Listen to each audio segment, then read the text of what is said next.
Excuse me, sir, but it's time to goose. 68 Ink Pianist just resubbed for Thank you. 53 months. So far so good.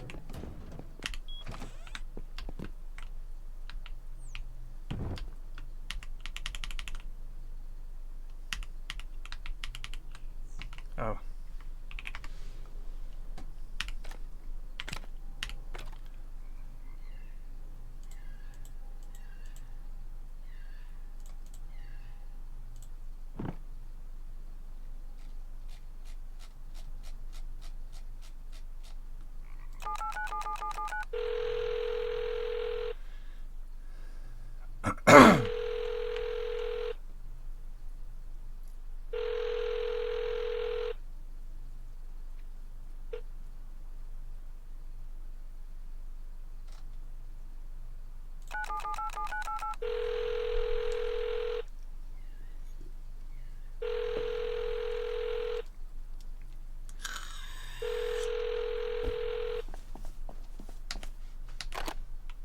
Ah! Hello. Jesus! What are you doing to my house? I've just seen I actually didn't do this. Why is there a I gimp think mask and someone broke in handcuffs and decorated for you. and a jar of lube here? I have no idea. Genuinely. This is Nutkin's doing. I can see his name on one of the items, that fool.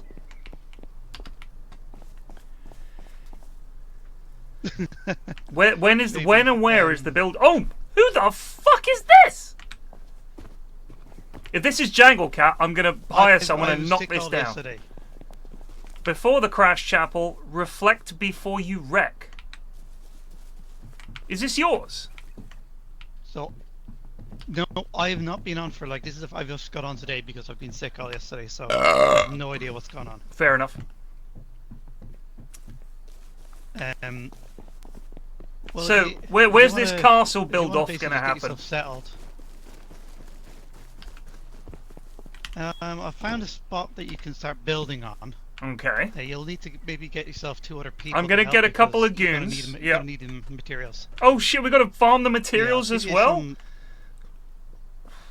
I'll do some. I'll throw in some starting materials and stuff like that. Alright, I'll get but some goons, They're don't basically worry. your help, and I'll give you a few little challenges throughout as well, which you can earn sort of materials and items. Oh, okay, awesome.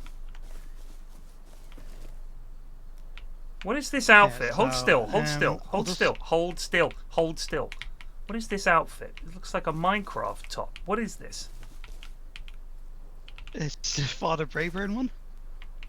Oh, that is a Brayburn apple. Who's Father Brayburn? Well, that's a Yogg's reference. I don't know anything. Who? The Yogs? No idea, mate. No idea what you're talking Shadow about. of Israel. Ugh, yawn. Alright, let's I'll assemble some goons. Thank you, Rhino. Yeah, get yourself 2 reliable goons. 2 goons only. When Okay. you're ready, I'll teleport you. Okay, alright. Well, I might issue some more in a bit. Just 2 to start off with. And I'll teleport you to the zone when you're ready.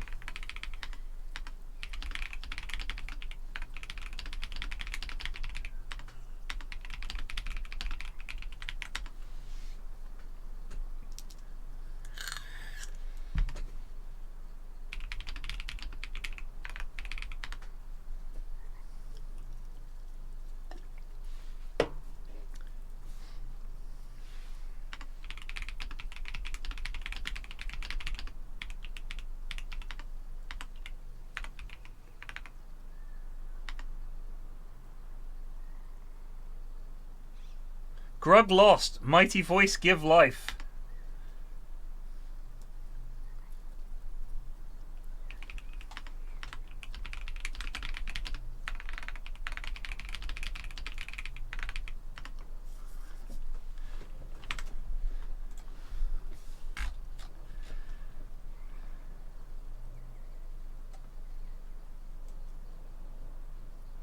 Where is Cinny?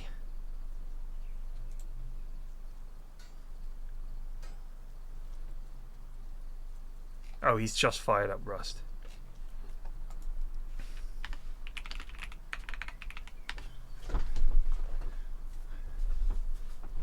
Wow. Oh. Alright, this is a lovely spot for our castle. Wonderful. Redless and Cinny. So Grug and Cinny are going to be my my compatriots. Is that okay? Sure, that's fine.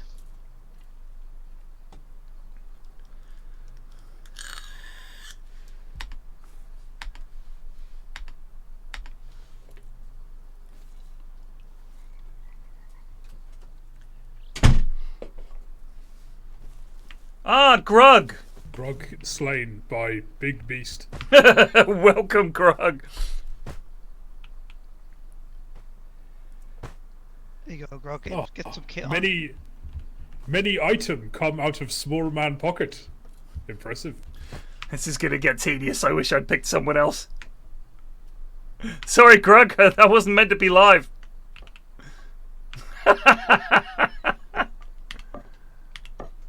Alright, there's some starting tools.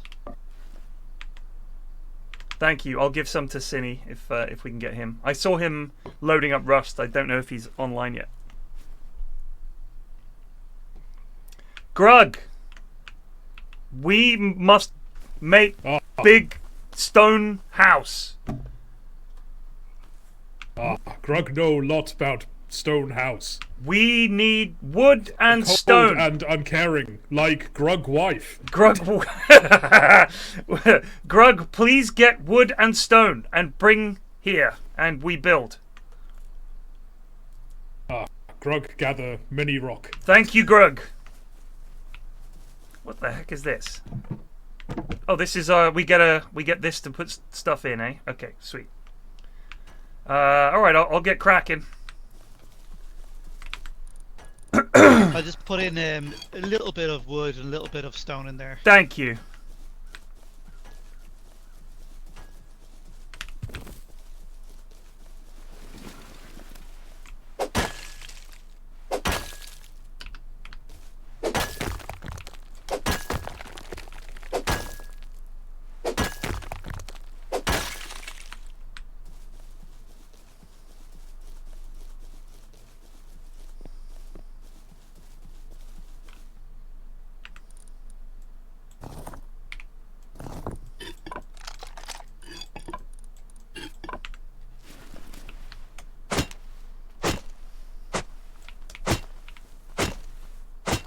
Alright, there's a TC in there, some sleeping bags, and a few other bits.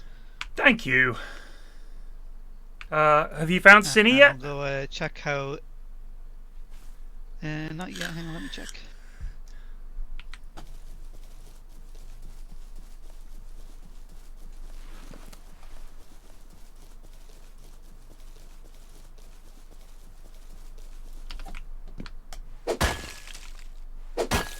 I'm just a caveman. Your world scares and confuses me.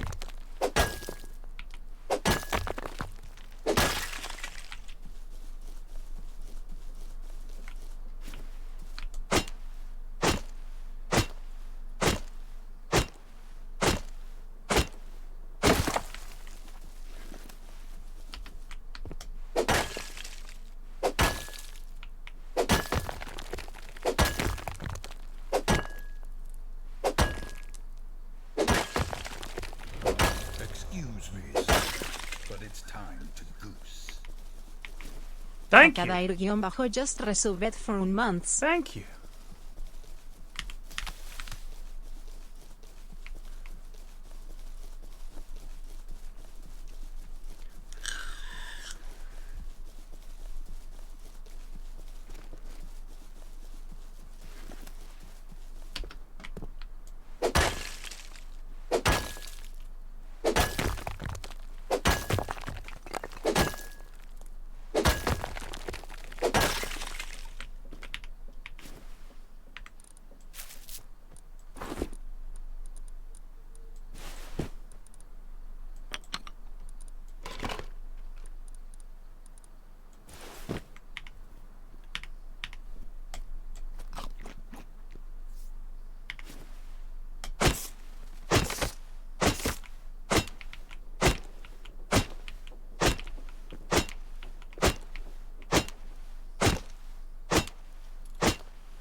Do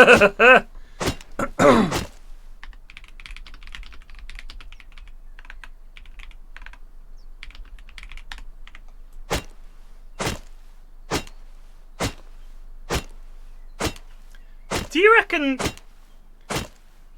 that a bunch of cavemen back in the day went blind looking at the sun?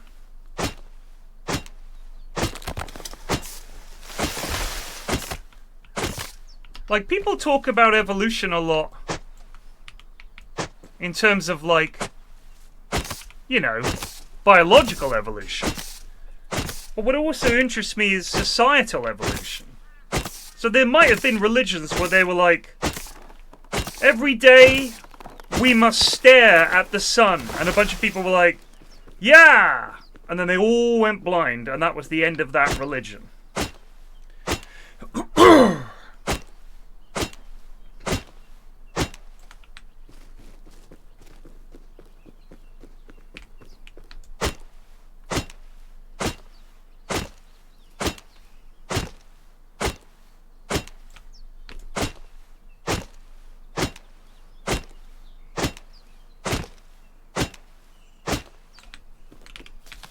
I didn't expect this. Hello, Hello there. Dr. Jonas. How are you doing? No, I am not Dr. Jonas. My name is Pinay. Pinay, okay. Yeah, I'm in my morning jog. I didn't expect to see anyone around here. Yeah, we're going to build a castle right over there. Sorry if that's in the way for you. Alright, I get it. And you're taking a good while to gather the materials, I reckon? Well, Yeah. I do have a, processing of teas, and maybe I can give you a free sample. That would be amazing. Thank you, yes. Oh, these look amazing. This should help you. Thank you so much. That's incredibly generous. Here, I can give you a hemp seed. That could be helpful. That's all I've got. I'm sorry. Have a good day, sir. I will drink your delicious tea. Thank you. You too. Thank you!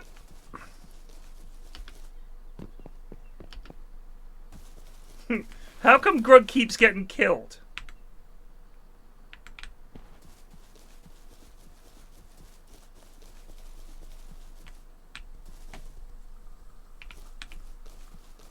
I can't remember where our base was.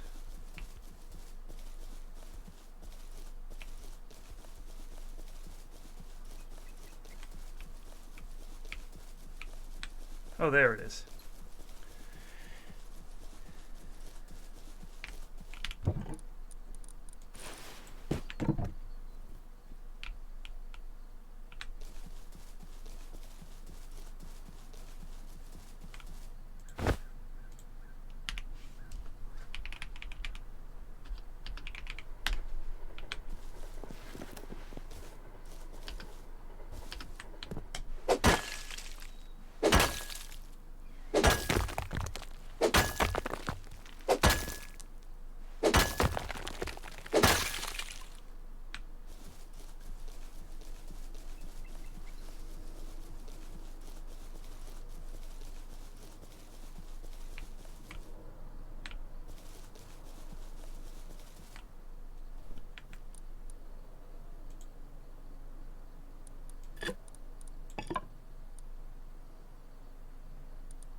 with a view in mind or just random playing. So the plan is to build a castle, and Spiff is also on the server, and he's also building a castle.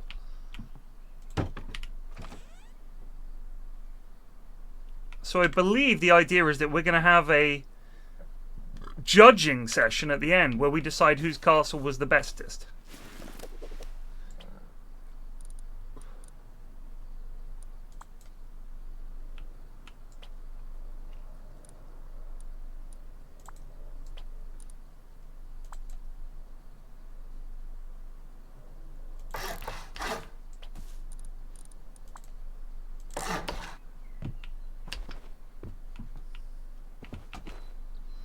Perfect.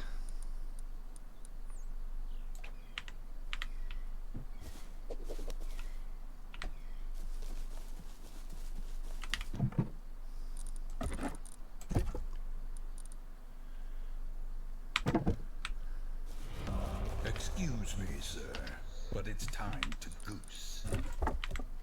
Enson just resubbed for months. Thank you.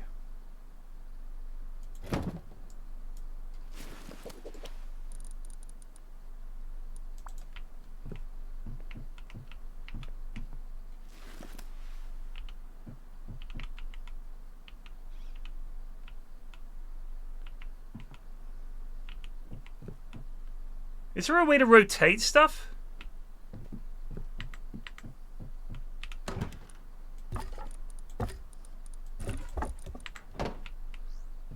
How do I rotate these stairs? R? Oh, thanks, Stannis.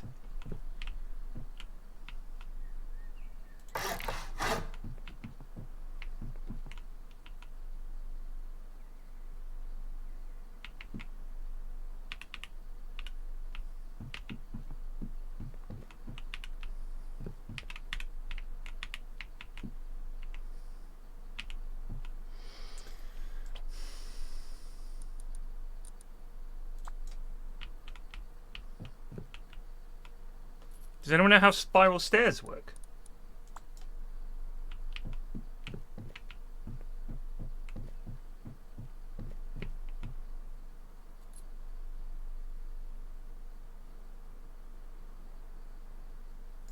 I was trying to build another one on.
Well, this is terrible.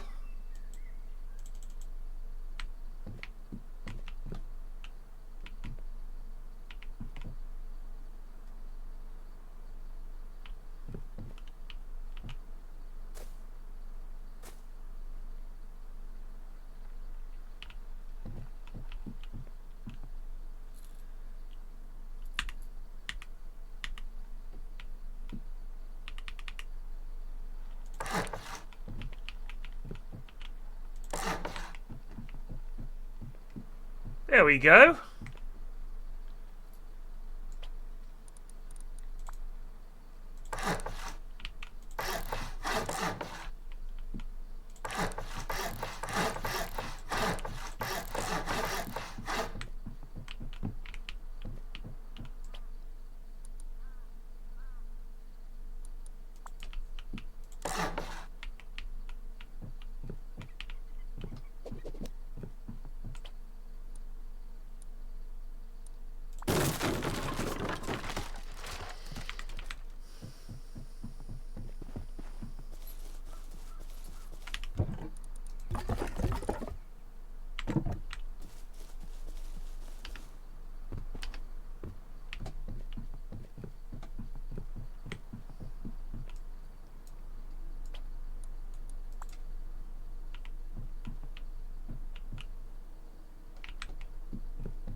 Can you actually fuck off? Whoever that is shooting a crossbow, could you actually fuck off? That was me. I was just testing it. Moron!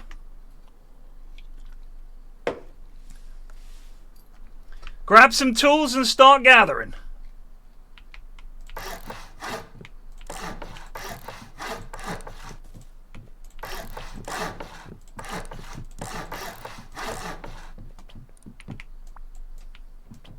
Alright, so anyway, what's the plan, Foreman? Build an incredibly tall tower, and then around it, build a big ass wall. Okay. Sound good? Can I? It sounds great. Can I suggest if we're going to have lots of floors, we have a theme for each floor? Oh, what? As in internally? Yeah. Oh, I like, love like, that. You know, whatever, like the scullery and like the fucking hot tub room. I love that. Hot tub floor. I mean, we do need to build this within. Okay. We got an hour and 40 because I want to stop at 10 and play Football Manager because I can manage about 2 hours of Rust before I lose my mind. Okay. All right. I'm gonna get on it. We're just going for the mega tower where each floor is interesting. A wall. And yeah, so I'll just start turning it to stone and building. All right. Easy.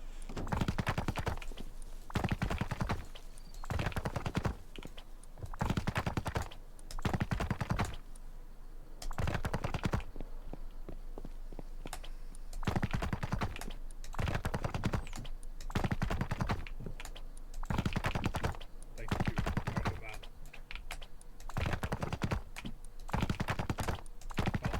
Mighty red loaf. Oh no.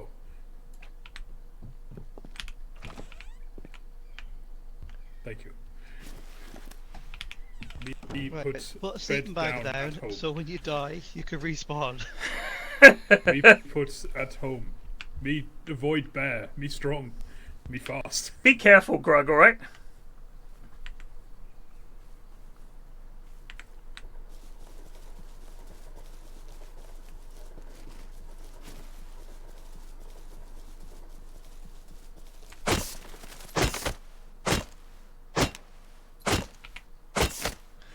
Grug keeps dying.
What?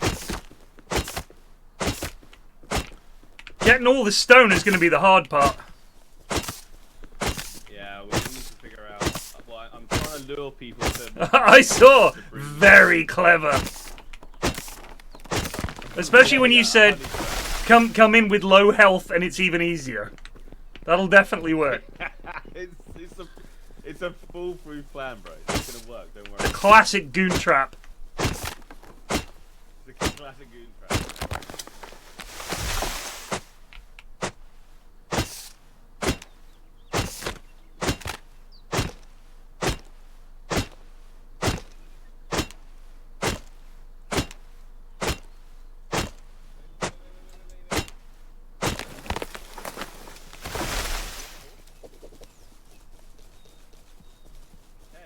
What?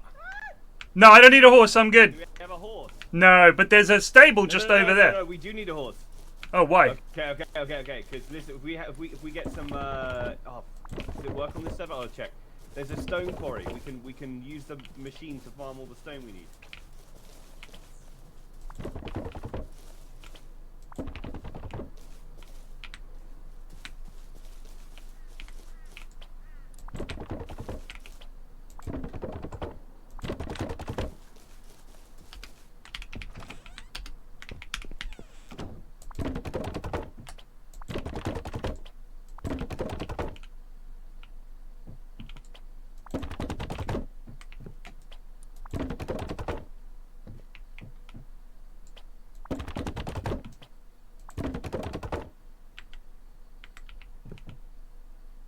Building decaying? Oh shit.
Grug? I don't know where Grug is.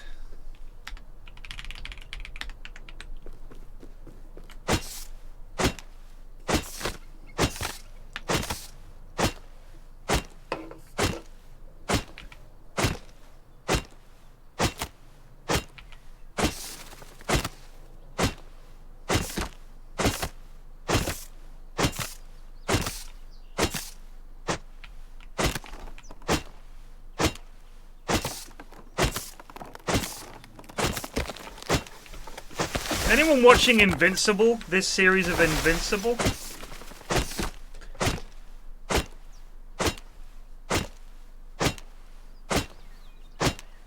I watched Series 1. Me and my eldest loved it. Series 2 is okay. It's decent.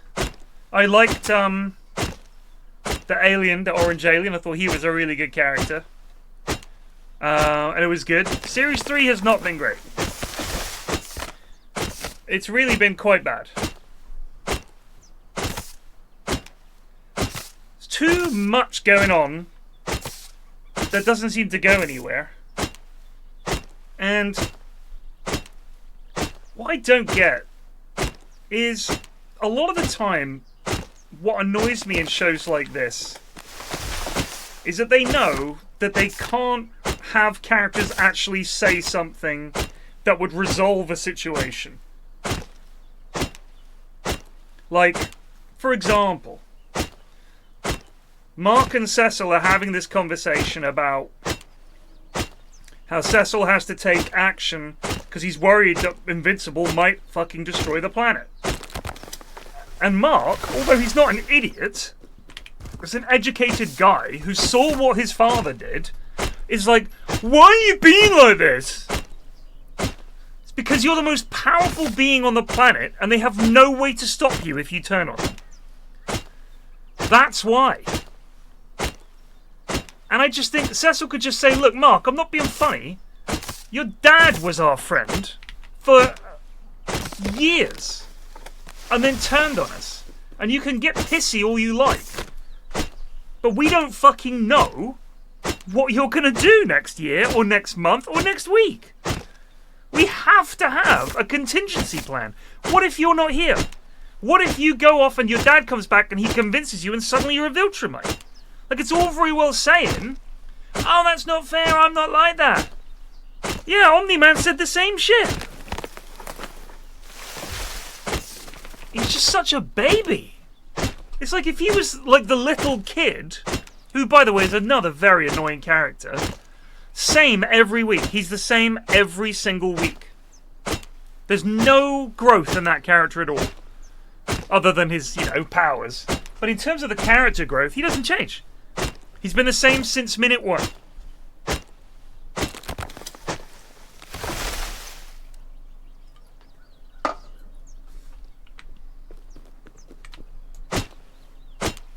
I want to use my powers. Why don't you guys believe me? I'm ready.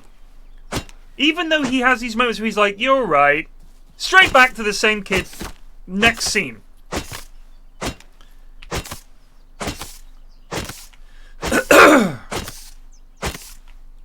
Oh, he's traumatized, is he? Gosh. I guess when you've got the fate of 8 billion people at stake, we should think about the teenager. What about the teenager? It's not fair. Mark's a teenager and he's been through some shit. Yeah, so's planet Earth, motherfucker. His dad killed thousands of people. Sorry if I'm not on his side. What the fuck?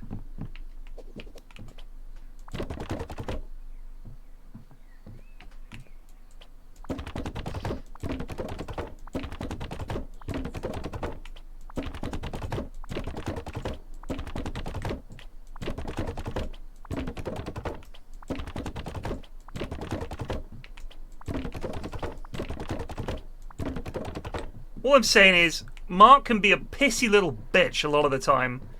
Cecil is very logical. He's like, Mark, I'm sorry, but we can't fuck around here. We're talking about planet Earth. I'm charged with its protection. You're not even human, bud. You're half human, half Viltrumite. And who's to say that you wouldn't change your mind? And be like, you know what? Fuck Earth. Someone double parked and blocked me off from getting to the shop, so now I'm going to destroy Earth. Not to mention, he routinely just fucks off. You don't know what's going to happen. I am 100% with Cecil. And Mark's whole, that's not fair, the sort of anime shit is fucking does my nut. I'm like, Mark, mate, wake up. How do you not see what's happening here? It's a bit silly.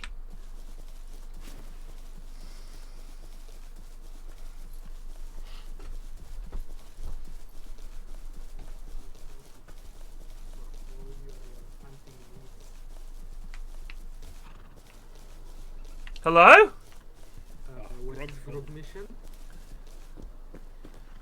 Grug? Grug require resources. Grug? Grug is friend. Grug yeah, but Grug, are you actually doing any fucking work, Grug, or are you just knobbing about making friends? Grug make many friends on journey, but also Grug! We need wood and stone!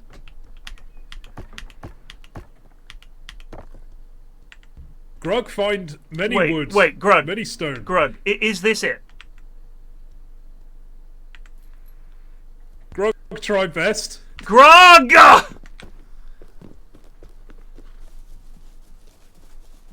Hey, Grug, friend Tyrion.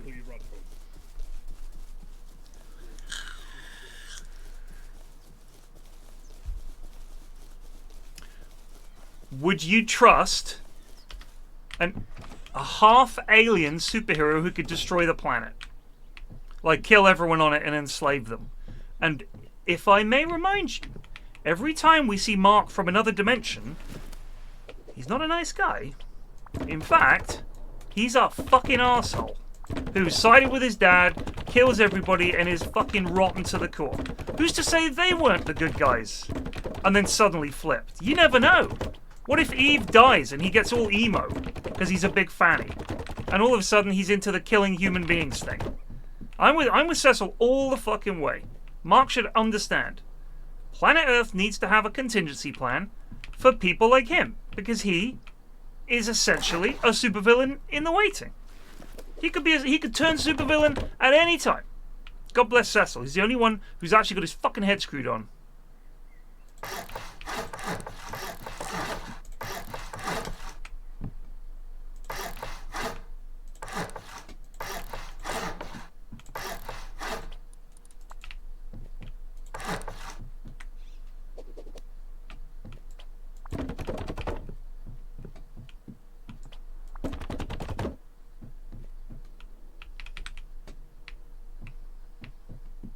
I don't trust Mark as far as he could throw me. I'll put it that way.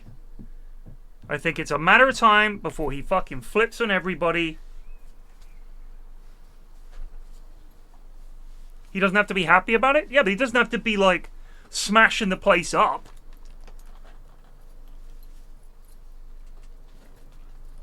And getting all fucking emo. I'm not gonna work for you anymore. I just want to be with my girlfriend. Sorry, bud. Fucking Spider-Man figured it out. Why can't you? Desperate for his powers, gets his powers, has to deal with real life shit, and suddenly he's all emo and wants to go live in the forest with Eve. Get to fuck, Mark. You bellend. It doesn't make sense.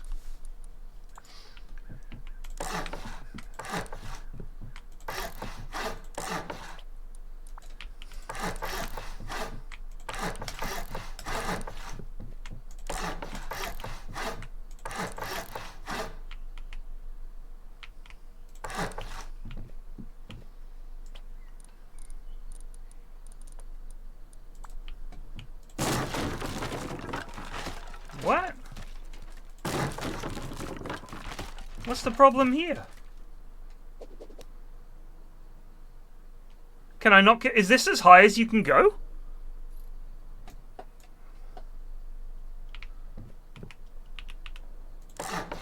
No. Just can't go any higher there for some reason.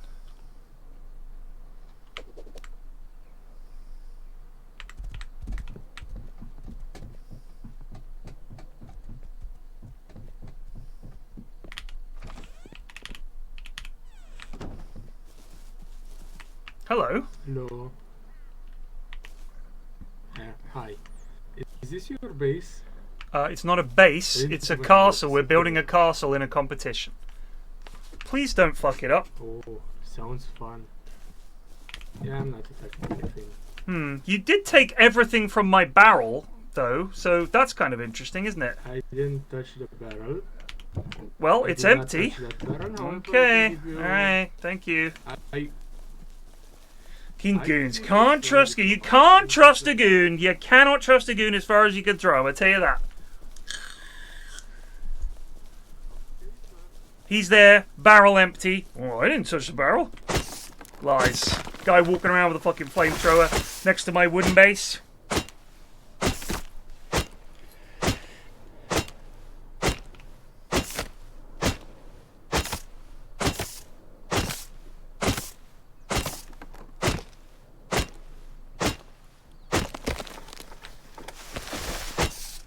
By the way, for anyone who hasn't watched the FM streams in the morning, we're now manager, prepare yourself, of Bayern Munich. Pep Guardiola left to manage Juventus, and we got the job.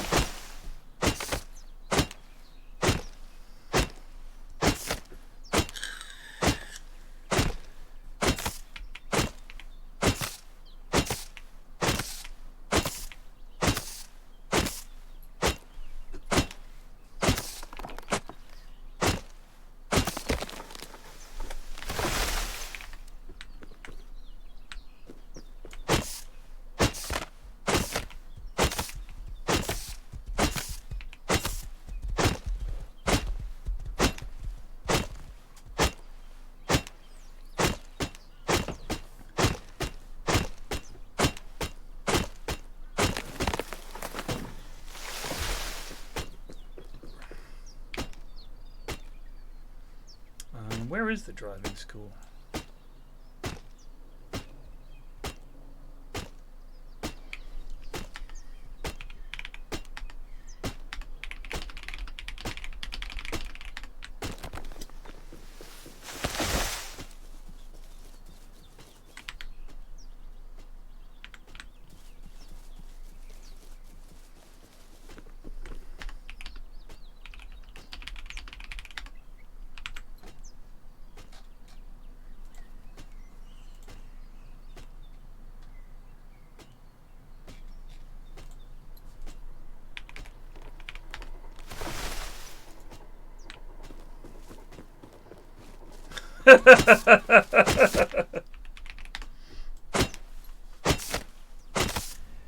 We need wood and stone.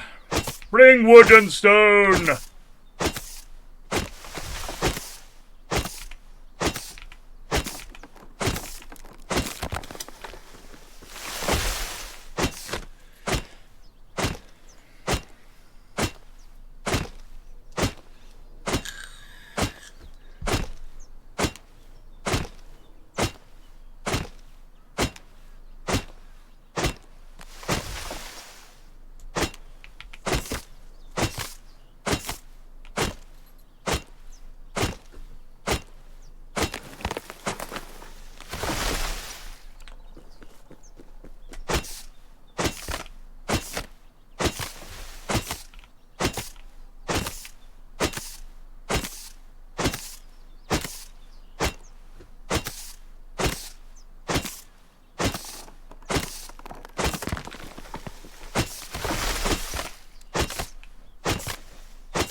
So, Bob, I've got to build a massive castle.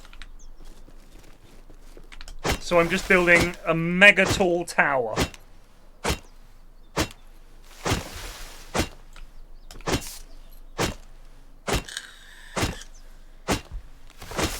We're trying to build a better castle than Spiff. And I've got Cinny to help me. And Grug the caveman, who at the moment seems to just be making friends.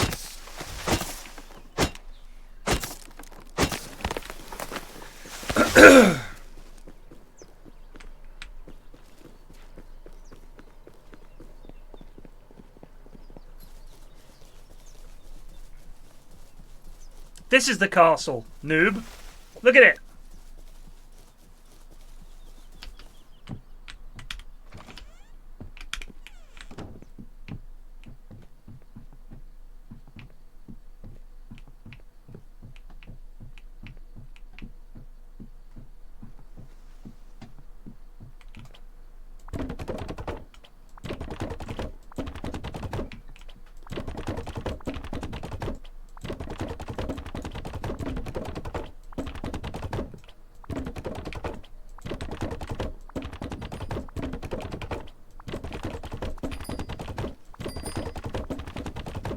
Hello.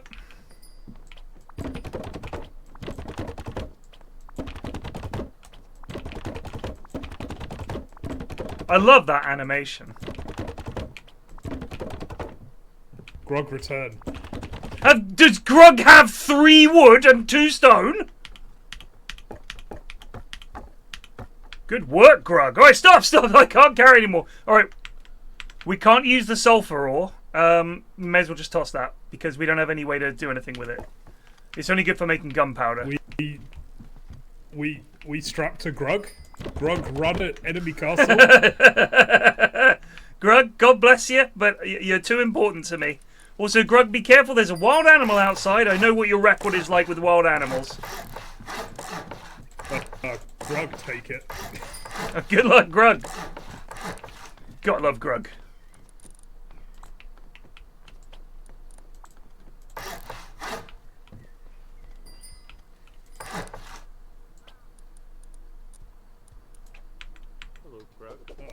Hello.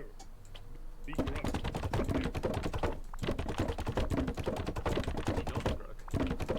Nice.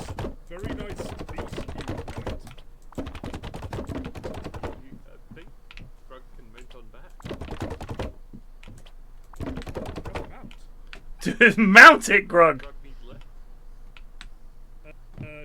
Take Grug. Grug Sea World. Go, brave Grug! Grug. Keep my boy safe!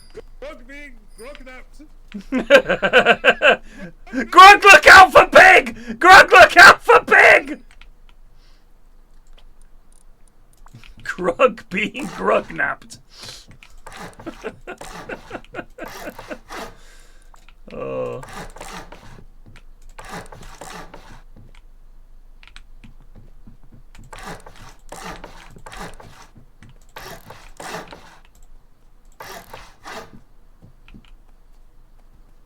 Oh, I've just realized something.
Hello? I may have dinged up the old bike a little bit. Yeah. No. No, let it have freedom. You need metal frags. Grug return. Many stone. Good. Right, get inside car,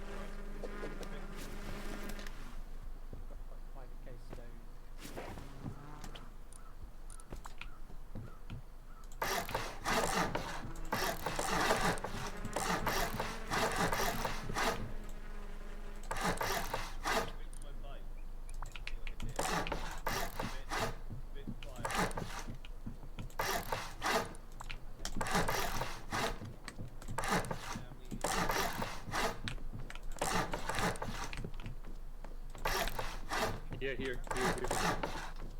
Here's a Oh shit, this is a door. Grug find many rocks for Eggman. Oh, nice. No. Grug, can you take Grug this? find more green rock. We don't need green rock, Grug. Thank you, but Grug, keep green rock. Grug harvest green rock. Instructions unclear.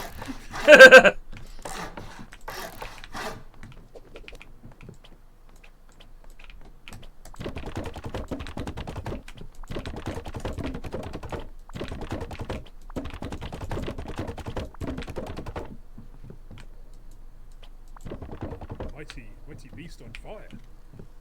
Mighty steed will be fixed shortly.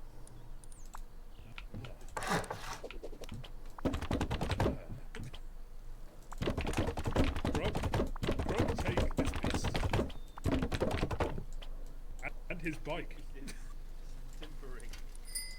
Weak beast, unworthy of Grog.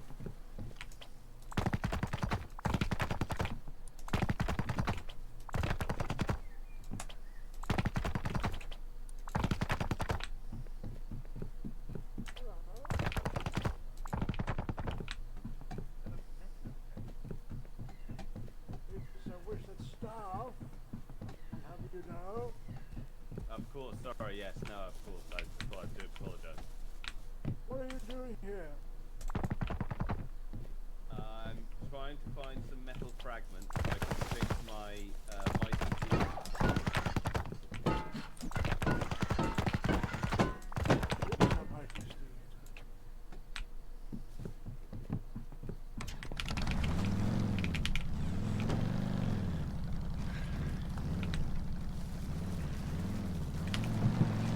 Holy shit!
Jesus!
You need a backpack?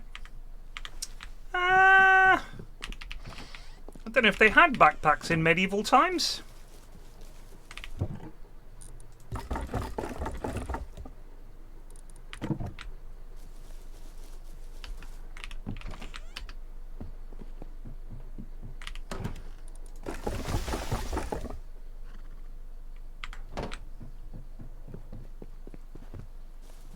Grug being kidnapped. Oh, great. Someone definitely pinched a bunch of our stuff.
wonder how tall we can go.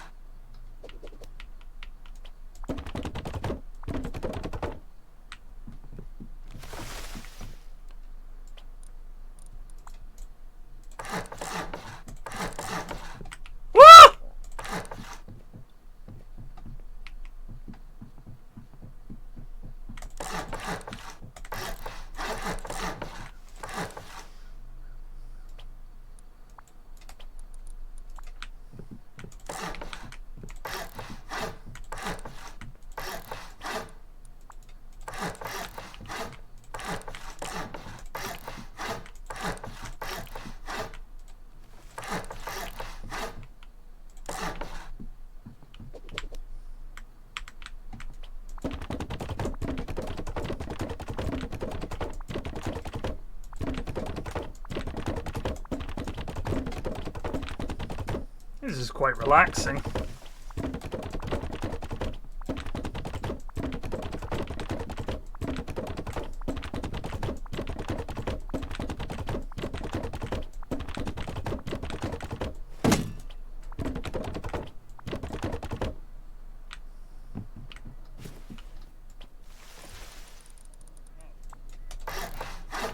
Brave warriors say no go near B, many sting. Yeah, look out for bees, Grug. Ooh, yeah. Grug delivered. Thank you. Grug thank.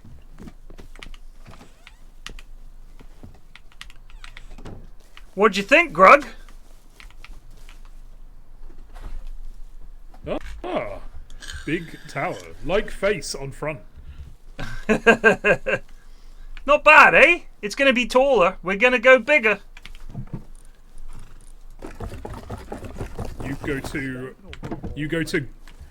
You become great voice in sky again? You know it, baby.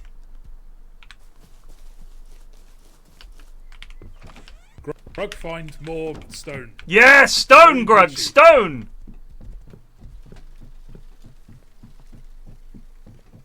Grug get kidnapped again.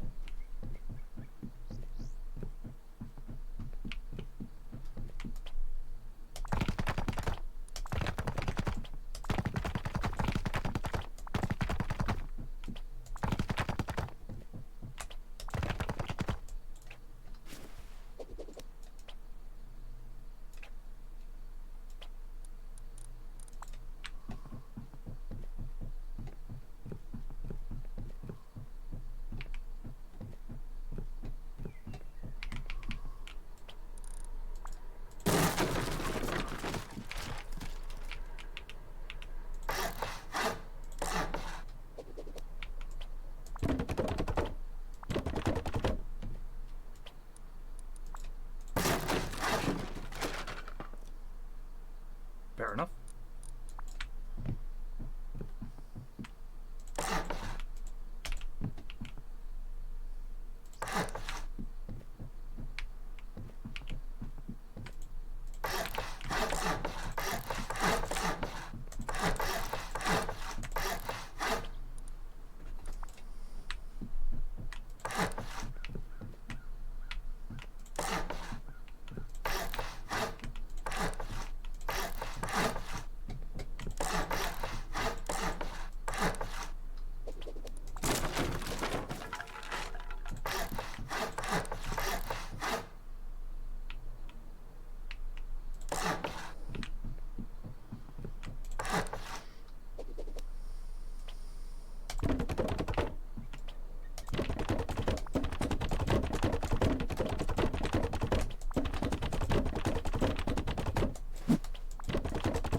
Whew, this is getting perilously high.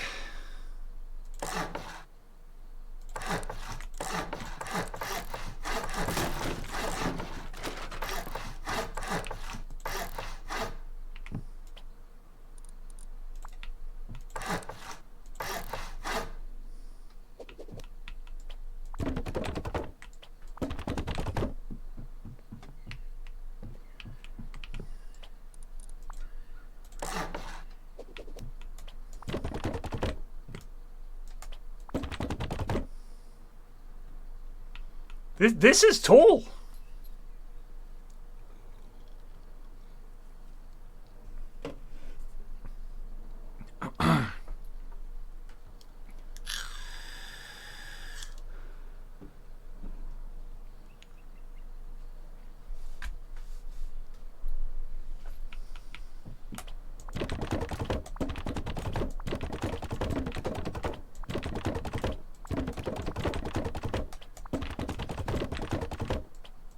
If you like your employers and they treat you well, don't do shit like rip them off and take the piss. Because they do notice. People are not stupid.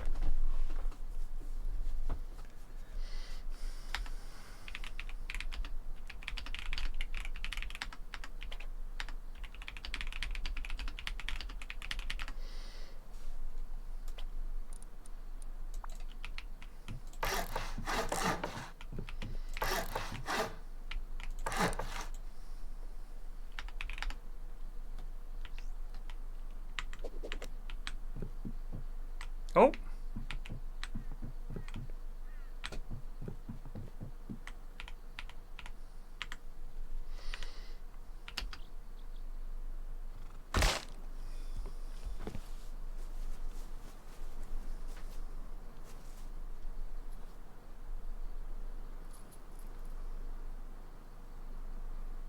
Thank you.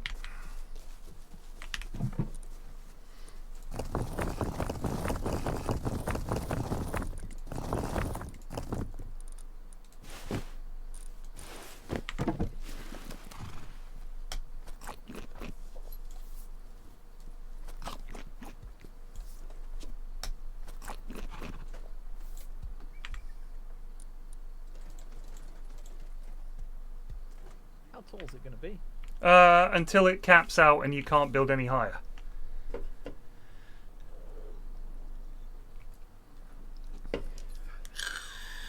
What is the cap?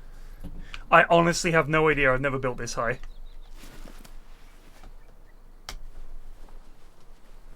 Oh, I think one way to find out. Exactly.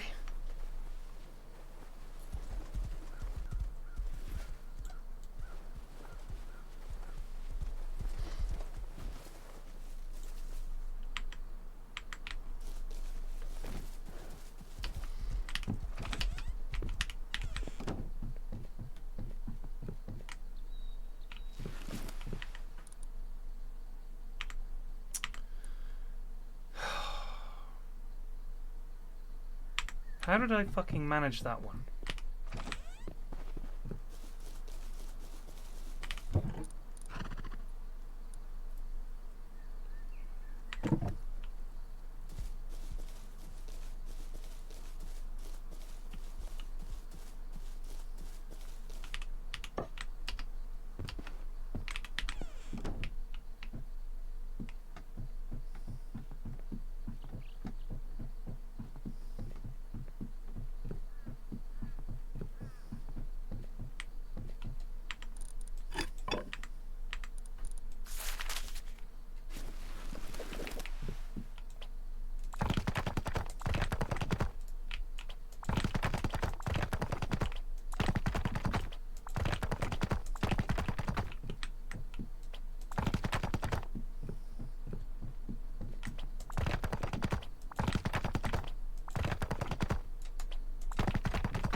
Oh, really?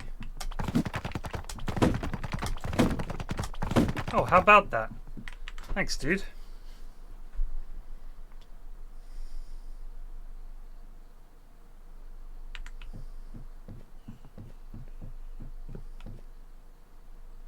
%15 stable? Oh my god, this whole thing is incredibly unstable. We need more supports.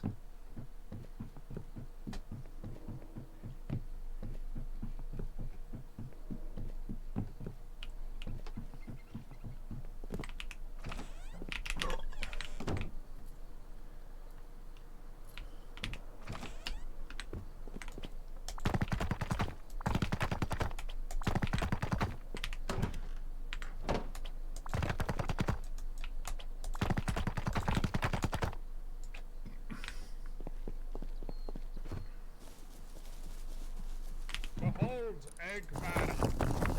Behold, mighty Grog. Grog! Grog! Grog, what is It's a that? very adventure. Grog, what is that? Grog, What you do? Grog, get into many adventure on collection. You find Siege Tower, Grog. Grog, not no. Well done, Grog. That's Grog in amazing. charge now. Yeah, Grog is king. Should they bring a King catapult? Grog. It's so fun. Ah, mighty beast. Look at that bad boy. Grog. Mighty beast. This behemoth is scary. Ah, big beast. Me tame. Yes. Me find. Just like the Me big find bird driver. in the sky. It's scary, just like the big bird in the sky. Ah, very good. Me. Maybe Volpara shoot down big bird from top. Be high. Yes, I like that idea. It looks like it's gonna tip over, Grog. It's fine. Okay.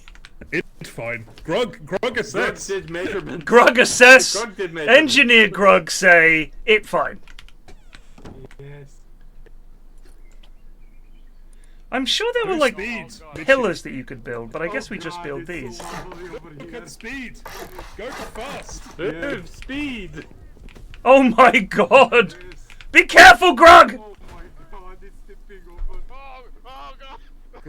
Grog, join. Oh God. Why are you scared? I give you the medkits. I have none on me. Careful, boys! Here. Grog here.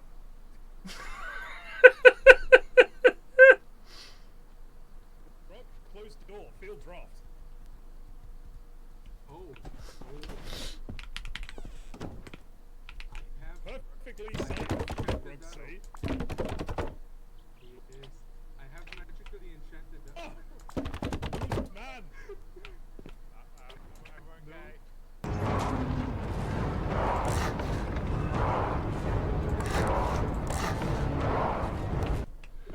Grand indeed. No operate gate. Grog. Ryan, Hello. so Trent Bigman is going to be the judge for this evening, so he'll come around at some point later on Okay. and sort of judge how I well thought we the would castle has judge come it along. tomorrow because we Don't were get also up- we were also going to decorate. Grog, need to go back to Oh. the adventure. Yeah. Well, what he'll do is he'll judge how far you've come along, and then he'll have some prizes that you could use for decoration. Okay. All The right. criteria is convince him. Okay. All right. Thank you. Convince him however you can. Will do. Alright, Thank you. I'll just do a little server announcement when he's ready, okay? Perfect. Enchanted quiver ribbon.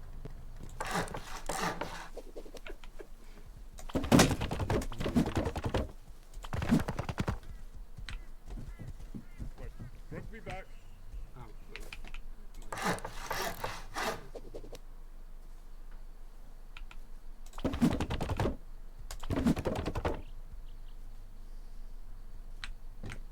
Oh. God, this whole thing is so unstable.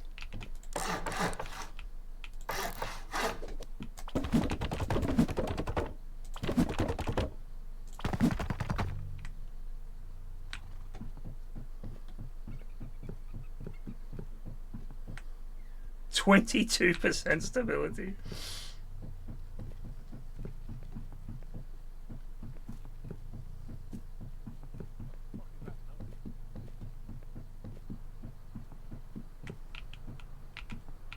Hello down there!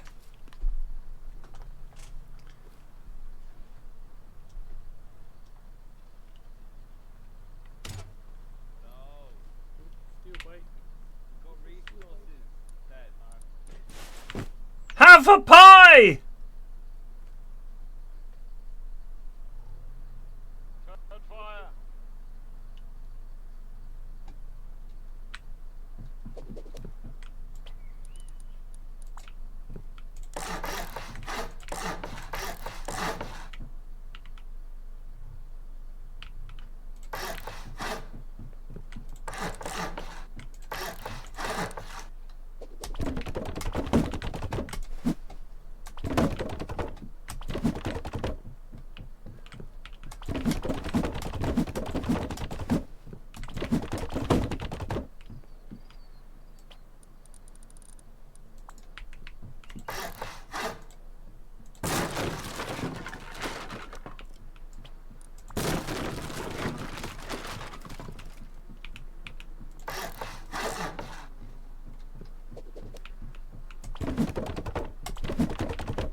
Hello.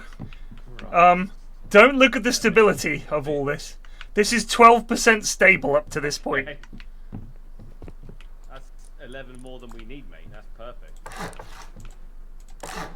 surplus. Definitely.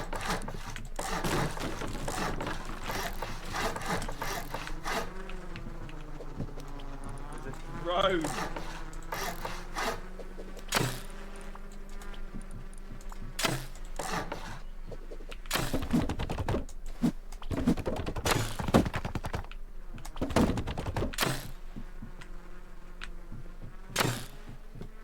I genuinely don't know whose that is. I don't know. It's gathering intel.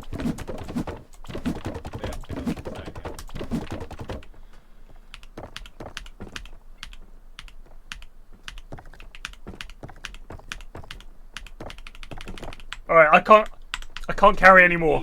Whoa, That's right. Can you grab this? Do the Minecraft strap where you jump into the 1 foot of water and you're fine. I can't carry this, so can you put it in a chest or something? Someone emptied our chest. There was another chest inside it, but someone nicked it. Oh, that's not right. Yeah. Put as much as you can in the cabinet, I guess. Can you have more than one cabinet so that you can store enough stuff? I don't know if that's a thing. No, I don't think so. But we can get boxes. That's no problem. Like, if we need storage, that's cool. Alright, we still can do.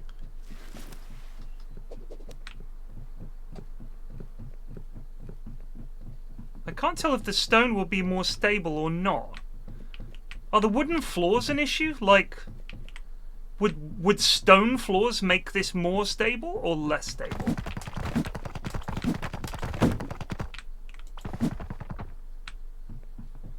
So it's 20%, still 20%. All right.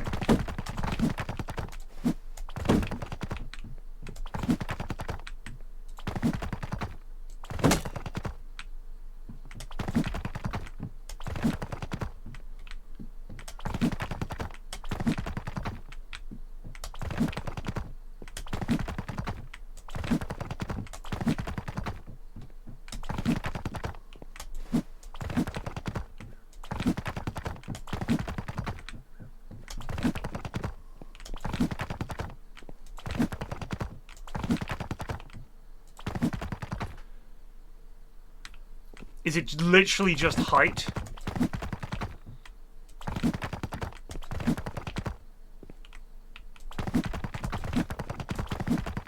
We're 100% stable here.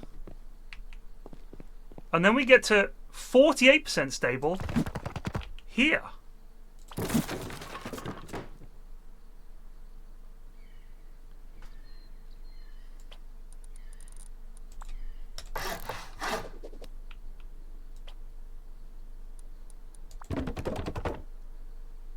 Wow, I wonder why it's so unstable.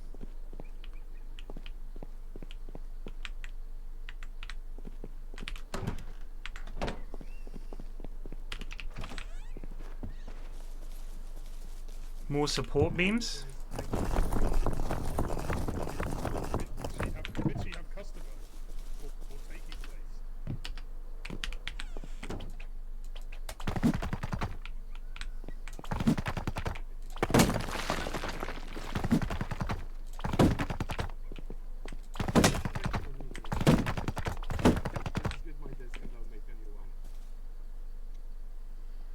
I'm sure there was like a pillar that you used to be able to build.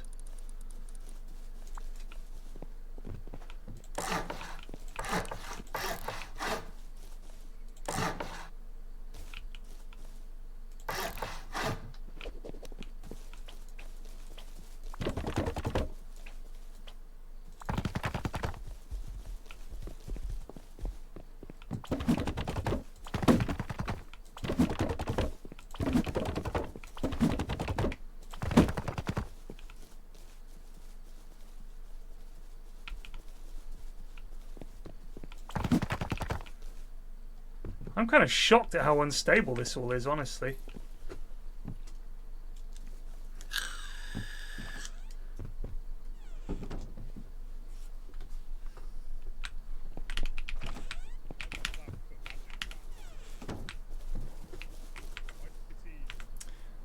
Do you think that building like extra bits around it that are not tall would help? Do you know what I mean? I don't know if this will catch our full, Ted. It might be too small. Is there water in it? There's no water in it. No, we'll have to get water. We'll have to get water. We've got to put water in it and then we'll give it a go. I need you to test something for me. Grog needs to face forward. Back up. Perfect. Okay, Grog off. Grog advance. Grog advance. Grog move into position to siege tower.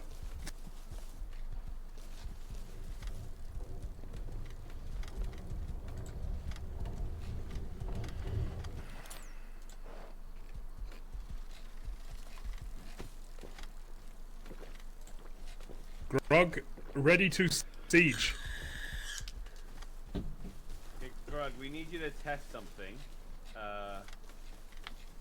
First of all, if you could jump from the siege tower into this small lake,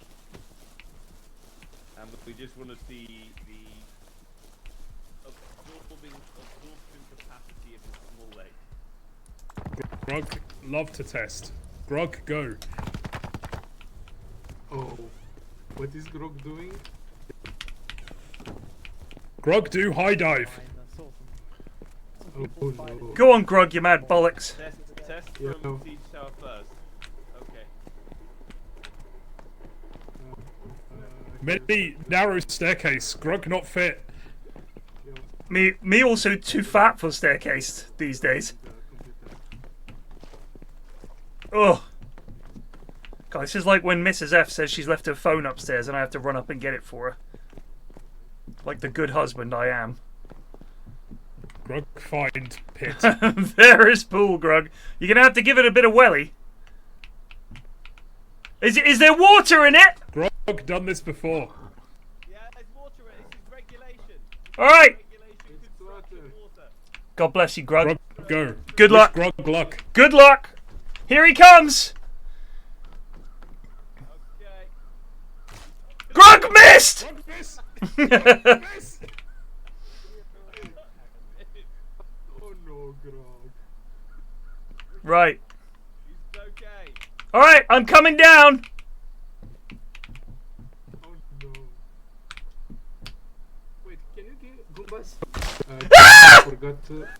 Oh, Oh no. Did you even hit the Grog. It looks like you hit Grog, like a Grog, your certain- backpack. Grog. So I just hit My the backpack. edge. Grog pack. I'll try again. we need someone to hit the pool. We need to try again. I think it's the height. I You- think the height immediately takes you out after a certain point. Both people have like died and then landed the full end. Siege turret. Grog, get given important job. Grog, jump again. Wait, Grug, I want to watch it from the top.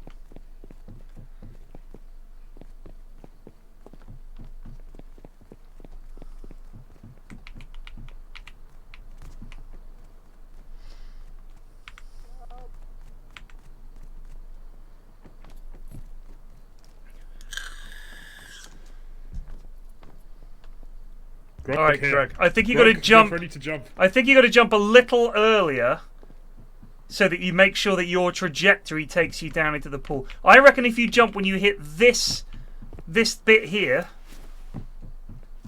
right there, you'll be good. Grog, understand. All right. Good luck, Grug. Godspeed. I have my popcorn ready. Grug away! No! Grog down! It wasn't that close. Oh dear. Did he fall short of it? Please use healing magic, mighty shaman. All right. I'll try. Flip the side. Did you? Oh, Cindy didn't make it either. I may have fallen.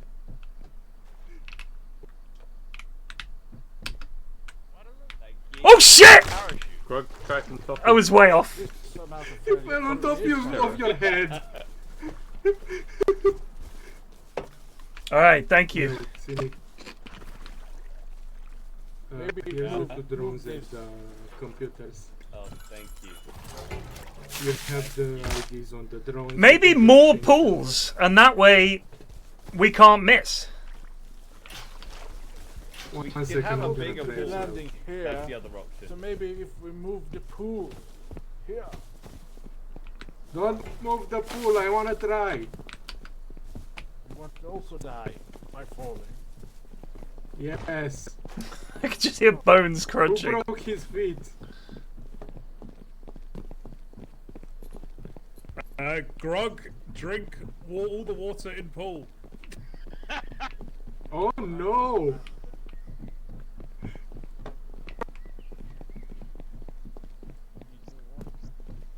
Is it okay? Can I jump now? Grog, do safety assessment. Not I safe. fell in the pool.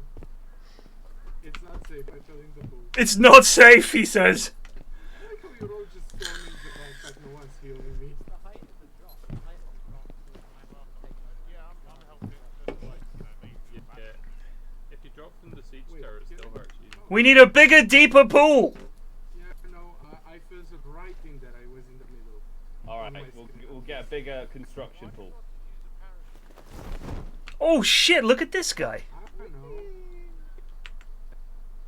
What if Grog put Paul on top of siege tower, then can jump from any side? Sadly, Grug, that won't work.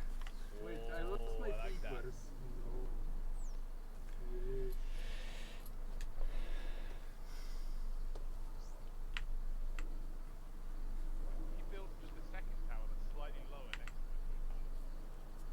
I don't think we can put the pool on top of the tower. Grog got rid of water again. Grog, drink water again.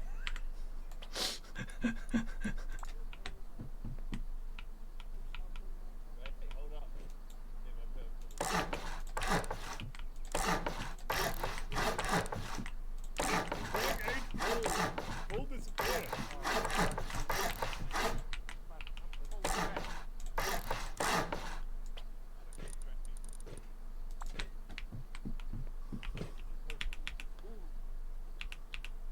Grog.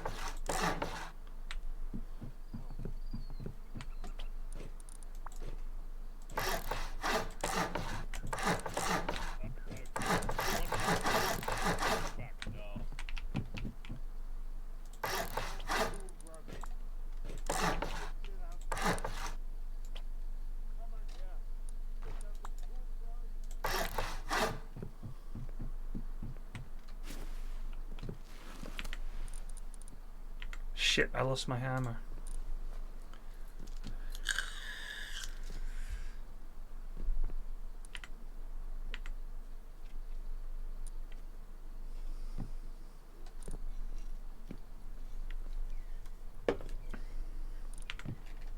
Stability 8%. Amazing.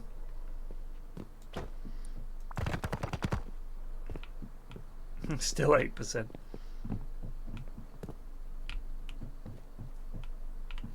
Oh! Ah!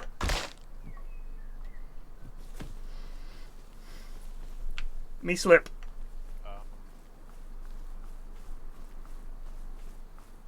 Thank you. Okay.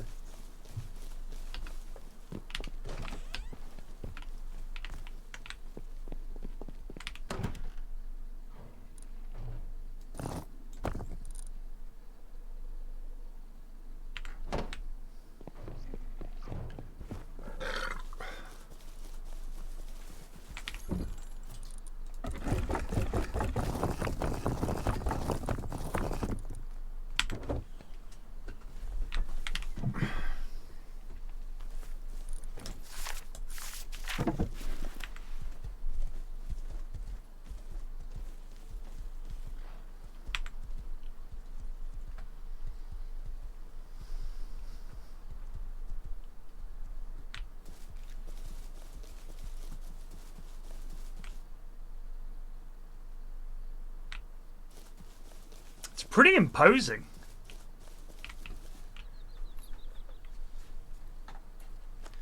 Who you who is so wise in the ways of science?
What's that?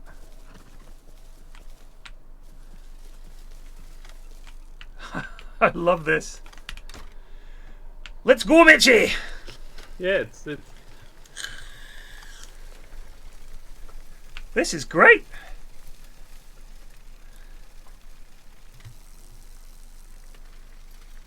Why do you think Grog wanted lifts everywhere? I really want to get a hot air balloon and some fuel and see if I can land the hot air balloon on top of the tower. Ah, do we know where the hot air balloon landed? No. Can you go back and we'll see if I've got any fuel in the box? Yeah, sure. I'm pretty sure I've got a bunch of fuel.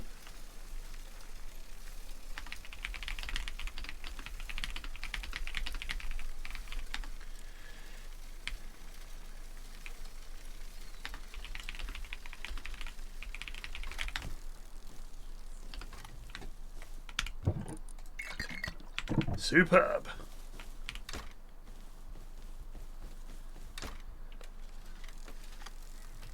Oh shit, Trent Bigman's coming.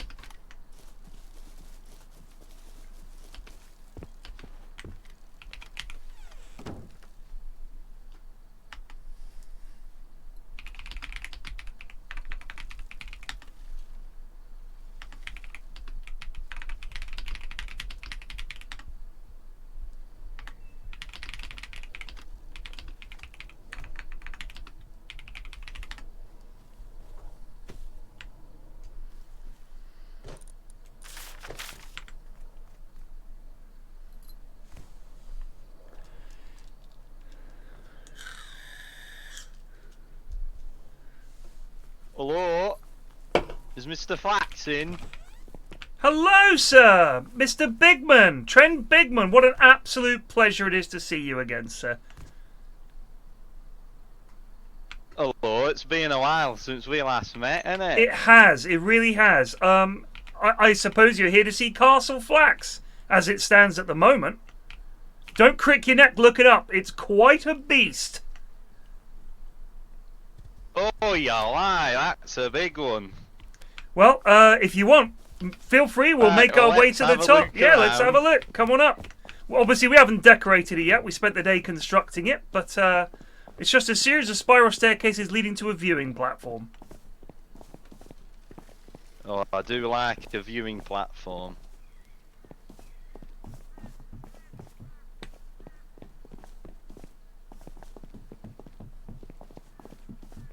Perhaps one day they'll add a stair lift to us. That would be nice.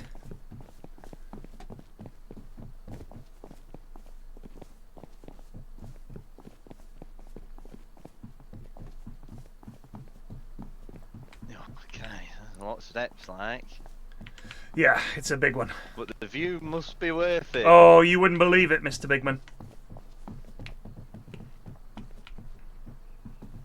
Oh, look at that. I can almost see my house from here. Amazing. And look, Mount Baldy there. To the west. To the... Oh, look at that. It's to got the a real shine on it. It has. To the south here is Lake Bigman, I believe it's called. That's what we've called it anyway. To the north is just the frozen waste. Yeah, to the north is just the frozen waste, of course.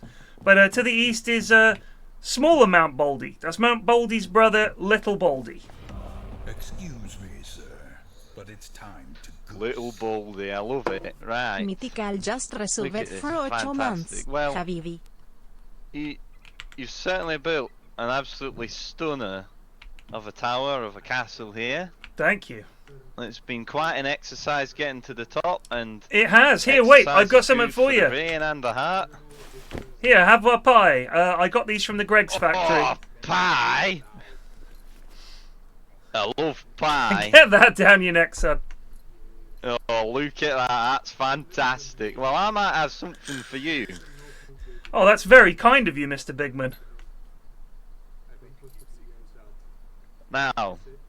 Sorry, one sec, please. Well, hold on one sec, Mr. Trent. Can you, like, shut up down there? I'm having an important meeting! Carry on, Mr. Bigman. Apologies. What a racket. I know. It's the neighbours, you know. That's why we had to build the castle. Grog, understand. Thank you, Grog. Grog's with me. Don't worry. He's a good lad. Hold on. If you don't mind, I might just use one of your pies here. Oh, I think you almost got him. Close. That was close. Almost got him. Right. So, I've got a sort of choice for you. Okay. Now, there's a sort of... This is a reward for the progress that has been made. Oh, wow, thank you. We can help out with decorating, so you could have a bear rug or some wallpaper. Ooh. And perhaps for defence against any raiders, I've also got the option of wood or stone walls. Now, they're just the blueprints, so you still have to build the walls. That's fine. I think walls would be great. What's a castle without walls? I guess... Exactly. Yeah, we'll figure out... I'll take... If it's a choice of one, I'll take the stone wall blueprint, please. No problem. Well, it'll be the wall and the gate for it. Oh, thank you so much. Now, As a little upgrade, there's a bigger swimming pool. Oh, yes! And just as one final thing, you can have one of those. Oh, thank you, Mr. Bigman. This means a lot. I'm going to install this pool downstairs. This is fantastic. The old downstairs pool. It's like those basement pools you get in big London townhouse. It is, it is. Be careful, Mr. Bigman! Oh, where I go. Oh shit, I'm coming too! Help, Mitchie! Help Mr. Bigman first! Oh dear. Oh, he's okay. Oh, good stuff. Oh, woof. I got feet made of feathers. It's amazing.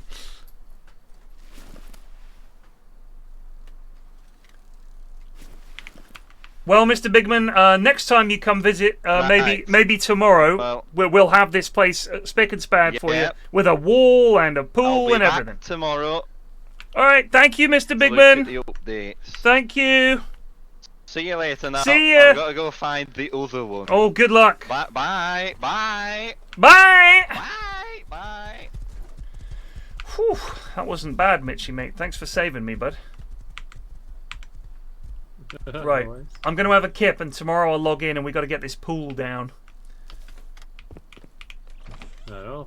Cheers for your help, mate. Get the diving pool in.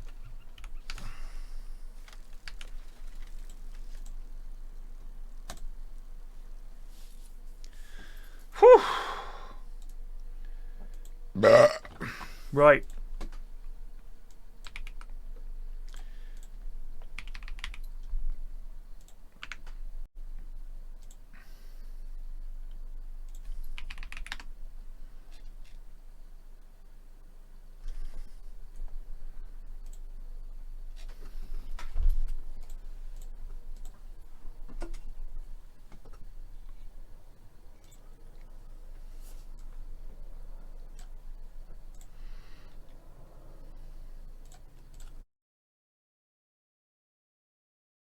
The way they say that about New York. And the thing is, I don't think there are many cities that genuinely 100% go to sleep. But having been to New York a decent amount, there are a few other cities I can think of that don't sleep. Berlin is one of them.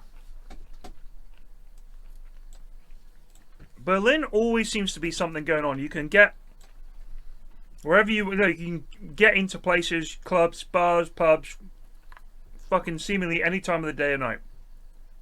I did karaoke till 5 AM. And then the next night we were at a pub until 5 AM. Just a bar. It's just a bar.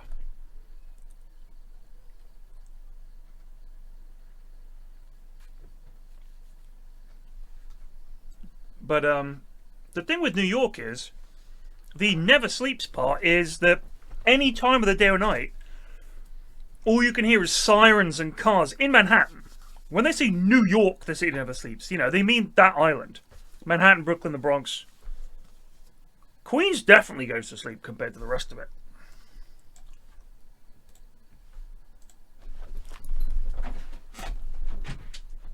You alright?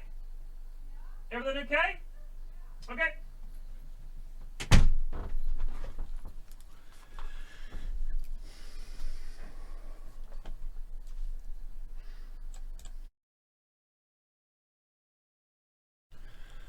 I mean, I love lobsters, and I have pointed at a lobster and then it's been eaten. But I feel like making fun of the fact that it's happening. Come on. That's a bit much. Poor little guy.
Yeah, we got the Bayern job.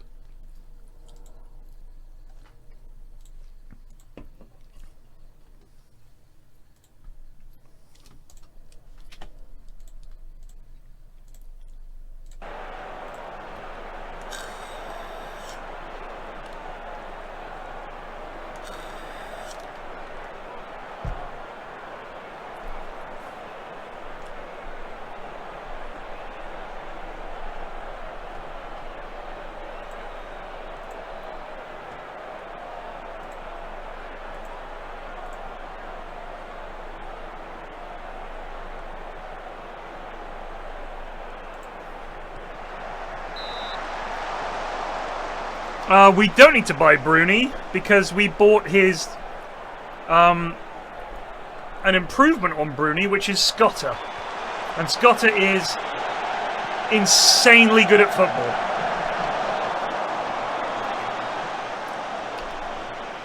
This is Simone Scotta, another Italian midfielder. Look at this lad. He is 21. He's basically the next Messi. Not Messi, Pirlo.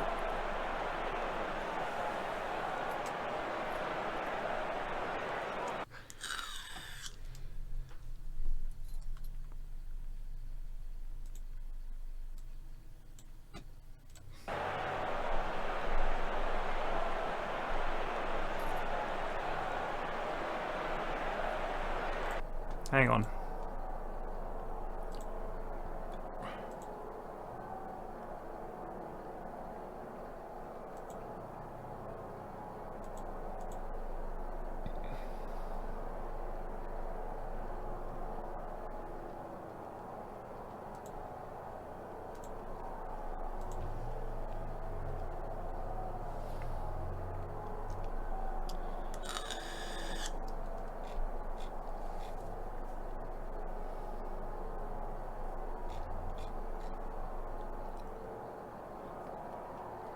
God, this guy is insane.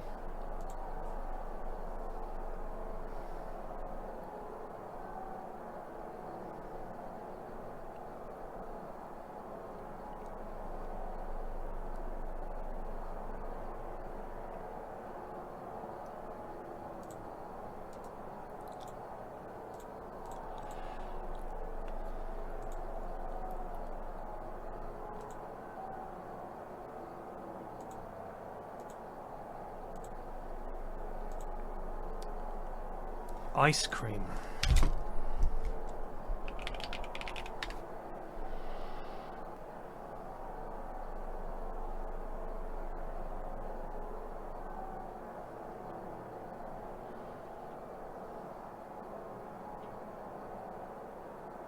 I can't find your email about ice cream.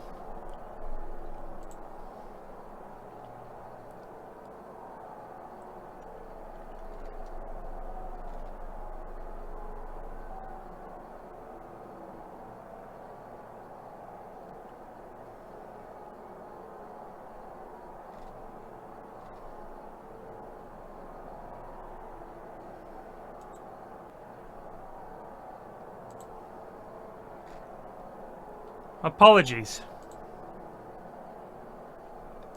Anyway, how am I meant to try your ice cream?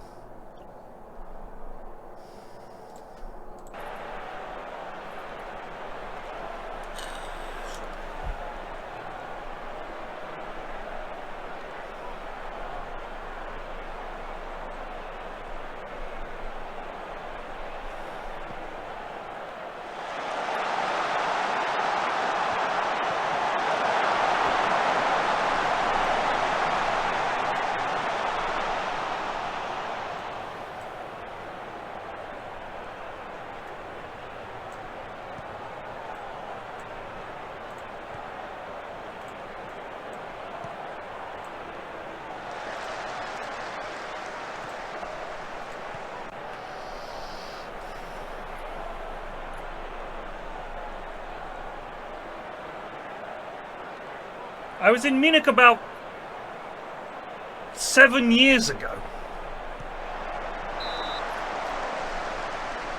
It wasn't a couple of years ago, it was fucking 7 or 8 years ago. It was pre-COVID.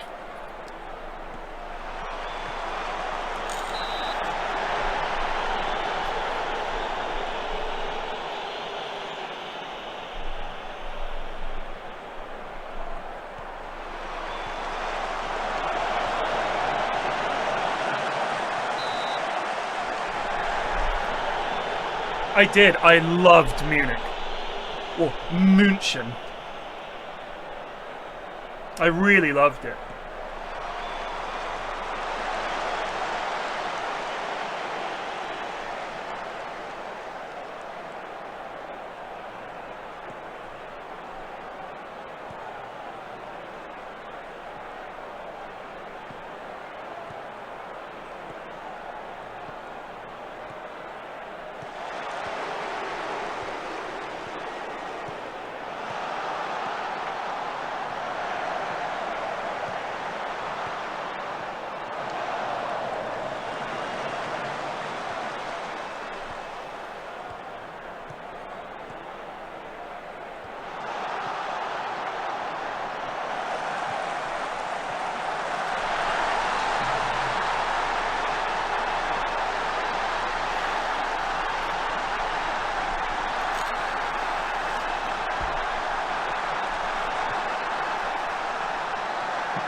Ugh!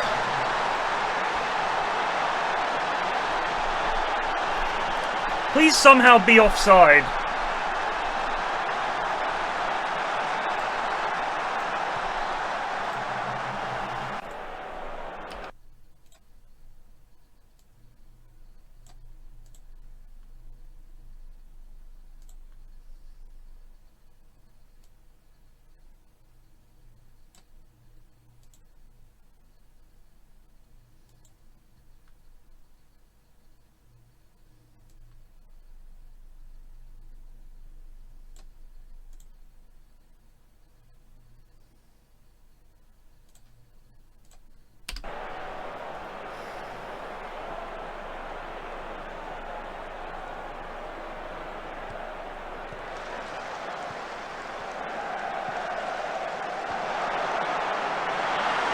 Damn.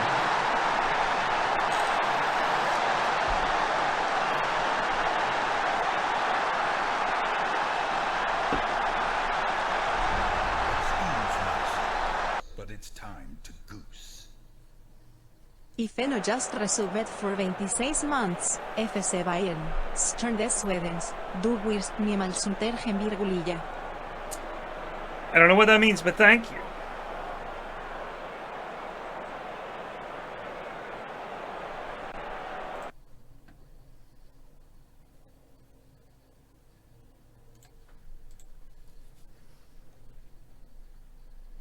I thought we did well. You could talk about luck here and there. Geluk and sich. But ich bin fairly confident. Wir geht's something, ja. Das ist ein... Das Position ist sehr gut. Genau. Und given Sie mir reasons to be optimistisch. I don't know how to speak German. Don't know if any Germans in chat have noticed that, but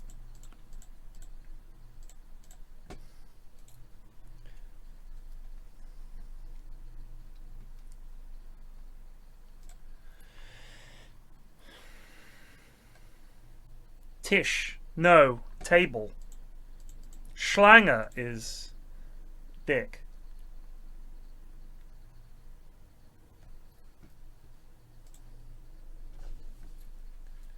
Ich sprechen Sie ein bisschen Deutsche?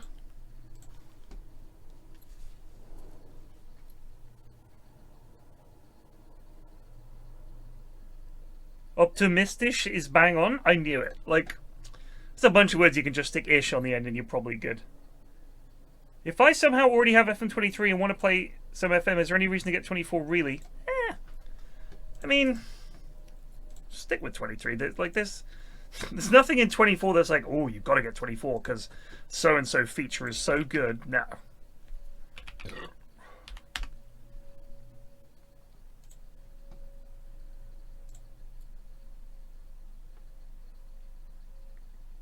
Like the smallest amount of German.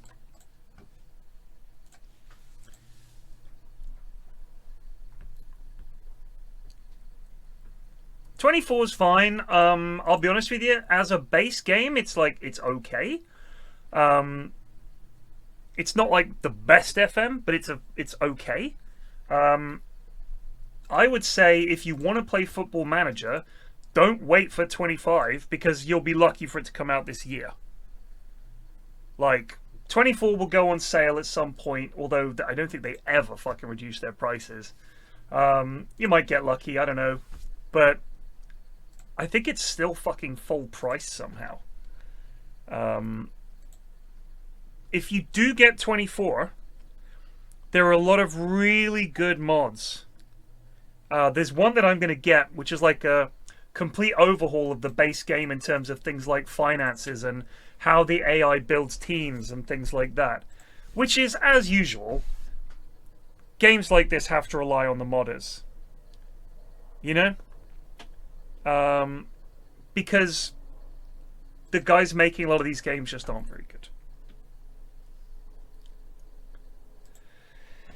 Okay.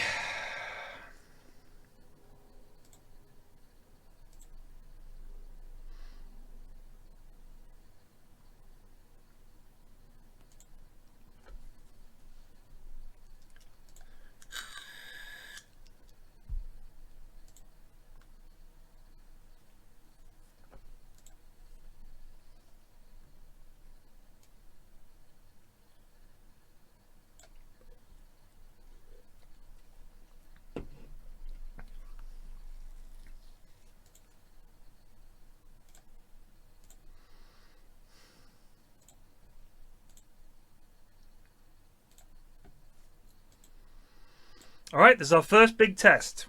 Spurs one of the best teams in the world.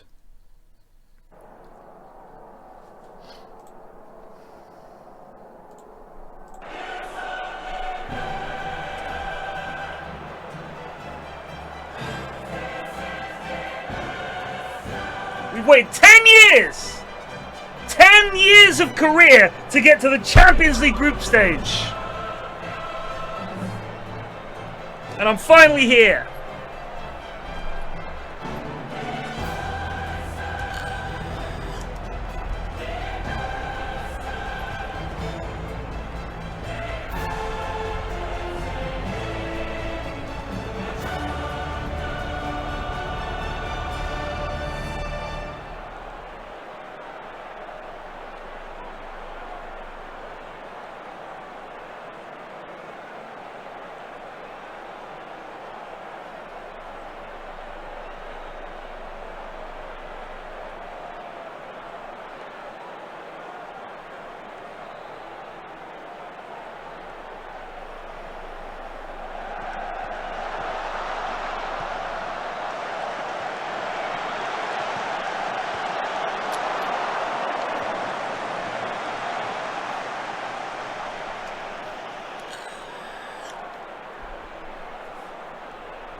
They played on when we had a man down.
Ponce de Leon? His name is Ponce de Leon? Discoverer of the Fountain of Youth in St. Augustine?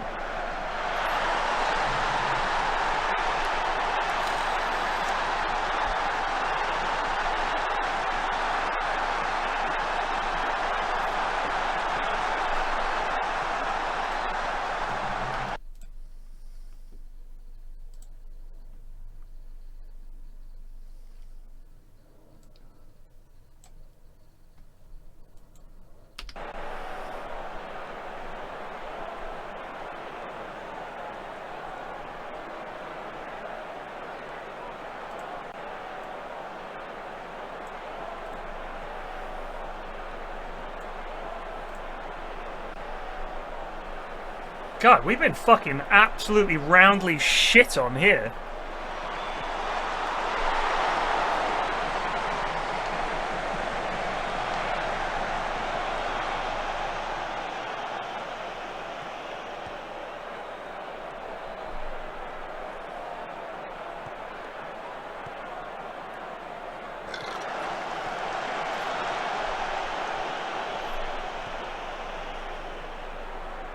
It's fun, isn't it, Grug?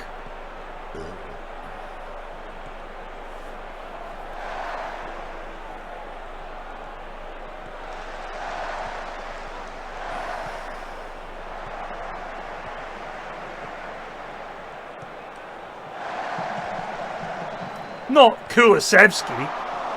How is he still there? He's 34.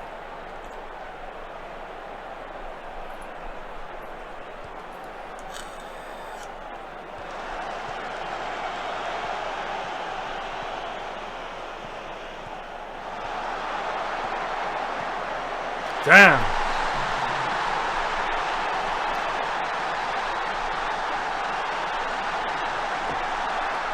These guys are a bit spicy.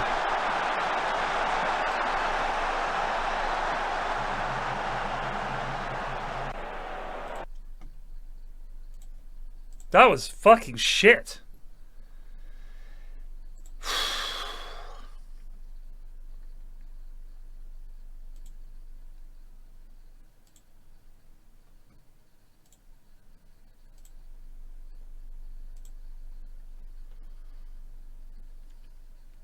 So they won the Premier League last year. Sorry, the year before. They were runner-up last year. They were runner-up in 2031. They still never won the They won the Champions League, runner-up in 2019. Europa League, they haven't won since. Wow, so they're good, but they're like... I mean, look at this. They've got 3 lads worth 200 million quid. Good God. Wow. That is a scary team. Alright, we need a tactic for when we're playing away from home. We just want to fucking...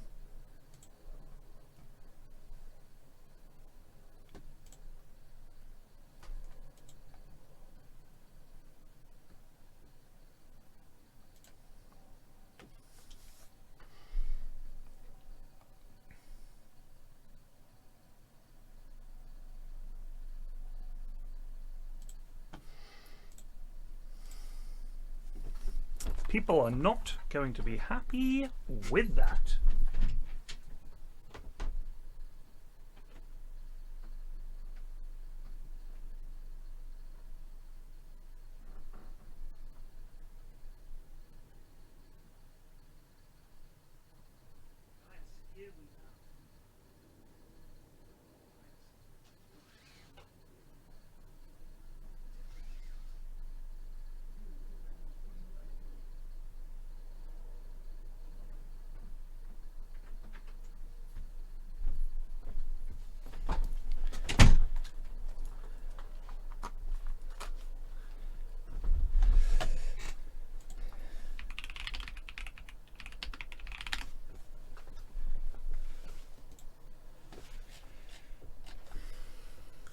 Here are some famous Prince Philip quotes. Anyone wants to hear about them? These are gaffes from decades of royal duty. Some of these are offensive, so I apologise, but here are some of his most famous quips.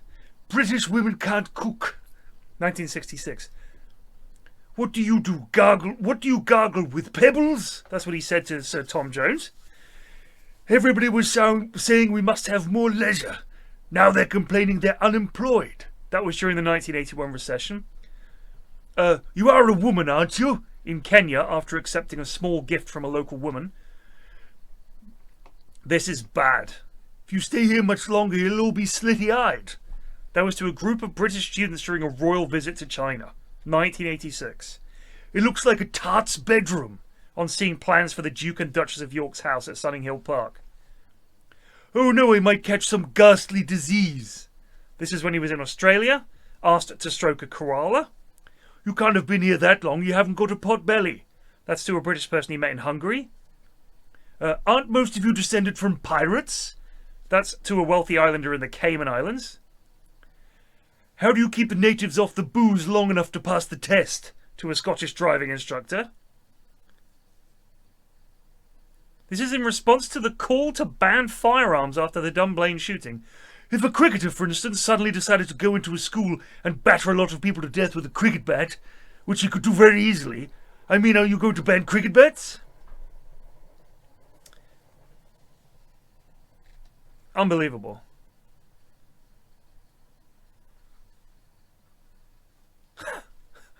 "13-year-old Andrew Adams said, I want to go into space.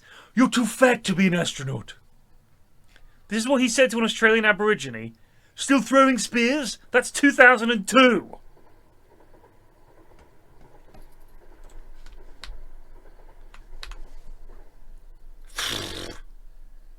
And be real. Kinda glad he's dead. Fuck off.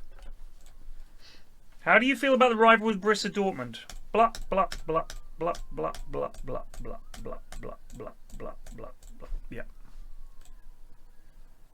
Who's your tip for the Bundesliga title? Us.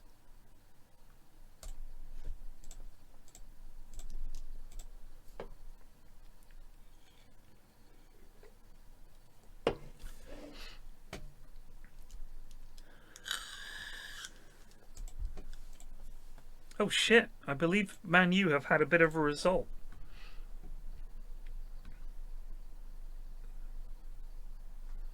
Well done. You're in the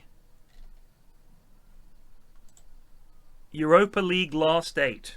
That's where a club like Manchester United expect themselves to be.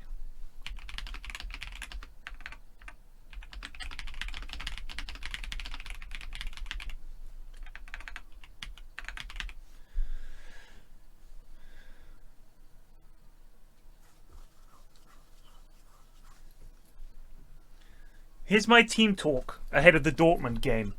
Kommt schön, Junges! Ich will eine deutliche Verbesserung sehen! That means, come on lads, I want to see a marked improvement.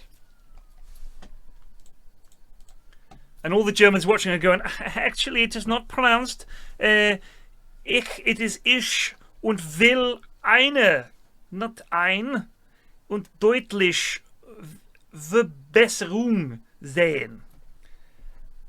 They love a bit of correction. Kommt schon, Jungs. Ich will eine deutliche... Kommt schon, Jungs. Kommt schon, Jungs. Ich will eine deutliche Verbesserung sehen. Exactly.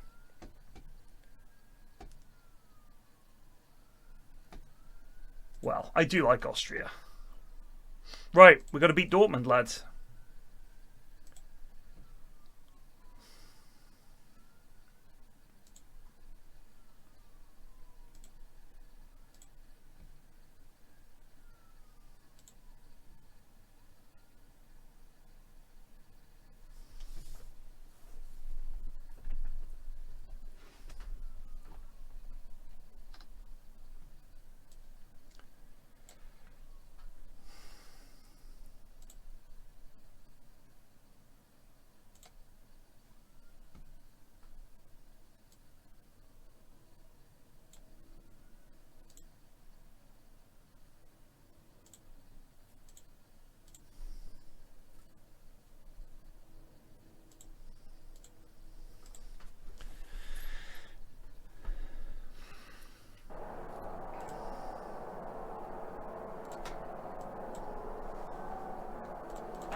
Yo!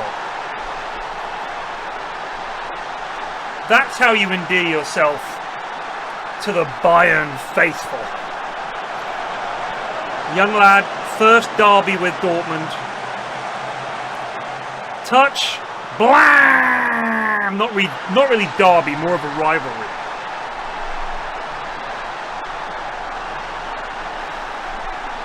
Because there's Munich 1860.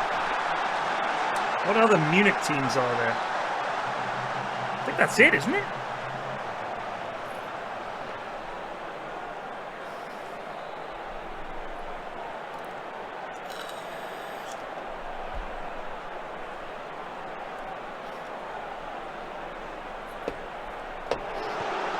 Oh, Borussia Mönchengladbach, but that's Gladbach, isn't it?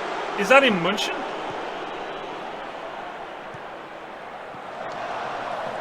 Tony Polster's old team. I used to love Tony Polster. When he played for Austria in the World Cup, I was obsessed with him. Mönchengladbach, not München. München? Alright, whatever, dude. How's your English? Apparently it's good, but I'd love to hear your pronunciation. Yeah, it was in Birmingham the other week. Nein, das ist Birmingham, das ist nicht Birmingham! Dummkopf!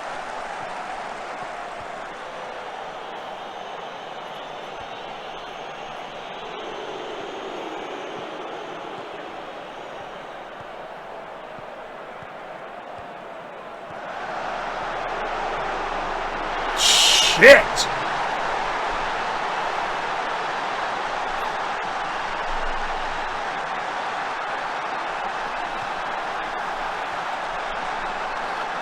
Fuck me, that's a goal.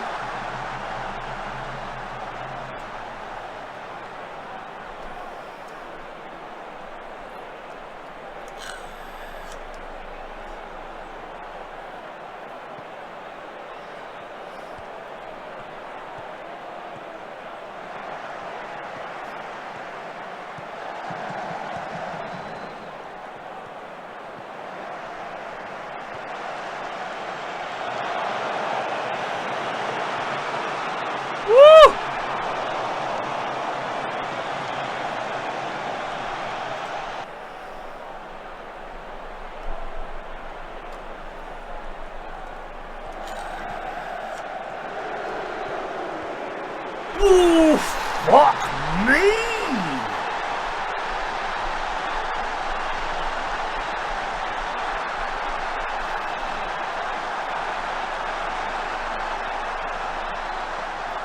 Yapolino? Ah yes, the famous Yapolino.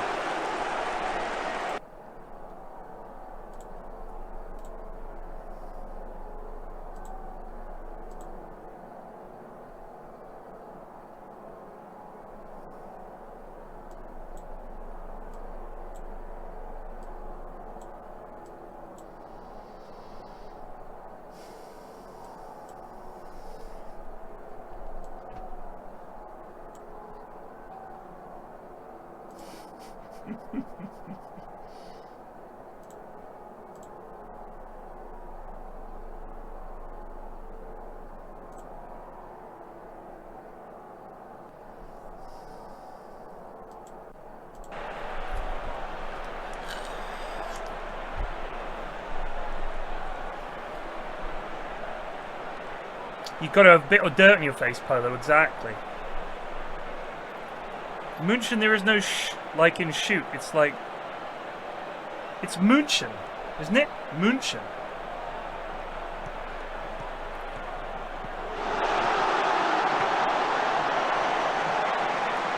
Fuck off, ref!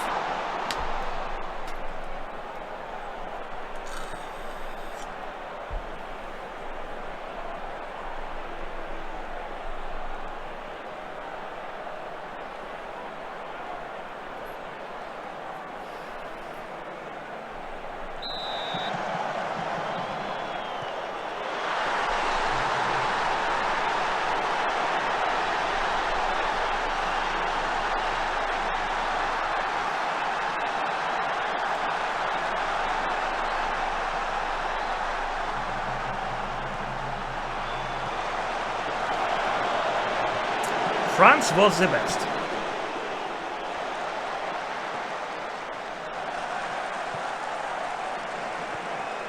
Russia, this is not desirable, but France was the best.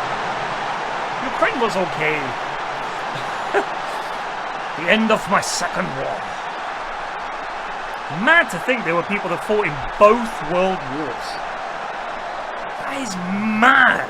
Imagine making it through two.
Offside, ref. He's 100% offside.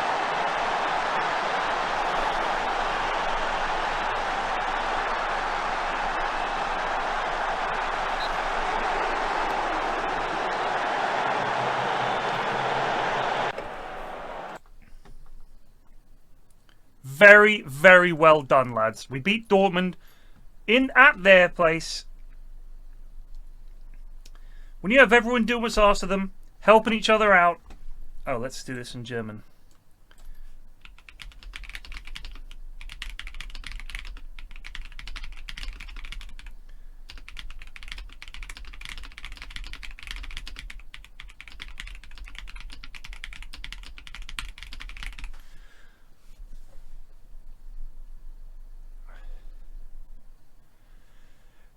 wenn jeder tut, was von ihm verlangt wird, sich gegenseitig hilft und die Drecksarbeit erledigt, ist es einfach. Wir haben das verdient. Let's see how that sounds. Wenn jeder tut, was von ihm verlangt wird, sich gegenseitig hilft und die Drecksarbeit erledigt, ist es einfach. Erledigt. Wir haben das verdient. Wir haben das verdient.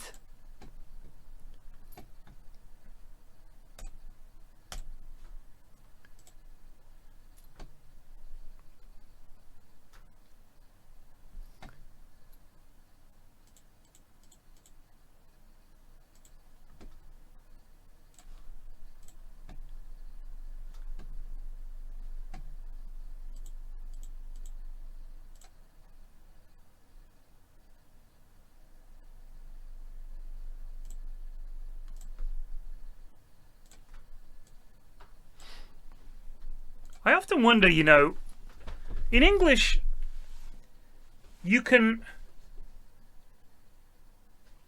flex the pronunciation of words way more than you can in my opinion, pretty much any other language. And I know this because there are a lot of people in England whose pronunciation is fucking shocking, but you can understand them. And English people are far too polite to correct people on their pronunciation. Germans will say, no, you have got this wrong actually. It is Arbeit, not Arbeit. Like they'll tell you.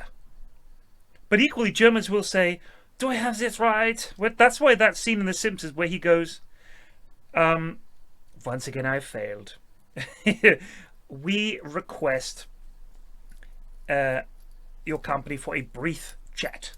No, he goes, once again I failed. My English is, how you say, inelegant. But I don't think that's true, Chibi, because they'll fucking have a go at you for pronouncing things wrong. And it's like, there are some vowel sounds and stuff you cannot do. Like, English people cannot say the word disparu. It's not disparu or disparu. It's like disparu. It's a sound we don't have. Disparu. We don't have the R sound.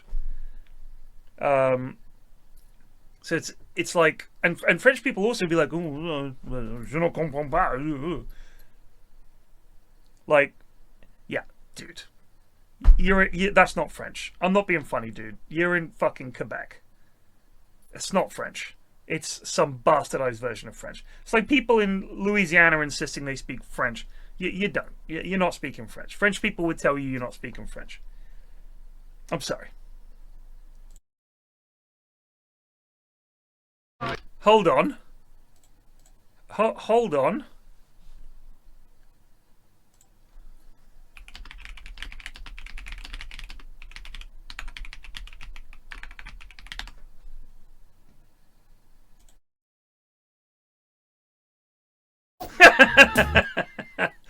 That's chunky. Oh man, I fucking love that show. Besiktas.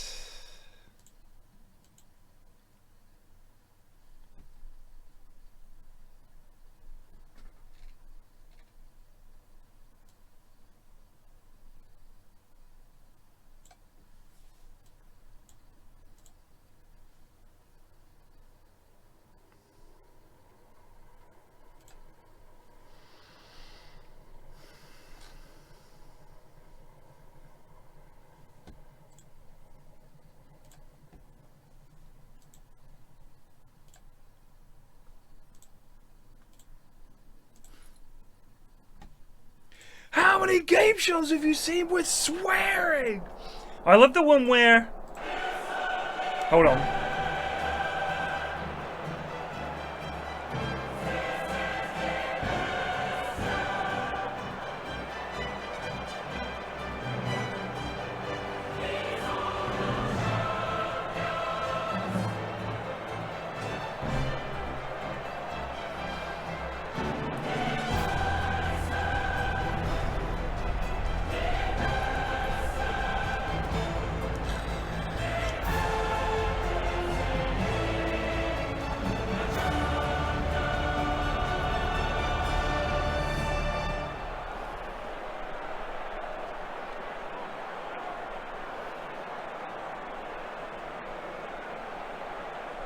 We have to win this game.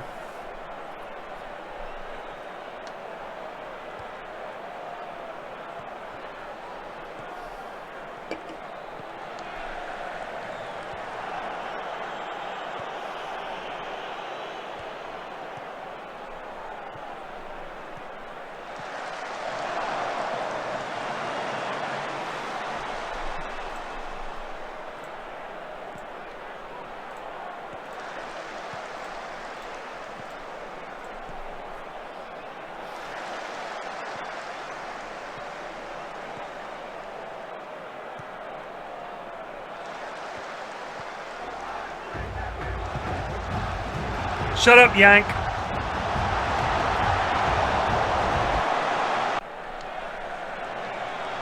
No Yank chance here. Find a German one. About football.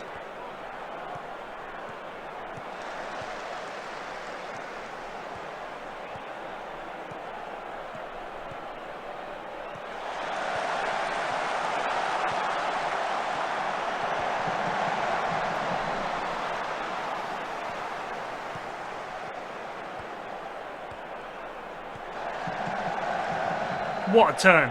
Oh.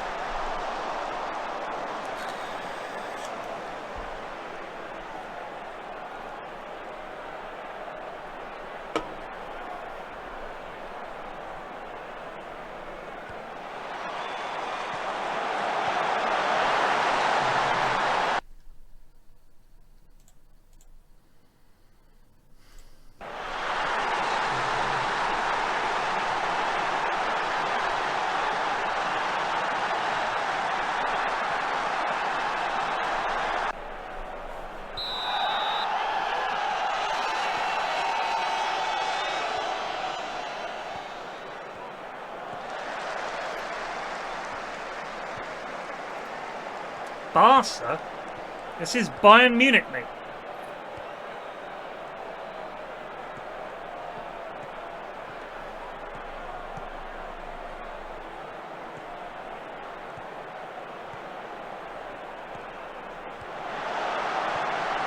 Oi!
What?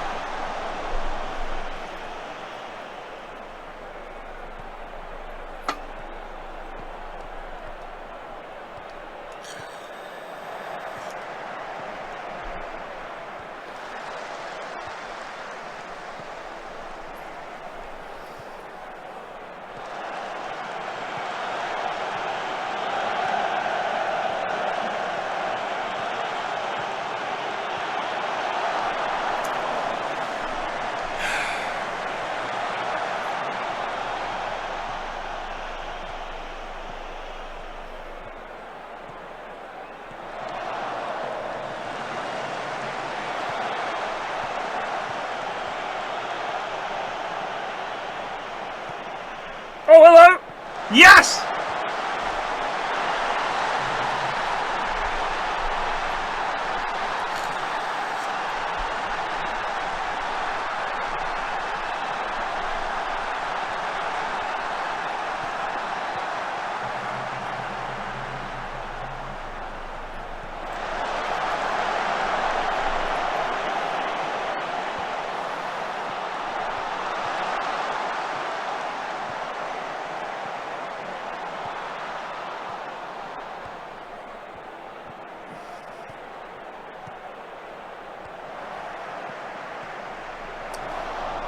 Oi, oi, oi.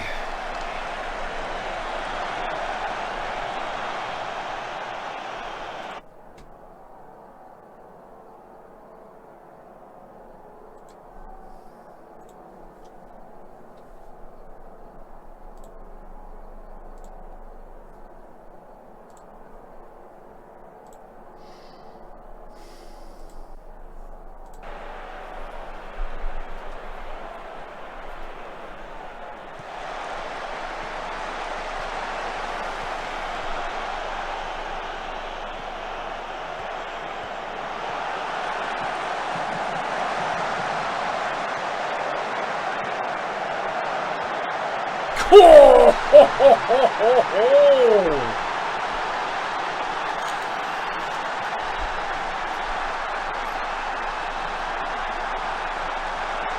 That's a fucking goal right there.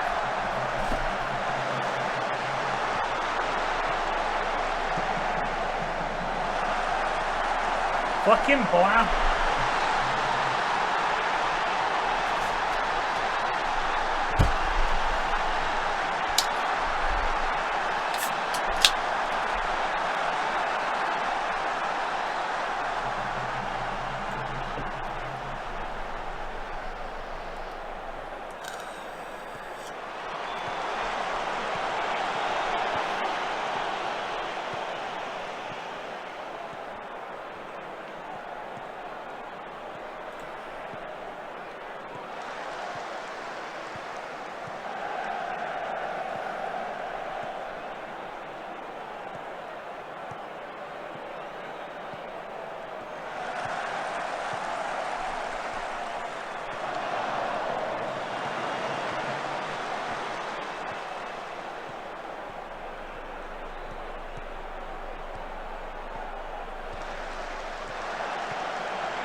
Offside.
Oh, that's Thatcher's goal, baby.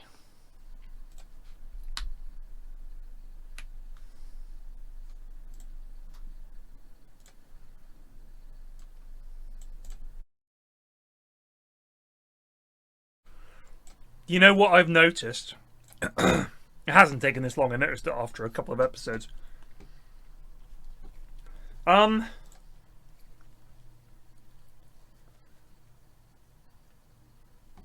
Is it me?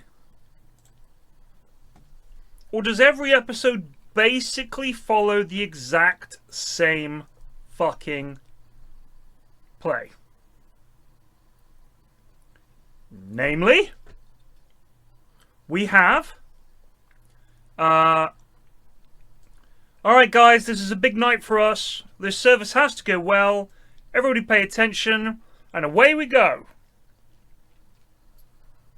And then it's always a disaster. Right, like always.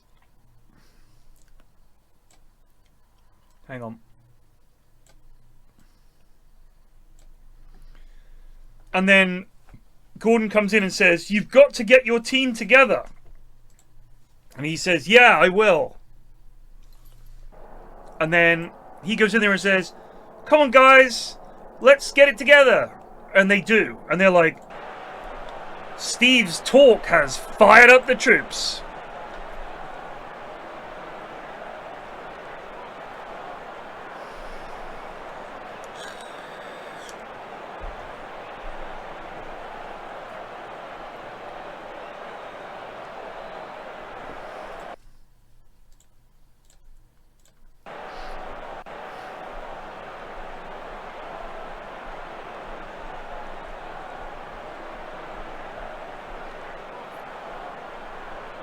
The British version is way less templated. Let's watch a UK one after this.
Go!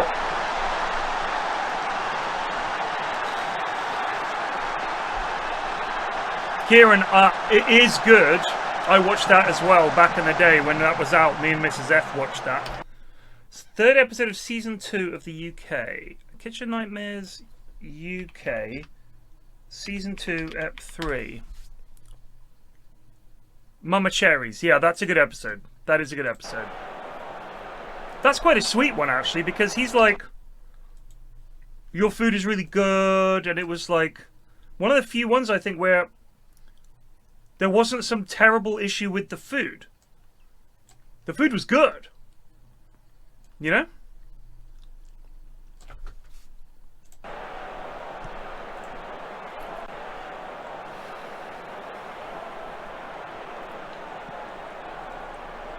We can watch that one as a feel-good Kitchen Nightmares.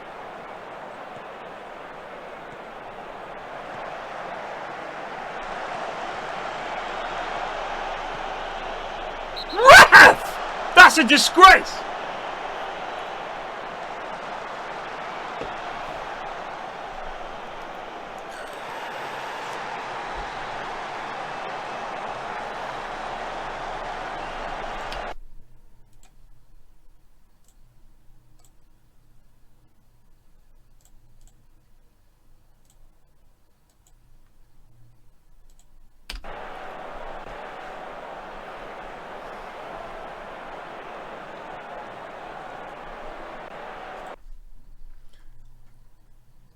Well done. Good win.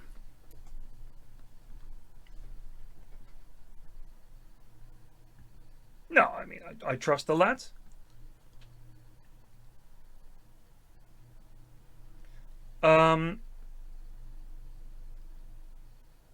Yeah.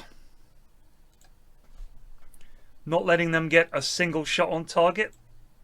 Pretty blooming good. Like, that's just an excellent defensive performance.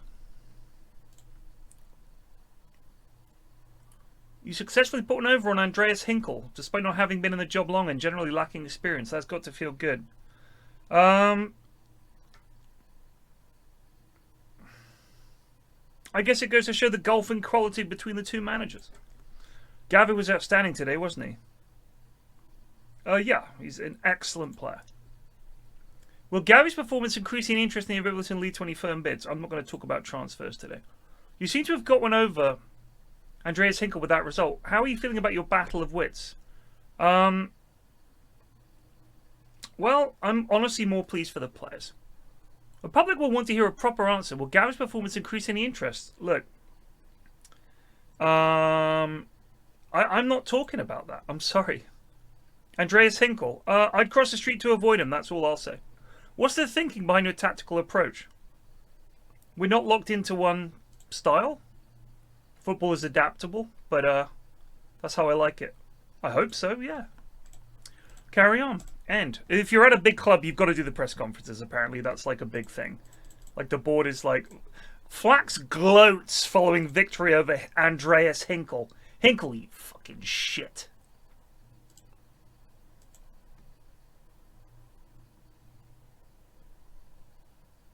Relationship with you, fairly poor. I'm going to make it even worse. Fuck you, Hinkle. You big bitch. You big baby bitch.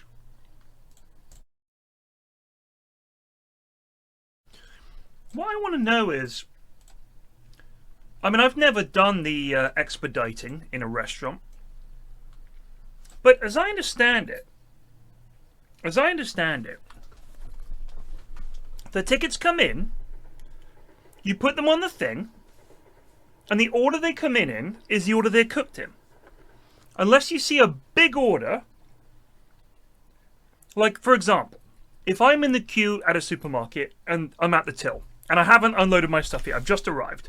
Oops, sorry. Uh-oh. Tonight on Kitchen Oh, Nightmare. no.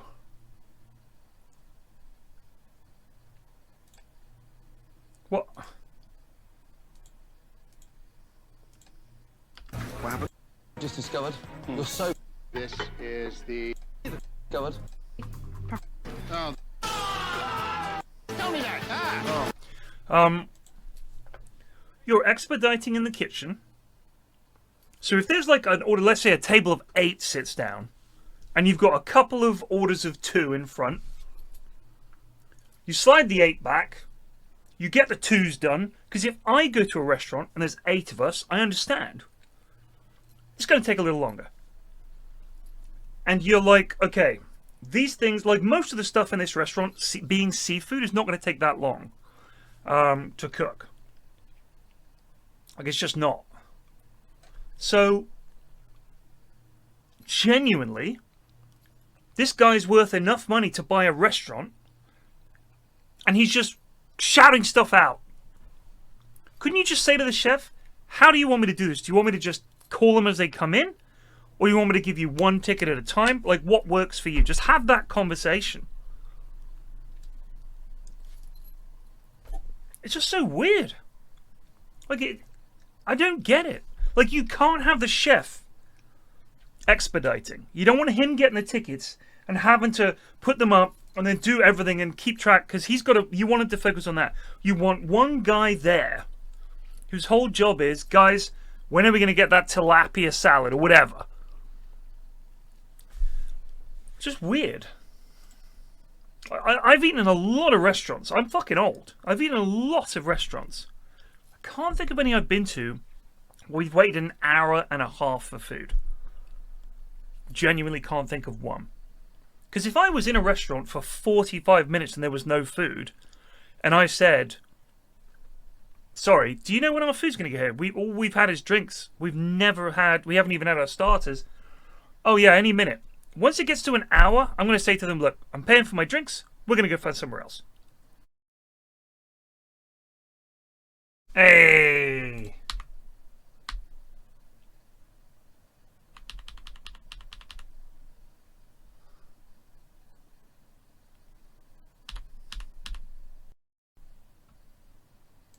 Boncho Arsov. What a name. Boncho Arsov. As I predicted, the Black Pearl is closed. Kaput, finished. Damn. Hello. Hello, How are you? Ramsey. Gordon, nice to see you. Damon Dow, nice to meet you. Black Pearl Kitchen Nightmares. So, episode, this is after the fact. The Black Pearl closed 4 days after the episode aired. David had an extremely long rant about Gordon in a letter. It is allegedly from all 3 owners blaming him for the 50% drop in sales.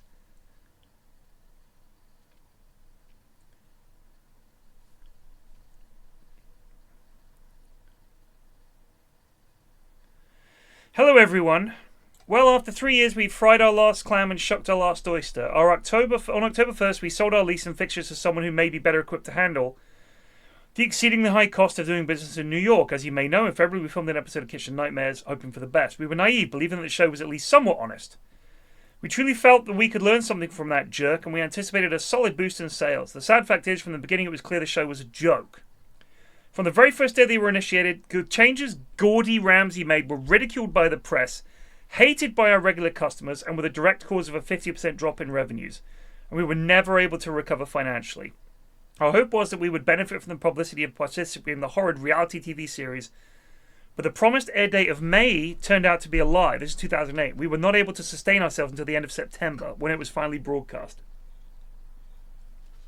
Especially with the damage inflicted upon us by the producers and star of Kitchen Nightmares.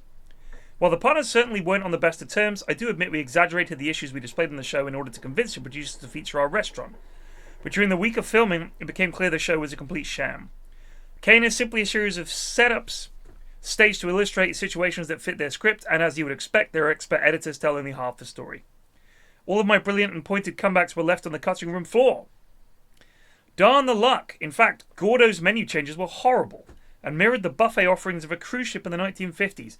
Lobster béarnaise? Shrimp Louis with green goddess dressing? His ideas were laughable and proved to be utter failures. His innovations had nothing to do with our concept of a New England lobster shack, something he clearly knows nothing about. For God's sake, he thinks the Canadian and Maine lobster are 2 different species. His big design change to the Lobster arcade game was nothing short of asinine. After the filmed grand reopening dinner, attended by actors, we learned, who responded to the producer's Craigslist ad and were instructed to order the new Gordy Ramsey special, very few ever ordered the lobster béarnaise again. And who can blame them? Greasy potatoes, buckets of oil, egg and butter. Nice one, Gordo. Real good idea. But what really sealed our fate was his bastardization of our award-winning lobster roll. To improve upon our recipe, he cut the amount of lobster in half, added lemon, lettuce, celery, salt and pepper, and way too much mayo. Of course, it didn't work. It served us right for allowing a potty-mouthed tea bag to mess with our New England cuisine. We should have taken a page out of history, revolted, and sent him packing and bleeding back to King George. Anyway, enough sour grapes. While I hope Gordo meets an untimely death so that I can dance on his grave, it is time to move on. Damn!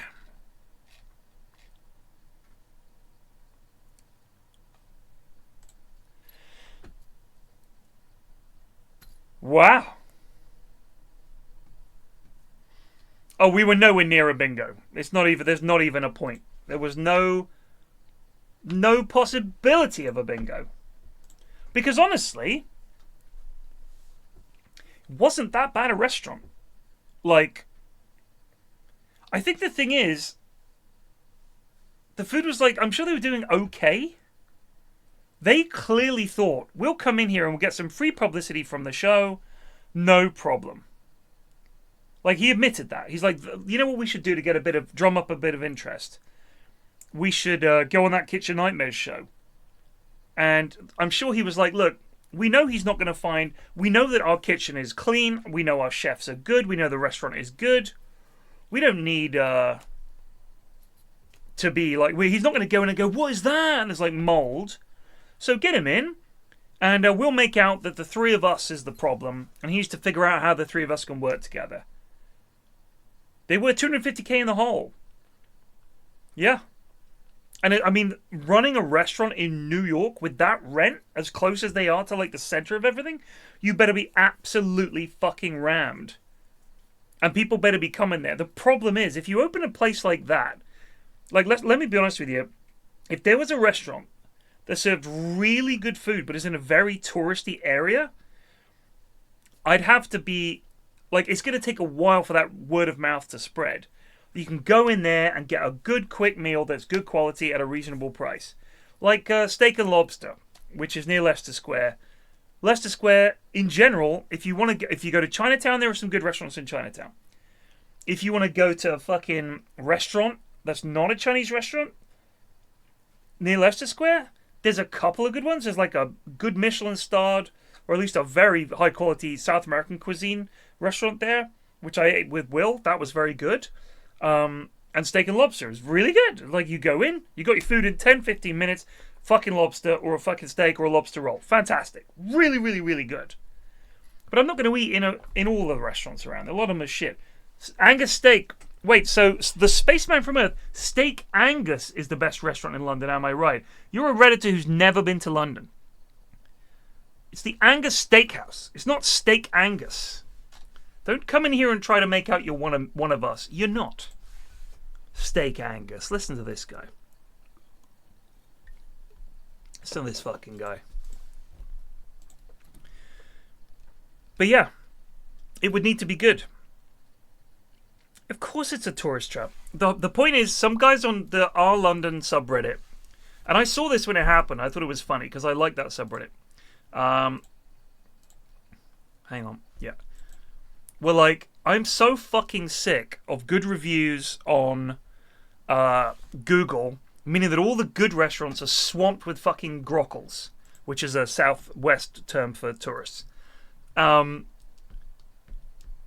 So let's convince Google that the Angus Steakhouse is the best, and then all the tourists will go there. And it worked. It worked. All the grockles went to the Angus Steakhouse. But a lot of other restaurants were like, shit, this isn't good. Because you're fucking over other restaurants. But it was fucking funny.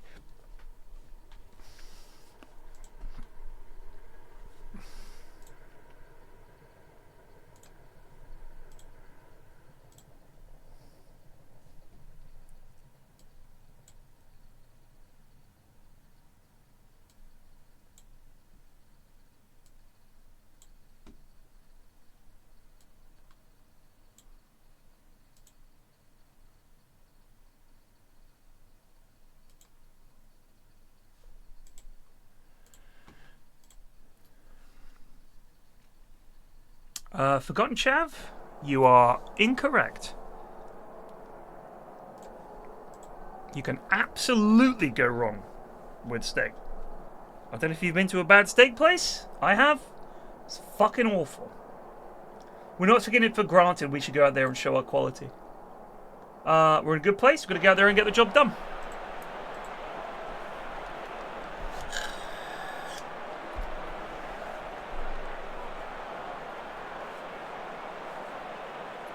It's not even about the fries. I went for a steak. I went for my mum's 80th. She came up to London. We took her to see a show. We got a nice dinner. We went to a steak place. Oh. Sort of near the theatre land. Went in there. It was not cheap. My youngest loves a Caesar salad. Loves a Caesar salad. Don't ask me why. She fucking loves a Caesar salad. We go there, I order a steak, she orders a Caesar salad. Let me tell you something. My steak was rotten. It was really badly cooked. It was tough. There was like sinew all through it. Every time I tried to cut a mouthful, it was like dragging across like strings of fat and sinew. It was really unpleasant. Wasn't seasoned very well. The béarnaise it came with was totally insipid and tasted of nothing. I was like, hardly ate much of it at all. And when the lady came to say, how was your meal? I'm not going to complain. I'm not going to be like, excuse me, this steak is shit, send it back. I'm just going to not eat it. And when they saw it, they were like, is there something wrong? You didn't like your steak? And I said, and my daughter didn't eat her salad either. I was like, well, your salad the Caesar salad was no good. The chicken was dry and flavorless. And you had like 4 croutons and they were all tiny. Croutons is one of the best bits of a Caesar salad. Big shavings of Parmesan, big croutons, nice Caesar dressing, lovely fresh lettuce, and nice roasted chicken strips. Nothing. It was dog shit. Hardly any dressing, hardly any Parmesan, hardly any croutons. It was mainly just lettuce as a main. And I was like, my steak was not very good. The quality of meat was bad. It was gristly. Every time I tried to cut it, I was cutting through sinew. It was horrible. And I complained, and they gave us the steak and the salad for free, which I appreciated. But it's like, how do you fuck up steak and chips? Very easily. Cheap cuts of meat. Cheap cuts of meat is how you fuck up a steak and chips. Or steak free. Because if, honestly, bad meat, you can do anything to it, it's going to be shit if you try and serve it as meat on its own. If you like did something with a slow cooked it or put it in something else, but a bad cut, come on. Hey, come here, donkey.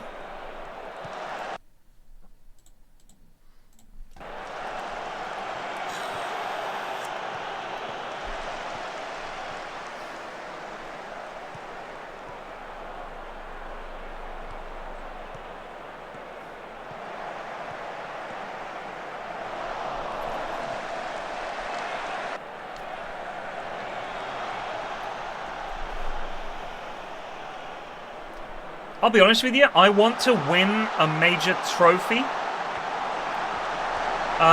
to raise my profile and reputation as a manager. I want to win some fancy silverware at a big club. I want to buy some big name players. I want to have a turn at the big seat. You know what I mean? I want to sit at the grown-ups table for a change. So yes, it's not like winning the league here is going to be a particular challenge. This is not a team in trouble. Pep Guardiola left to manage Juve, and this is the team I've inherited, and it's ridiculous. I bought one player. He's 21. He's genuinely going to be world class when he hits his peak. That's him there, Scotta. Look at that ball.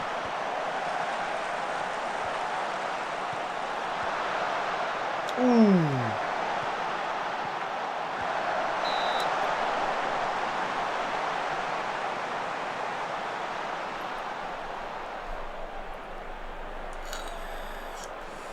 I mean, some of the... in fact, I would say the standard of food in London is way better than it is in quite a few other cities I've been to. It's very easy to get a really good meal in London. But, because London is a tourist hotspot, it's very easy to go somewhere where the food is shit and they're just taking the piss.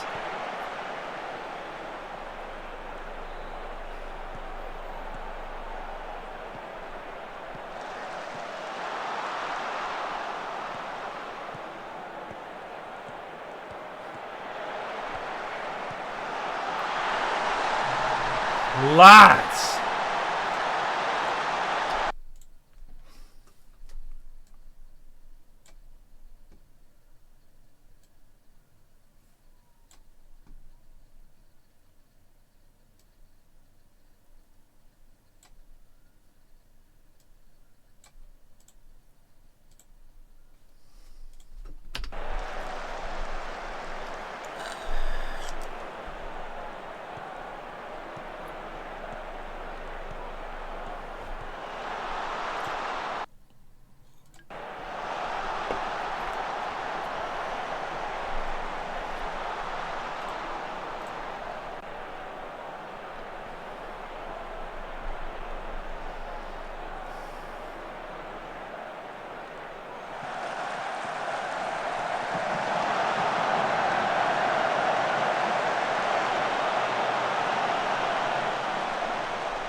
I'm disappointed, lads.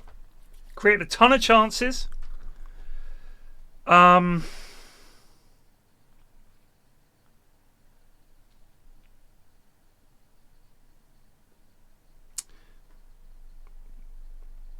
I don't want to talk about that.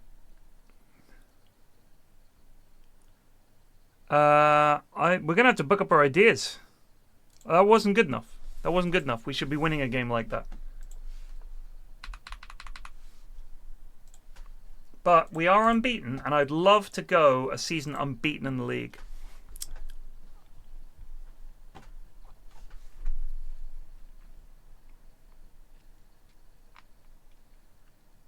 What would you say was the best city for good food?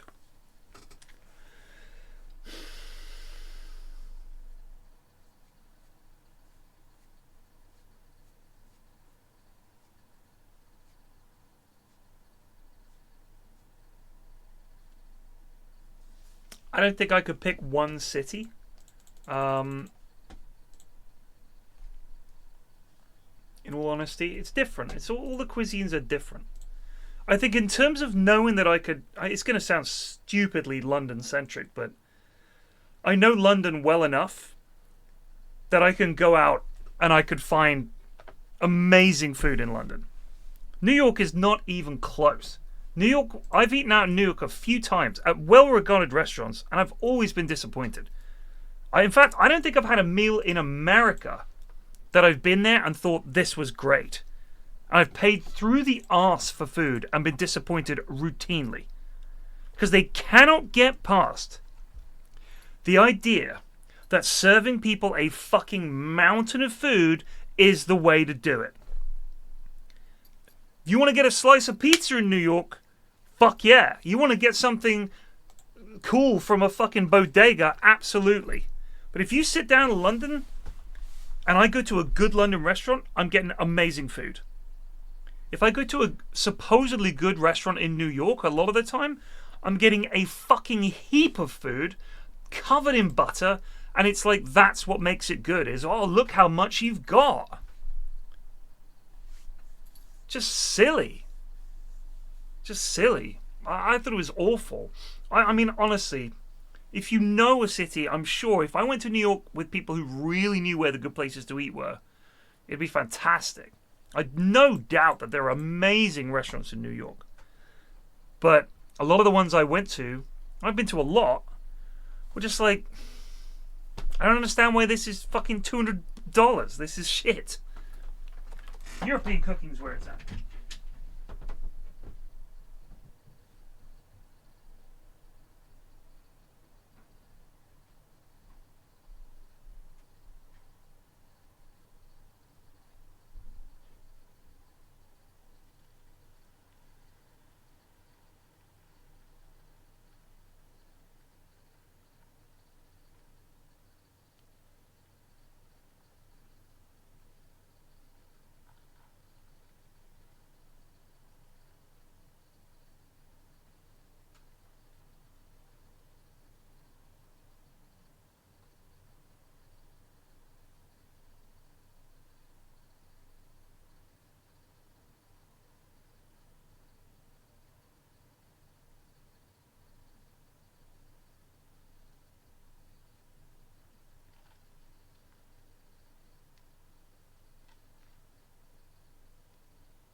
No, Manhattan. My brother lives in Manhattan.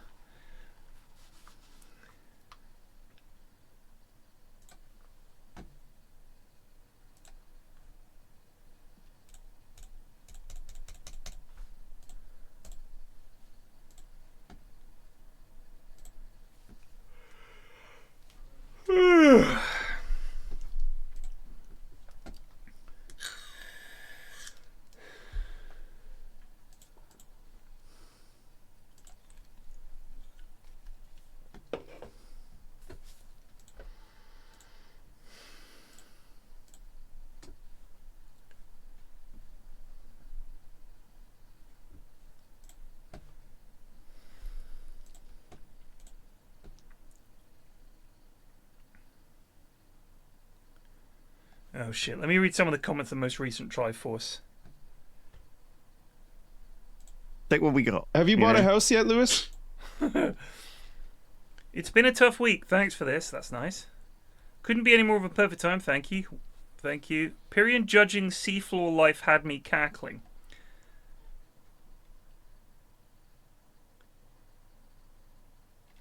I initially planned to use Unity from FM'22. They've been developing this for way longer than their usual dev cycle. Arguably makes the news even worse. Holy shit, that's bad.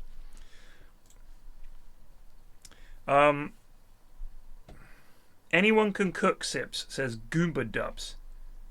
Copper on a microscopic level is spiky. That's why it's antimicrobial. The bacteria get impaled on it.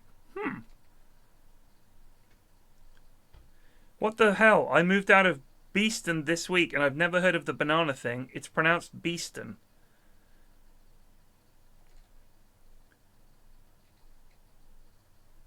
Hearing Beeston pronounces Biston is the worst part of my day. No hate, Flax. TY. PFlax talks a lot of shit considering he lives in a slug mansion and makes his dog eat out of a bowl of slugs. Alright, that's fucking funny. She's friends with them.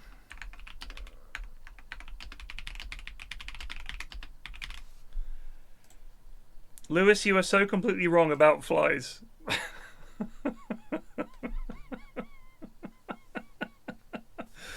Oh, that's funny.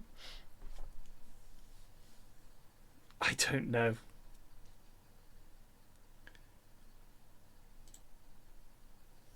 I genuinely don't know. Kitchen Nightmares UK Mama Cherry's Soul Food.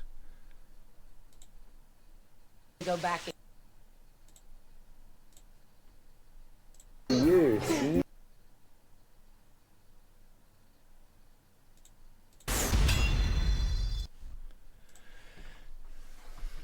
How long ago did you film this? Did I film what?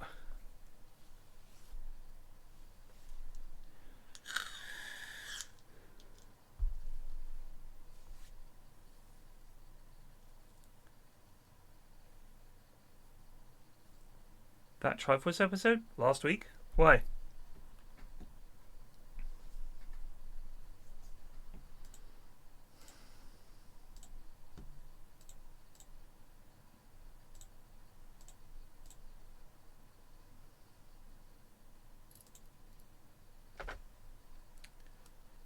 Because I talked about FM'25?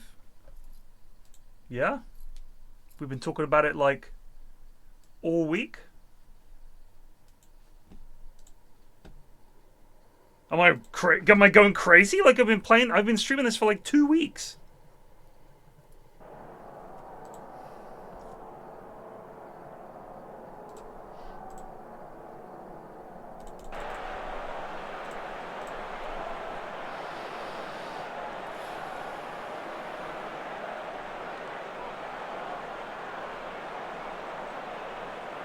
Yeah, but you said, how long ago did you film this? Haha, like there was something that I'd said that was like crazy out of date, but I don't think that's true.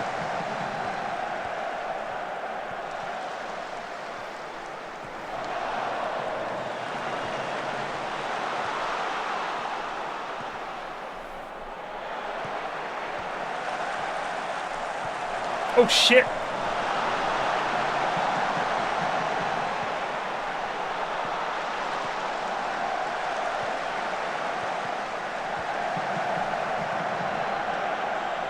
Hit it! Whoa!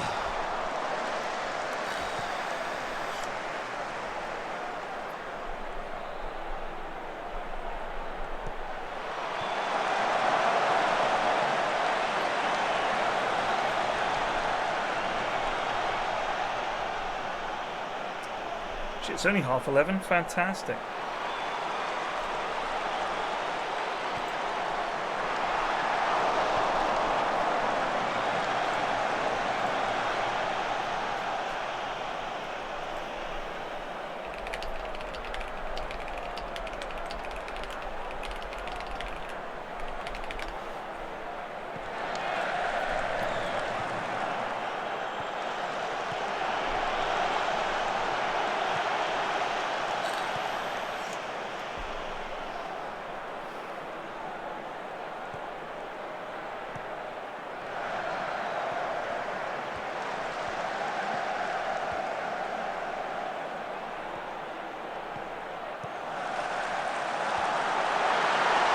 What a goal.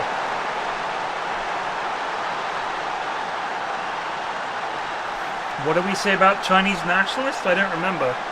Oh, you mean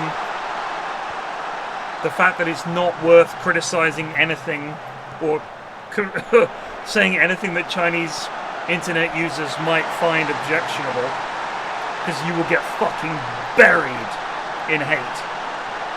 Like, Paradox dared to release a DLC for an extremely nerdy game, and Chinese fans are up in arms. I mean, I'm not being funny, but everyone could be up in arms about Hoi DLC and how inaccurate it is.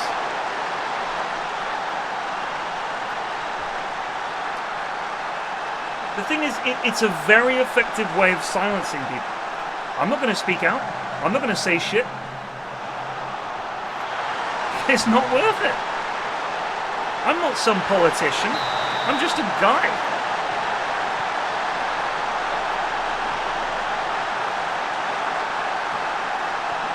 I'm just some fucking dad. So I'm not going to say shit. It's just not worth it. Like, I'm not going to change the opinion of China, either for them or for other people, because of something I say on our fucking podcast. But if it got out that we said something negative, you know, we get a load of shit for it. So what's the point?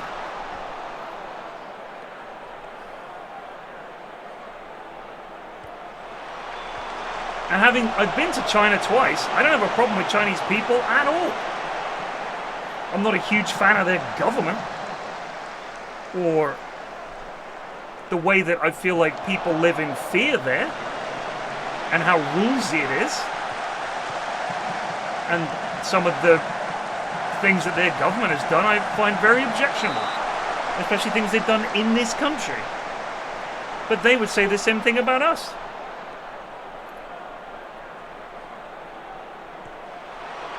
But it's not like I'm going to say something super negative about China.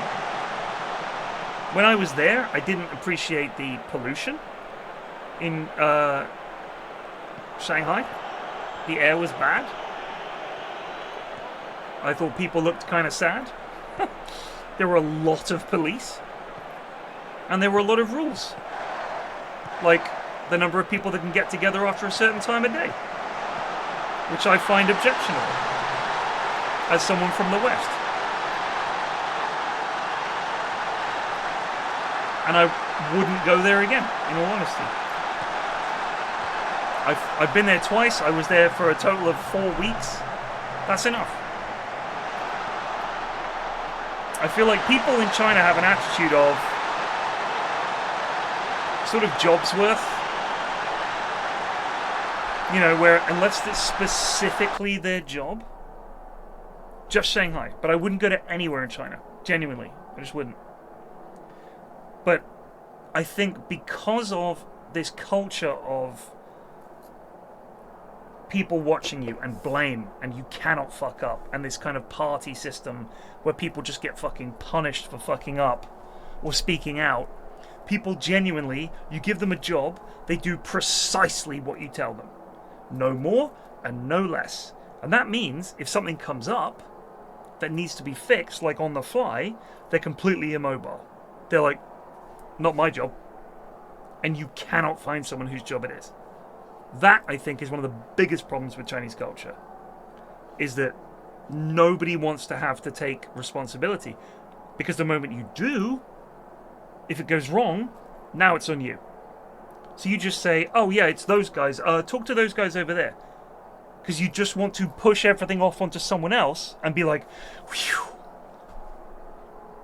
And the queuing thing is because there's a culture of there's not enough to go around, because of course they survived a terrible fucking famine under Chairman Mao. Like, terrible. Millions of people starved to death. So if you're not pushy and get to the front of the queue, guess what? You're gonna fucking starve to death. That's not a culture that leaves you easily. So I feel like the chain of command and everything, I mean, I'm not kidding. When we were at the place where we filmed Late Game, the chain of command was, there was a bar woman, then she had a manager, and he had a manager, and they were all behind the bar at the same time. And I'd go up and say, Ni hao, 1 beer, please. And she'd go, okay, that'll be this much. And she'd give me the thing in broken English. And I'd say, oh, no, Valve are paying. And she'd say, oh, no, you have to pay. And we were there we did the Late Game every night for like, 10 days or something like that. And every single time, I would say, no, Valve are paying for it. Valve, this guy. And she would say, no. And I'd say, please check.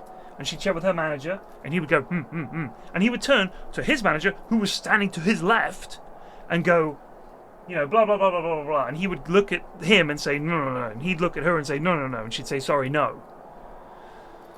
I'd say, fine. I'd say, Valve guy. And he'd come over and say, look, our credit card is behind the bar. Just give the guy 3 fucking beers. If he asks for beers, you give him beers. And she'd go, huh? And she'd ask her boss, and he'd ask his boss, and they'd go back down, and she'd say, okay. And that happened every single night, because she doesn't want to take a chance. She's not allowed, like socially, to say, oh yeah, I remember you from the other night, and the 7 other nights. I know what the situation is here. Here's your beers. She was like, something might have changed. Why take a chance? I'll get in trouble. So I will just check every single time. I'll pretend I don't know what you're asking about. No idea. This is not her problem. And that culture is like endemic. Everywhere you go, everyone is doing the absolute exact thing you asked them. Which to me is like crushing creativity. And it just feels like it sucks the humanity out of things. I hate it. I absolutely hate it.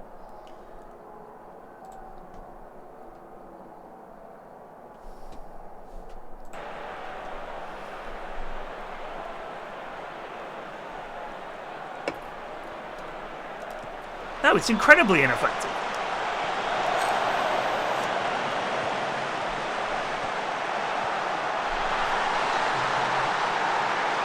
Like, if you had a business that was, they talk about being agile and stuff, right? If you had a business where every single employee did exactly what you told them and nothing more, and never said to their manager, we could do this differently, and just did their job and went home, did their job and went home, did their job and went home. Everyone at every level. You're literally relying on a handful of people at the top to deliver any kind of innovation. That's crazy.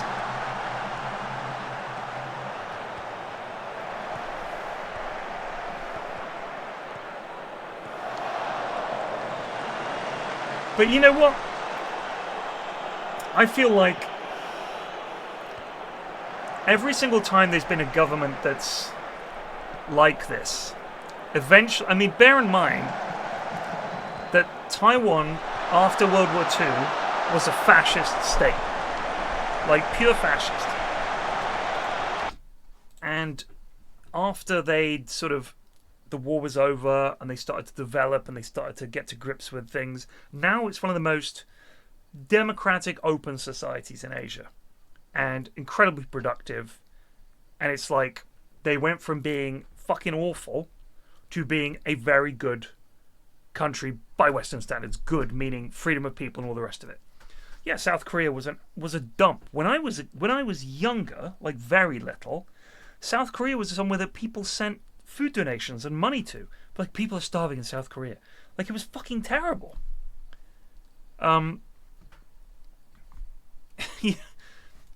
If you wait long enough, all of these countries will eventually become more progressive, more democratic. But then you do reach a point like America where apparently it all falls apart. But hey, what can you do? I was thinking we just gotta have patience. I mean, just wait. These guys all of these places will eventually come around and the people will realize, you know what, we'd actually like a little bit of freedom.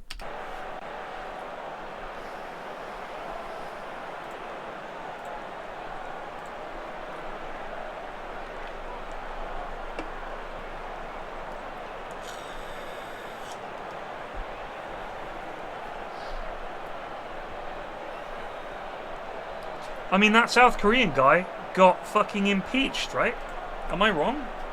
I thought they immediately were like, no, and everybody marched on their parliament, and the dude got fucking impeached or nicked or something. It's not like it worked. Yeah, he got nicked. That's a democracy right there. That's a hat trick for Gary. Holy shit.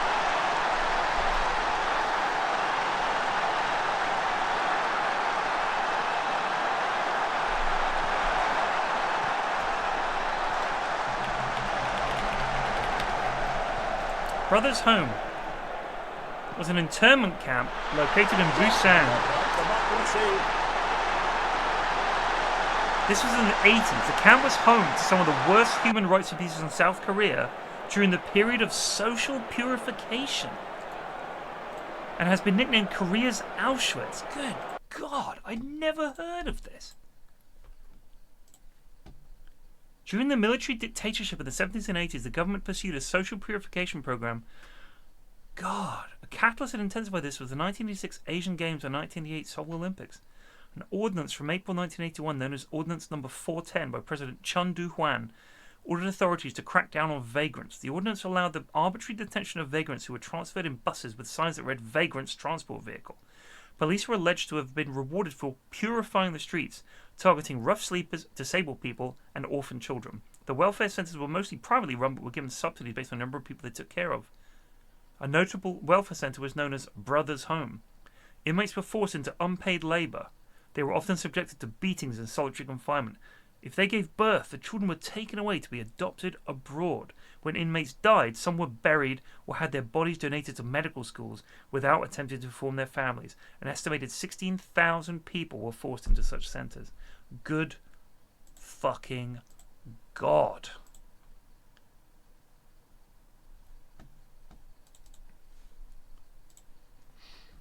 Wow.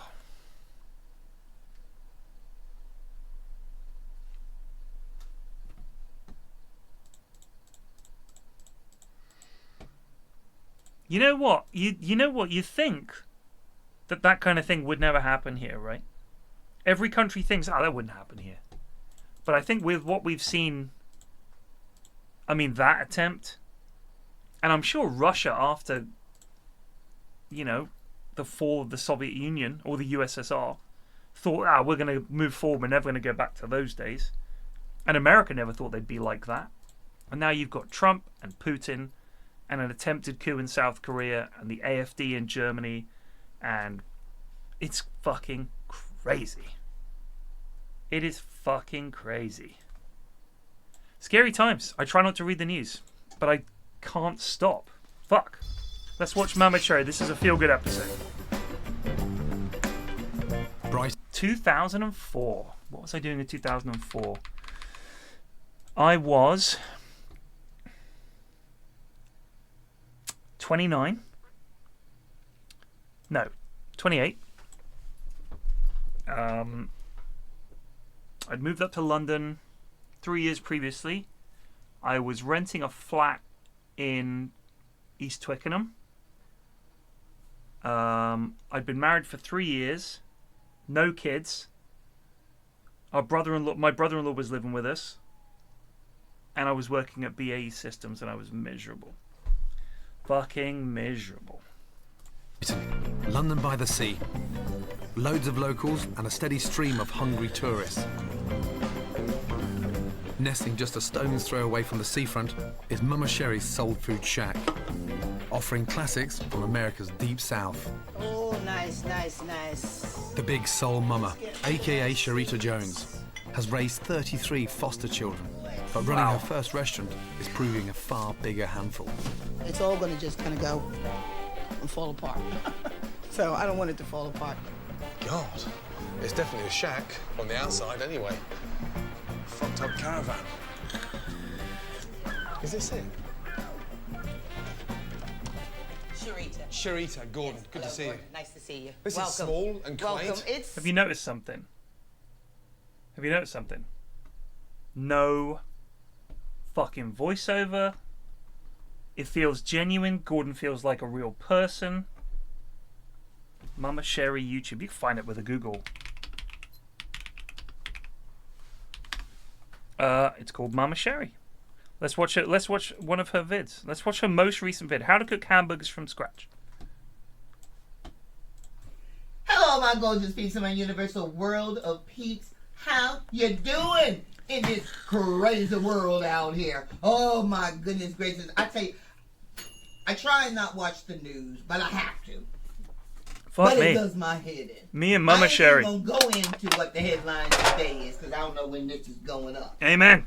But I just say to everybody out there, stay safe, please, and do what's right.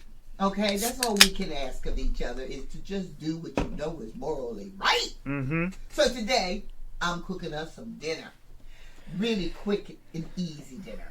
This is what I'm calling my chili con carne flavored burger stuffed with mozzarella cheese. Look at it. Look at it. Yummy, yummy, yummy, yummy. And topped with a creamy garlic mushrooms. Shall we get started? Do you know what I'm really tempted to fucking do? Is to find YouTube cooking channels and like go on them and say, please teach me a recipe. And just appear in a Mama Sherry video. I bet if I reached out and we could make it happen. That'd be so much fucking fun. Just do some fucking cooking vids. Why not? Let's get going. First thing you want to do is you just want to get you some mince, okay? I got me some mince. The angle you're at, are you sure everything's cool? You got me there? Okay. Yeah.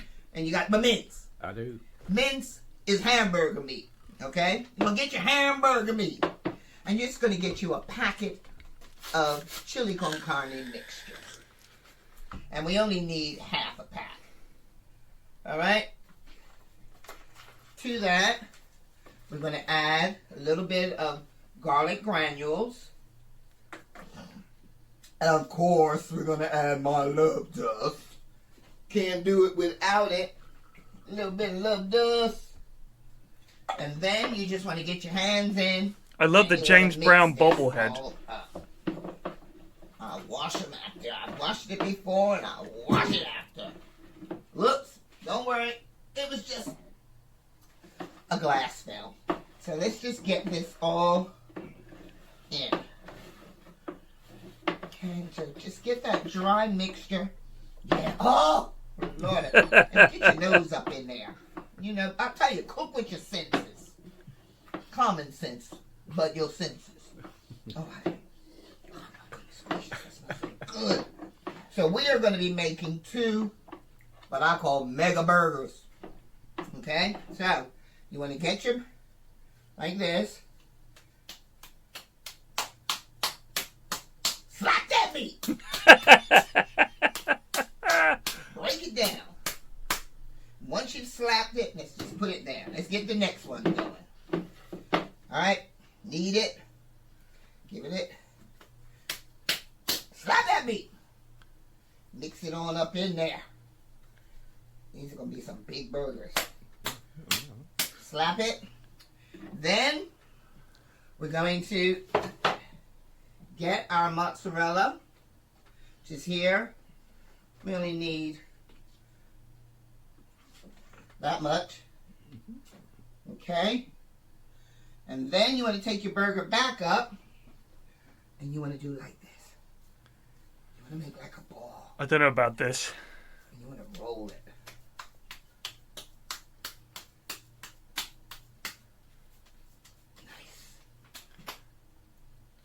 I've had pizza burgers before and they're really good. Put it on there because we're going to cook these in the air fryer. Uh-huh. Alright, kitchen one, remember? So you see what I did? Get it? Roll it over. Slap that meat. Oh yeah. Oh, this is going to be good. And try and seal it because you want to keep it so that that cheese stays in the middle. And it will. So here we go. So now we're going to just take this and we're going to put these into the air fryer and just leave it. So while that's cooking in the air fryer, we're going to come over and start our mushroom sauce. But I'm going to wash my hands first, so I'll be right back. I'm back. So our burgers, I don't know why it stopped.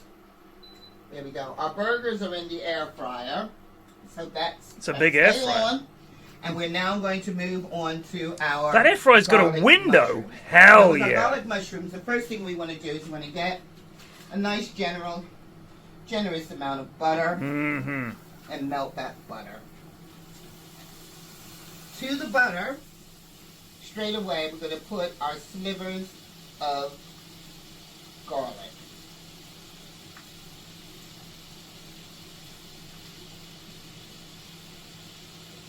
So let's just get this garlic in. Woo.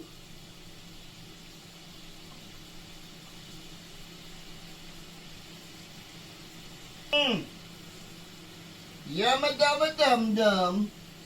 I always put way too much garlic in because I love it. They're like, add 1 clove of garlic. I'm like, what about 3? And then I've got some sliced onions. So let's get my sliced onions in. Because we want to sweat these down. I'm not questioning Mama Sherry. But generally speaking, I put the garlic in, like, at the very end. Because I don't want to give the garlic more than a minute. And I want to give the onions in butter 10 minutes at an ultra low heat. Like, ultra low heat. And this is going to be our topping for our burgers. Now I've got some garlic salt here. So let's get some garlic salt. Jeez. And now let's start putting these mushrooms in.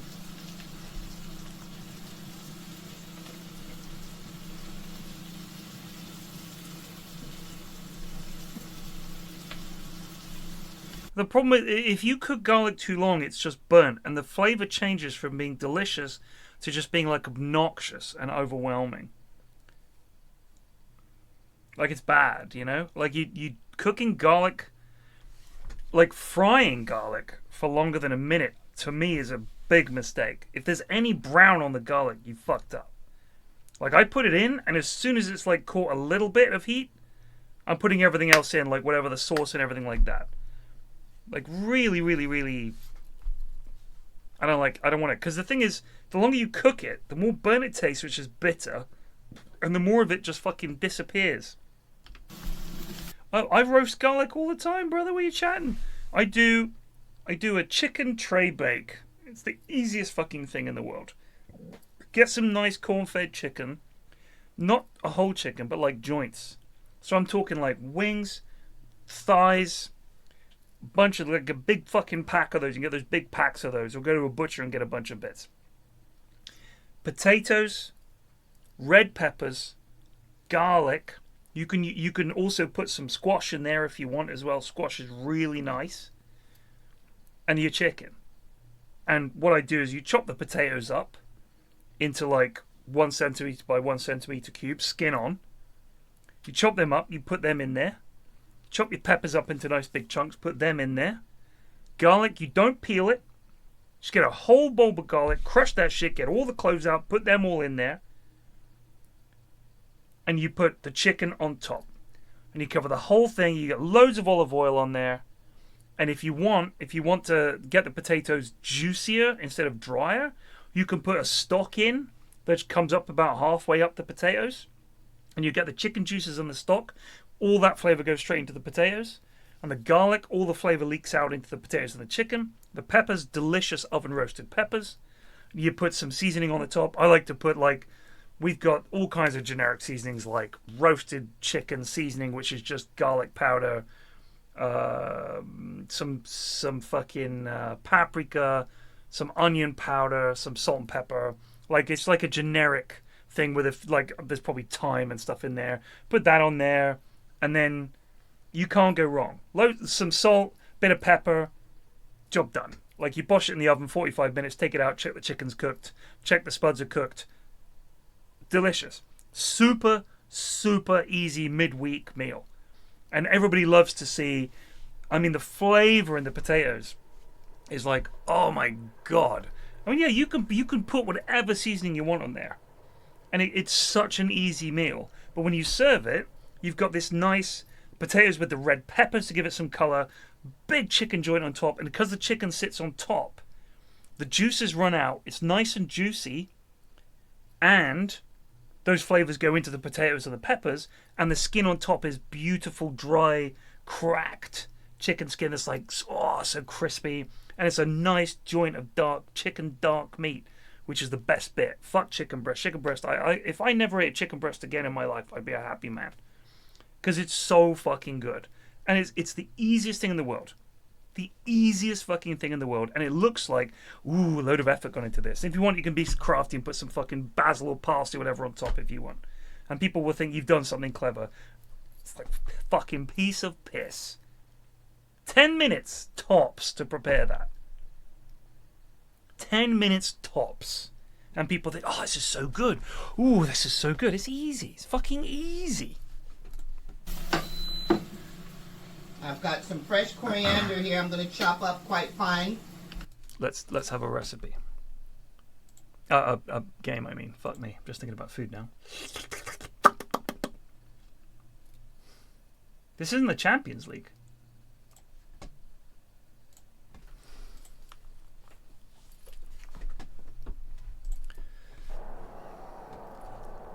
I think there are definitely times you want to peel potatoes. I think mash is better with peeled potatoes, personally. If I'm doing fries and I want them to be thin French fries, crispy, thin traditional French fries, I'll peel them.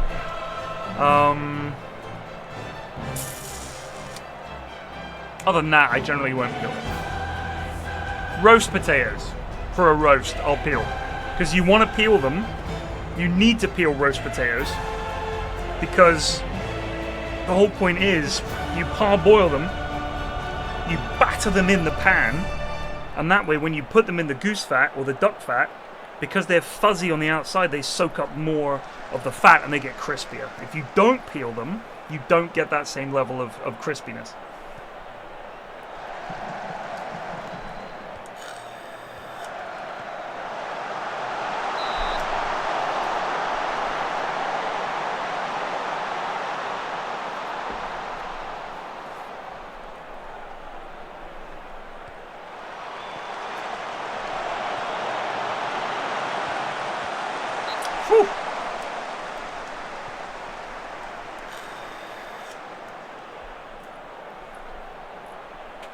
Hey, I don't mind skin on mash. I like it. But I've got to feed a family of fussy children. But I don't like lumpy mash. But the thing is, the skin can add a really nice texture. If you get some of those red skin potatoes, like Maris Pipers or something like that. I think they're the ones with red skin, aren't they? Or is it russet something? Either way. The red potatoes, the skin there adds a really nice texture to the mash. And it's you should eat the skin. It's loads of fiber in it and shit.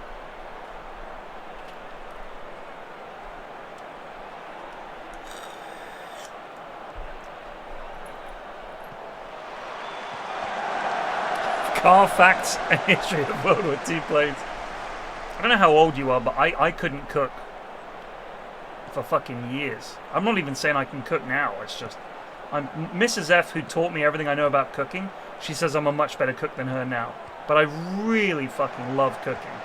Like, I really, really, really enjoy it. I try to do something every time that's going to be, like, really good. You know? I tend to buy goose fat more than duck fat. You can get both, but I like goose fat, and I do my roast potatoes in goose fat. And sometimes if I'm doing a sausage casserole that's kind of been like a cheap version of a cassoulet, a bit of goose fat in there is really nice. Because what you would traditionally cook, first of all, a cassoulet generally you finish in the oven.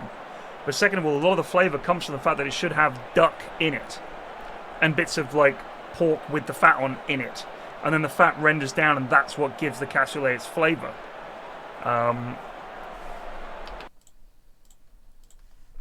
So if you're doing like a cheapo midweek version of a cassoulet, I think having a bit of goose fat, it does help. It just gives you a sort of cheaty version of that flavor. I don't care about cleaning. It doesn't bother me. I worked in a kitchen doing washing up for like at 2 restaurants for like a couple of years. Just honestly, just get used to it. Just don't bother me.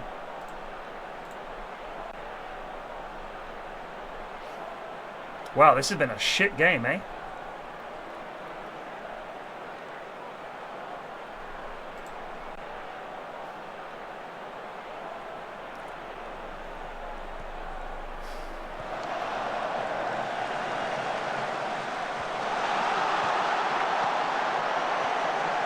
Oh my god!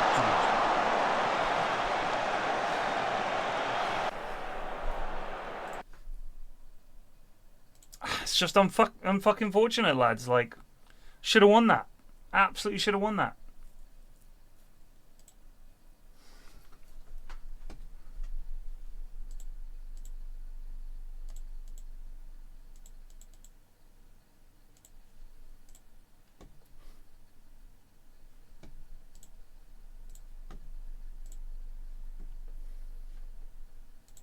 No conference? Alright. Fair enough. Gordon revisits Mama Sherry's. Wait. It's quaint, it's cozy. I'll say. It's like walking into your My front lounge. Thank you. And See? that's what it's supposed to be about. Because I tend to spend all my life here, this has got to be my front room. Otherwise, when do I get to kick my feet up? So this is where After 3.5 years, despite throwing everything at this place and working 7 days a week, Sharita is still in serious debt to the tune of £65,000. And who's the chef? I'm kind of the chef. I come from a background of big mamas, and all of them cook. It's called stick to your ribs, basically. Stick to your roots. Ribs. Oh, ribs, right. Stick to your roots, to your ribs. Mama.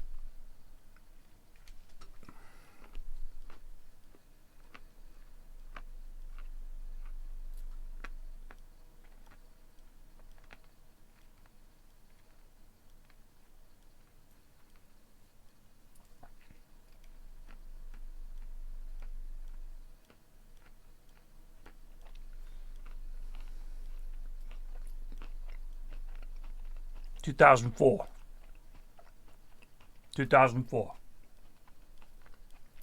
We forgive because people didn't know.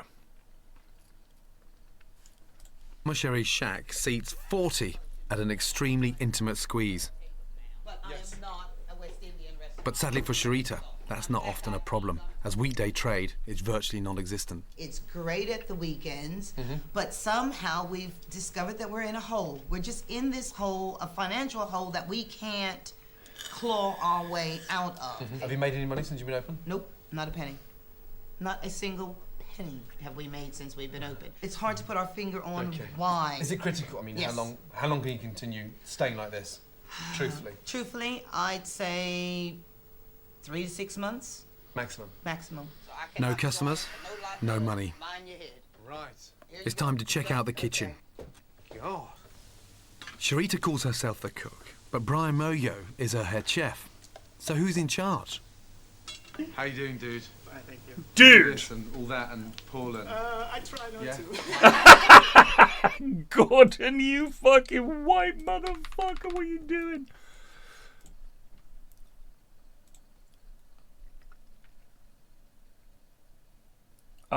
Yeah. That's fucking embarrassing. Hey, dude. This is Gordon being, dare I say it, a white boy who has very rarely interacted with people of color. I'm just saying. Like, attempting to do the handshake that he assumes this black man does, and the guy's like, I try not to. Do you know what? I don't... Gordon means well. I don't think Gordon Ramsay is a racist. But that's pretty funny. Like, a lot of that is him feeling super awkward because he's like, shit, I'm British and I don't want to offend anybody. I don't want to be polite. I don't want to come in and be like if I just go to handshake and he's like, why are you trying to shake my hand? I'm black. You have to do all this. I'll fuck up. So, no, this is just classic British awkwardness. And it always reminds me, I think I told this story on the Triforce actually. My father-in-law, myself, Mrs. F were driving through Wimbledon. He, bless him, had helped us move in, driven up from Dorset, helped us move stuff from our from Dorset up to our new flat. The first time we lived away from Dorset, other than university, he drove up in his car, big estate car he had. Drove up, moved all the stuff in. We're driving back to get some lunch from nearby, and we're going through a street. A lot of London streets are parking on both sides, and it's not wide enough for two cars. So what you have to do is look ahead and think, oh, there's a gap there because someone's got a dropped curb. So what I'll do is I'll pull in there and let this person pass. So we're driving along and this guy pulls in and lets my father-in-law pass. My father-in-law has the window down because it's hot. And he looks out the window, he's going to say thank you. And he sees a black guy and he says, thanks, man. Now, my father-in-law has never said man to anyone in his life. But I also think he's probably spoken to probably 3 black people in his life. And he said, thanks, man. So me and Mrs. S say that all the time. Thanks, man. This is Gordon's version of that. But Brian Moyo is her head chef. So who's in charge? How you doing, dude? You do this and all that and Paul and... I try not to. We don't go in for cliches. No. So are you the head chef or are you the cook? What are you? I'm confused. Well, I was employed to come as a head chef. Right. But because of problems with finances and things like that. So Don't let me stop you. I took a sit back. Listening to the audio is all fucked. So who writes the menu? Sharita has written everything. She does everything basically. So you got a cushy job then, really, haven't you? You could say that. As a chef, yes. Pretty chill. Yeah, as a chef, yes, it's pretty chill. But A head chef who doesn't write the menu and only works 35 hours a week. Next he'll be telling me he's forgotten how to cook. Here you go. We've Thank you. got some catfish goujons with hush puppy and our homemade pineapple salsa.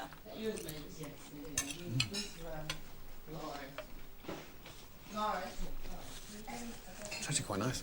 Very, very delicate fish. And it's nicely fried. Very light. Really nice. Thank you. Be back with your mains. Shake it down, break it. My mama not love to make it. For mains, my plate's piled high with a clumsy mess of ribs, spicy chicken jambalaya, and corn and bean succotash. I hope he likes it. Fucking hell. There's ribs. So tender. I have to say, it's thrown on the plate with no real care, but it tastes phenomenal. This may be the first time I'll actually go back to the kitchen with an empty plate.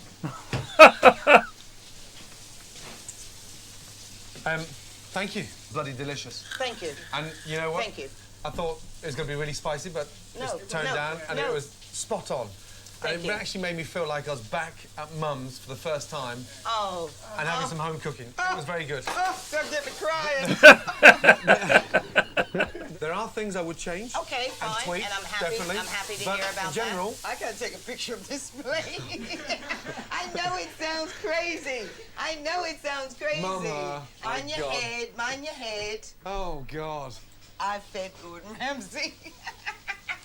And he cleaned his plate. How the hell did you turn that thing off? She doesn't shut up. Rabbit, rabbit, rabbit, rabbit, rabbit, rabbit. Shit. Sharita's down-home style should be a unique selling point, but it ain't working. Like, have you like I feel like genuinely in the American version, the producers would be like, "This isn't gonna work." Do you know what I mean? They'd be like, "No, Gordon, come on, we can't do this episode. This is shit. You can't like the food, dude. What are you doing?"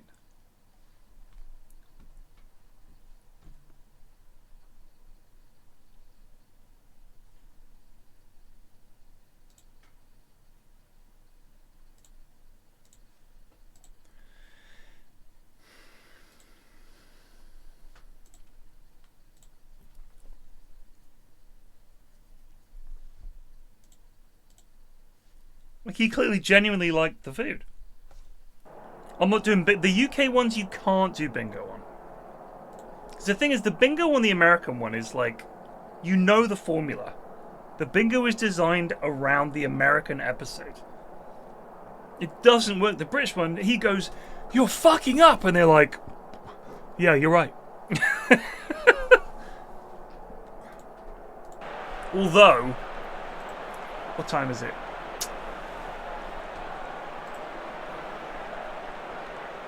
I've got a cracking UK episode that you guys might have seen, you might have not.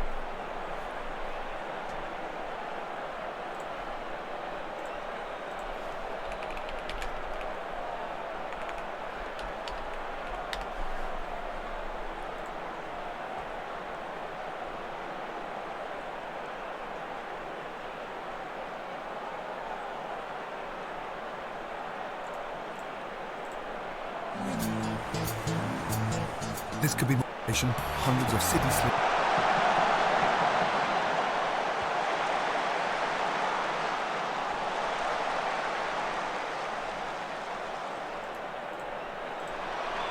Take.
This is it. Alright, I found it. Or did I? No, I didn't. Fuck.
Well, it's just hard to find episodes.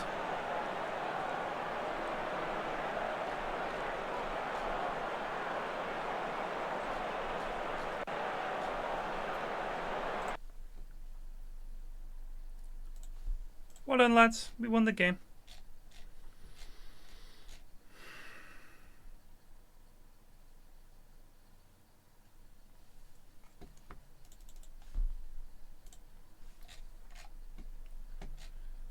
Oh man, why can't I find this episode?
Damn. Why can't I find this episode?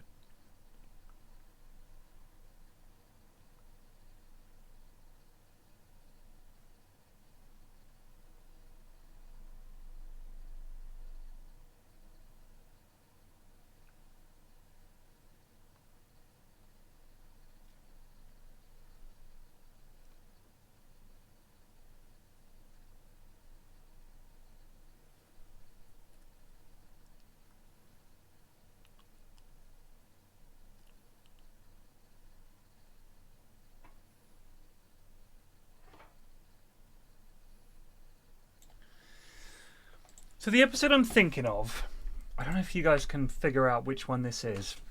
It's definitely in the UK.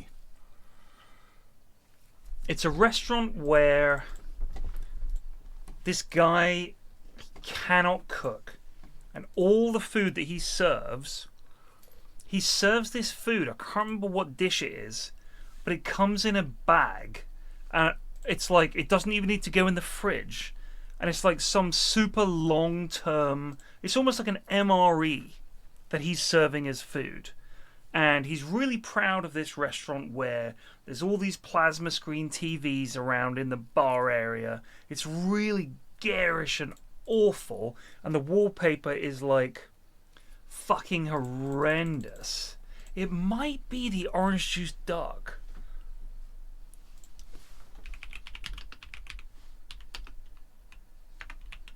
It's orange squash.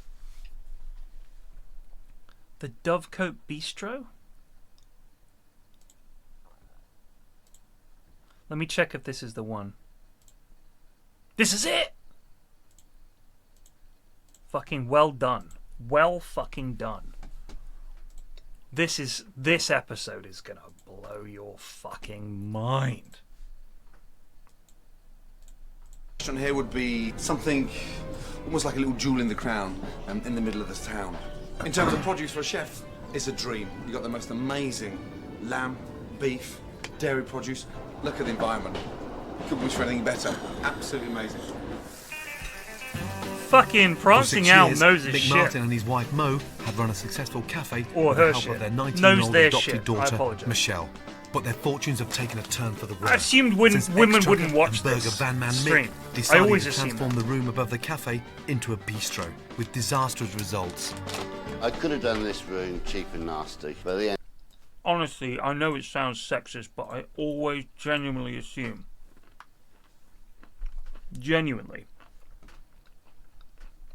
that there is a handful of women that watch this stream.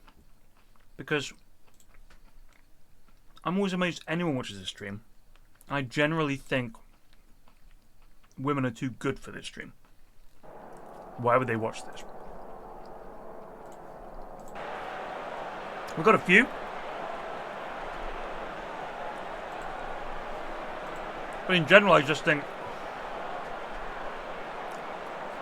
come on. Women have got much better things to do. They've got too much pride to watch this shit.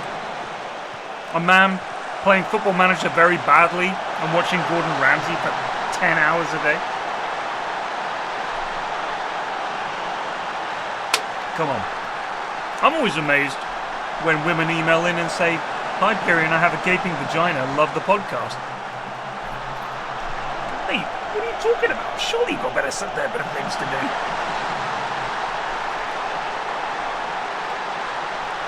I mean, let me put it this way. Are there any women out in chat right now? Or am I literally talking to 262 dudes? It's 12:30 on a Thursday night. As far as I'm concerned, this is like the territory for sad, nerdy men like me. Nifty Meme says, "I am a woman." And you're here watching this, and you're subbed.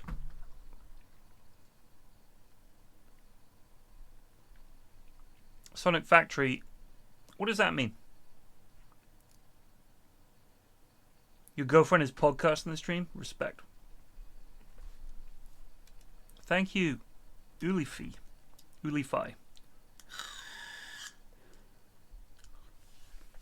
I identify as a biscuit. Are you one of those people that does that I identify as an attack helicopter and all that shit? Don't be transphobic, dude. Chill. Chill. 2.5 and a biscuit is, honestly, I would take that.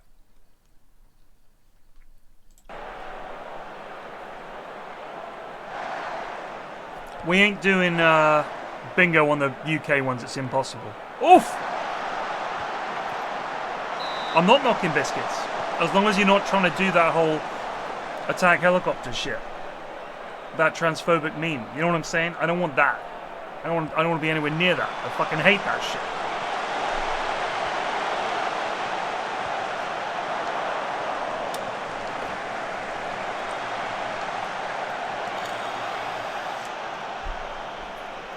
You don't know what that is? Good. Then you're probably a chill dude.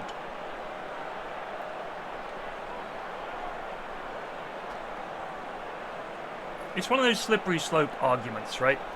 Where it's like, oh, you identify as a woman? Well, I identify as an attack helicopter. Because that's the same thing.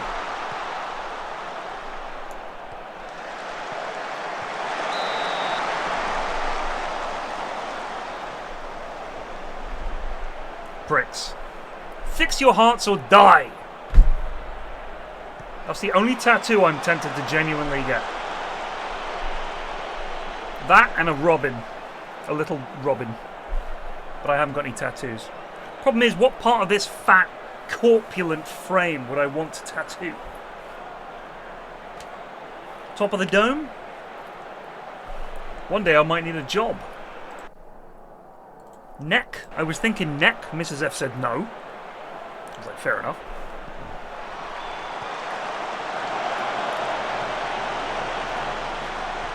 No part of me is not covered in hair.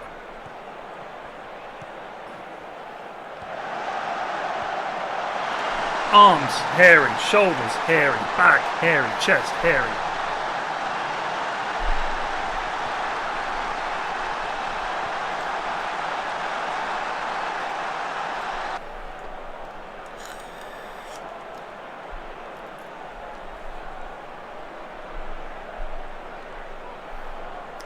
Hair can be shaved, but then you got a tattoo that's peeking through a bush. It's like Gordo when he was peeping on those people in that restaurant.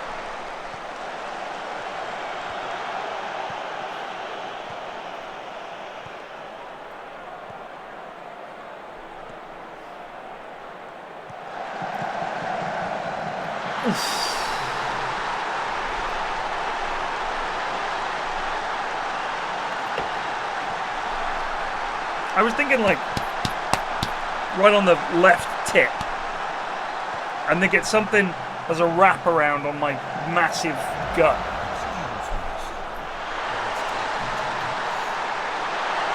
Asididanis just resolved for 67 months. Grazie.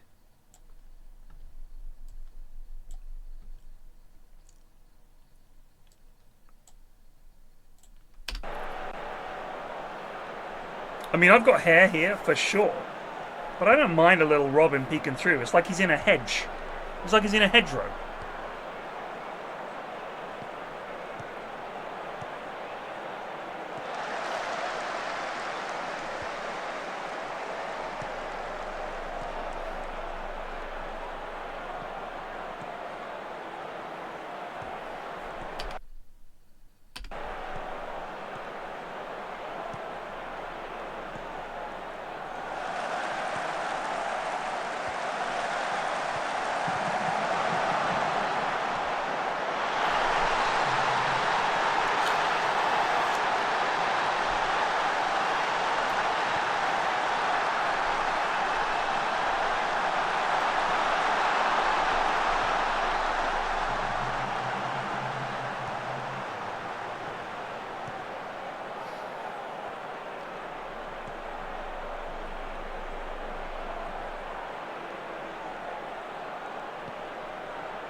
Holy shit, what a ball.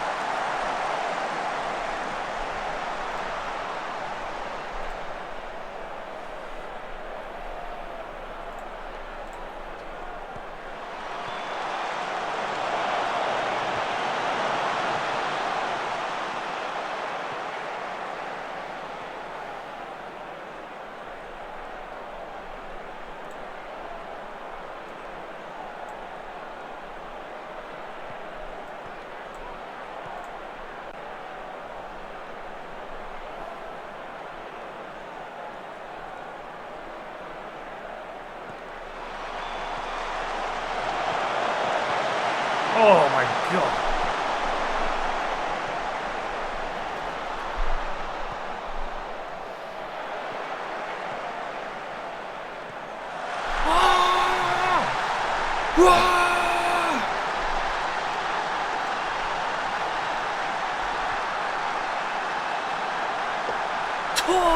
Tor, was eine Tor! Ja! München mit ein Tor! Die Top Draw!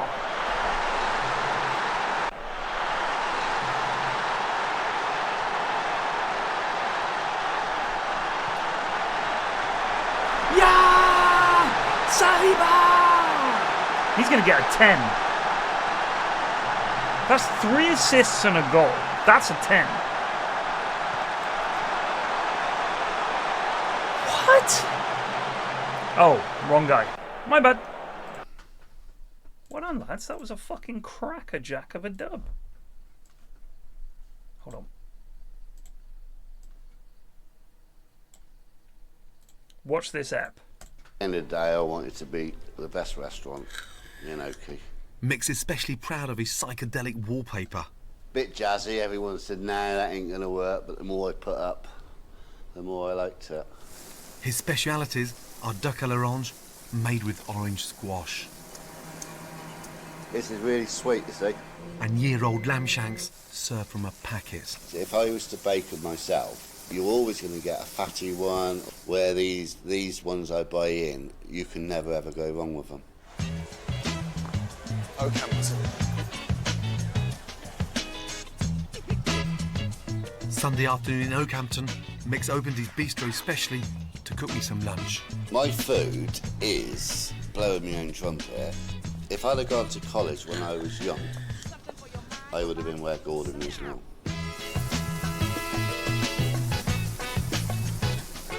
Unfortunately, Oakhampton disagrees. The locals aren't biting. Mick's folly has driven the family into 80 grand's worth of debt, which until a month ago he'd kept hidden from Mo. And I was just so shocked and angry, very angry. I could have walked, I've got to be honest. Now Mo's cut up the credit cards, but Dreamer Mick has plans to keep spending. I'm just going to keep on, even if I have to go further and further into debt. Everything's dependent on this business to be saved. My marriage and all. Let's see what this ex-trucker can do. An eating experience you must try. The steaks, local produce, chicken dishes, duck, lamb shanks. Ooh, lovely. All food is freshly cooked. Fuck me. Hello. Hello, Michelle. Michelle, nice to see you. And pleasure to meet you. Your blouse matches the wallpaper. I feel like I'm tripping out. Never touched the stuff, but I feel like I've just swallowed an E. Holy crap. Compared to the hideous wallpaper, the menu's very attractive. Simple, freshly cooked food. On paper, it looks delicious. What happened to ecstasy, man? It was the drug of the 90s. Just fucking dropped off. I never did it. When I was younger, I was fucking desperate to do ecstasy. I would have done anything when I was like 16, 17, 18, 19, would have done anything. Where's ease? Where are ease? But Ket knocks you out. You can't. You know what the difference is? People don't go clubbing anymore. Clubbing was like the thing in the 90s. 80s and 90s was all about going clubbing. Techno, techno, techno, techno. Doing acid, doing ecstasy, and just clubbing. Gravy. Rich and meaty, it's called. Play. A lot of them say it's the best they've had, so it can't be that bad, can it? First up, Mick's House Special. Duck with orange sauce. What's the crack here?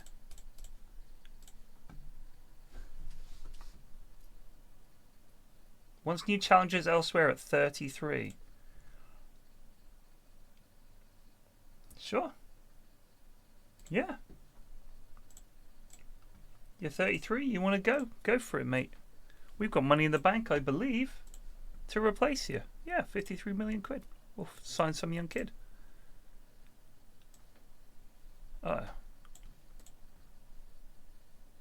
Nelson Wiper. Butt wiper, more like. Excellent. Ooh la la. Okay, there's the potatoes. Just Jesus Christ. Fuck me, do I need sunglasses? What is that sauce? I think maybe it's the orange squash he uses. Did she really say orange squash? It looks like someone's dropped a fucking lemon tart on my plate. Gives it colour. Fuck me. Jesus Christ, that's worse than fucking Benelin. Next up is the lamb shank. Ooh, I love lamb shanks. Fucking hell. Okay, there you are. Excellent, thank you. There's local lamb. They're actually vacuum packed ones. Actually, they can last for about a year. Just say that again. They're bought in. They're vacuum packed. The lamb shanks, and they've actually got a life shelf of about a year, and they don't have to be kept refrigerated. Holy fuck. Yeah. Hold on a minute. So where has that been hanging around? It's just in a box. They're kept in a box. In a hot kitchen? Yeah, I've got to tell the truth. I can't lie to you. I know, I respect your honesty. Well, fuck me. And on the box. That's the first for me. I'm not even going to taste it. That's fine. Up. Whoa. Shit. That might just be the worst food I've ever come across. The joker who made it could be beyond my help. Hello. In 21 years of fucking cooking, I've never, ever refused to taste a dish. And when the lamb shank arrived on the table, I got told that it has a shelf life of 12 months, doesn't need refrigerating, and Dad didn't cook it. How in the fuck could you charge £11 for that? Tell me. Most pubs around here all use the same sort of system. Mick, you're running a bistro. Where's the lamb shank? That's there the lamb you shank. are, Gordon. That's his famous lamb shank.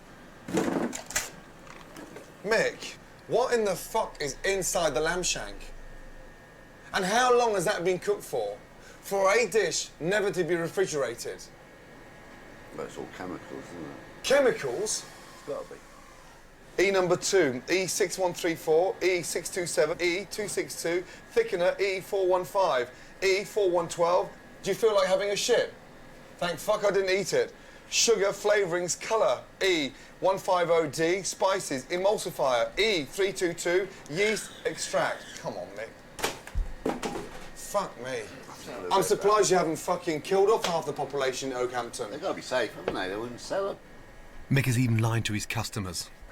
All our food is freshly cooked. Your patience would be greatly appreciated even during busy times. We believe quality becomes before speed. This reflects our style and our care. Yeah, you got us there. I mean, fuck off, Mick. Fucking hell, hello. Yeah, but Gordon, we cannot cook lamb shanks and throw them away every day if we got no customers. Go for our books. That's not good enough excuse, Mick. Should we talk about the duck? Don't offer lamb fucking shanks. Like, I'm not kidding. All of these restaurants is the same thing. They get this menu and they're like, well, we can't change the menu.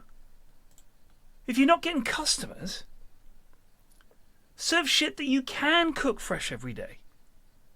Get people in. Do something simple. This is why when Gordon goes in, he's like, do something simple and locally sourced. And people are like, oh, it's always the same thing.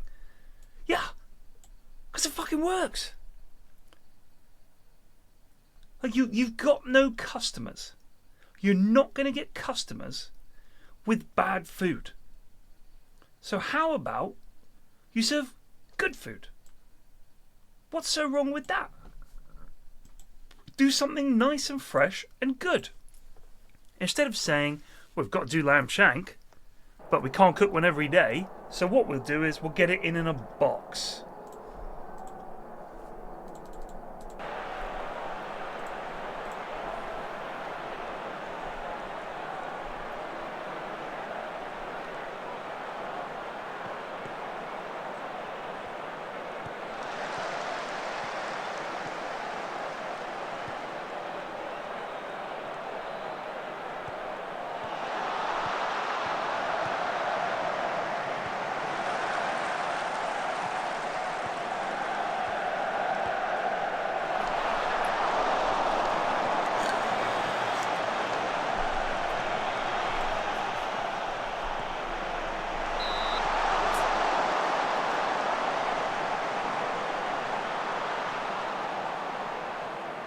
No, I agree, SVG. I mean, I literally think they get into a situation where no one's coming, so they can't afford to bring in fresh food every day.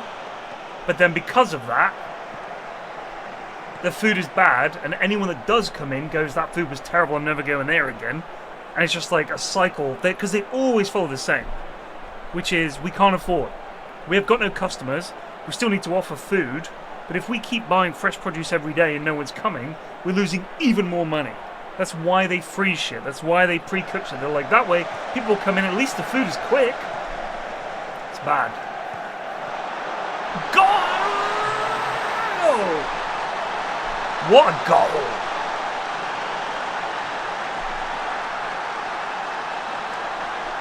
Well, check and test. That's why I don't want to eat food in America anymore. Fucking garbage.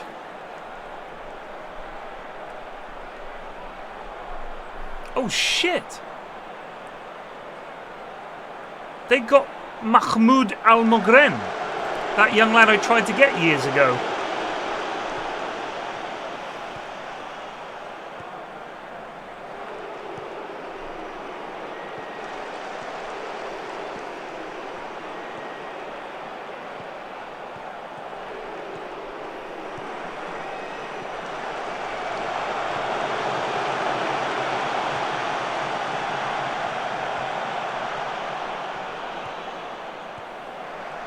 Nice drop of the shoulder there from Gavi.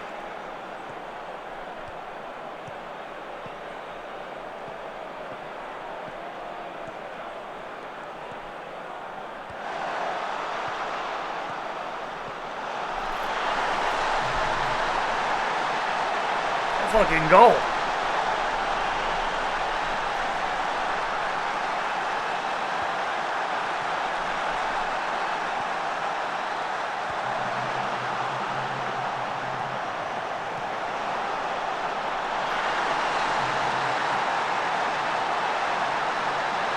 That is our centre back.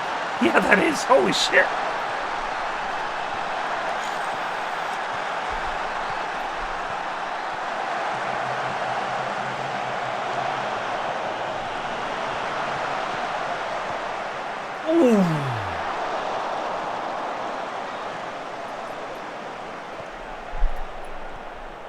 I mean, if I was running a restaurant and we were getting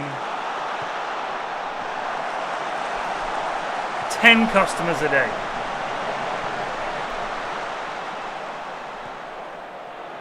you wouldn't think, hey, let's make sure we get fresh steak and fresh salmon and fresh prawns every day, just in case someone comes in and realizes our food is good. But my question is, were these guys ever selling good fresh food?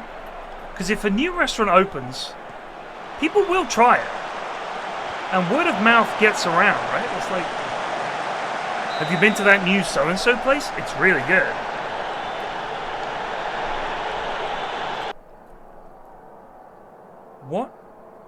What you would cook / ingredients you would bring within proximity of your restaurant / area? I don't know. I don't know how to run a restaurant. I've never done it. What I would go for is a 200-item menu. We would offer fast food, slow-cooked food. We'd be the Italian, British, French, Japanese, Indian fusion.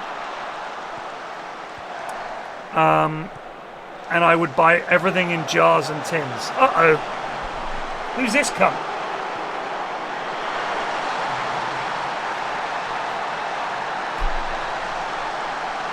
I would have a huge freezer that I would let go moldy. Yeah. I'd employ 2 chefs who have no idea what they're doing. Freeze everything and reheat it. We'd have 7 microwaves, a bank of 7 microwaves. And everything is reheated there.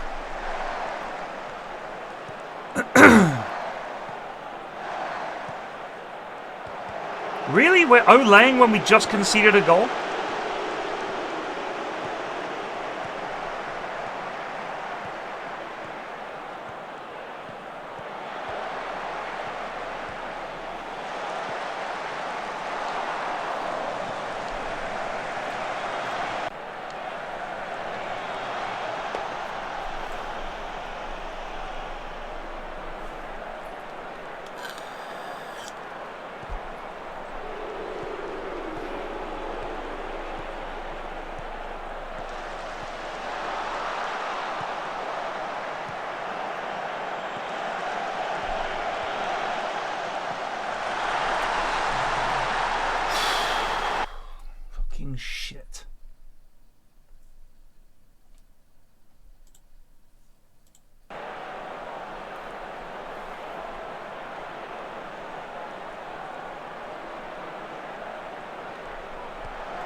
They're about to score. This is some bullshit.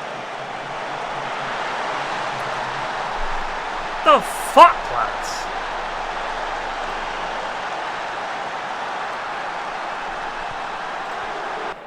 How have they scored from 3 out of 4 shots on goal? What are you men doing?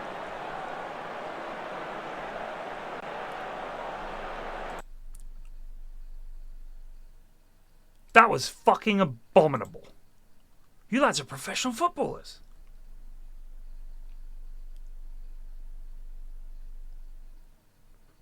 Yeah, I'm fucking gutted.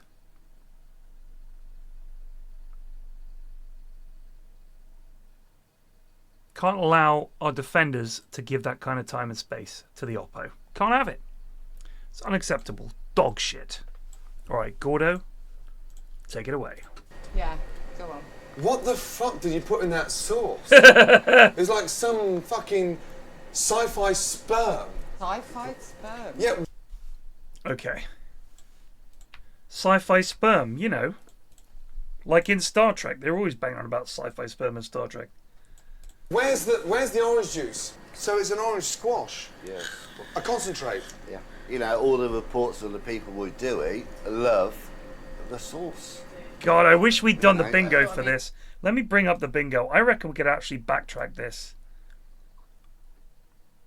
So we've got... what's this place called? The Dovecote.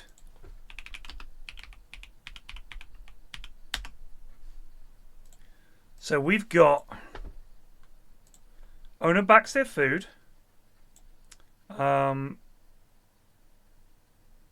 Server gleefully spills the beans on the parlor state of affairs in the eatery. I've seen this one. So family business, but family is cursed. He has no idea how to cook even basic meals. I'm going to go for everything is frozen reheated because everything is dog shit. We've definitely had fuck me multiple times. Flies or other person. Alright, this one is coming up. I'm going to circle it. Someone storms out. Weirdo Objet d'Art. Weirdo Objet d'Art will cover the wallpaper for sure. Mountain of Debt, definitely. We know that they're massively in debt. Oh,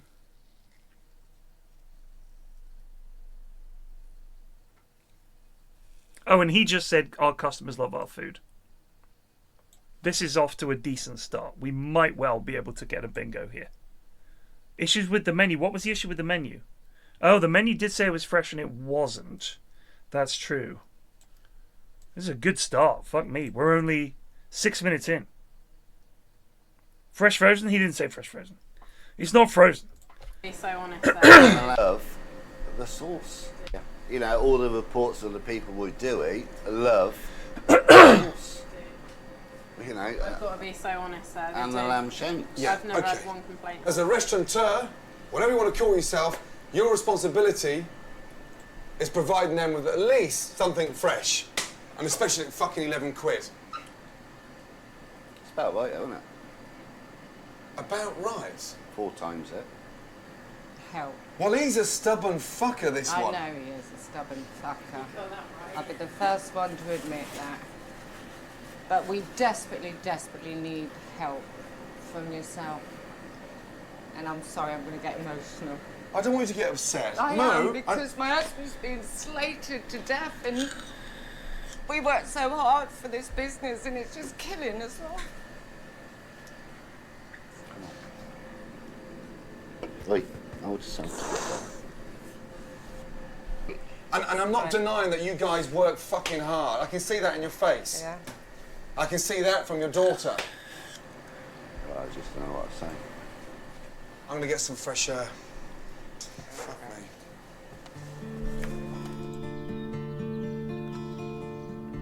me. The most shocking thing about this was Mick's blasiness, how he has that level of arrogance that he can get away with it. He doesn't look like he's capable of cooking anything. So my biggest nightmare right now is fucking Mick. The Dovecot Bistro looks doomed. The man in charge, Mick Martin, is recklessly pursuing his pipe dream and has already sold his family's 4-bedroom house to keep it afloat. Let's go for... yeah, mountain of debt we've already got.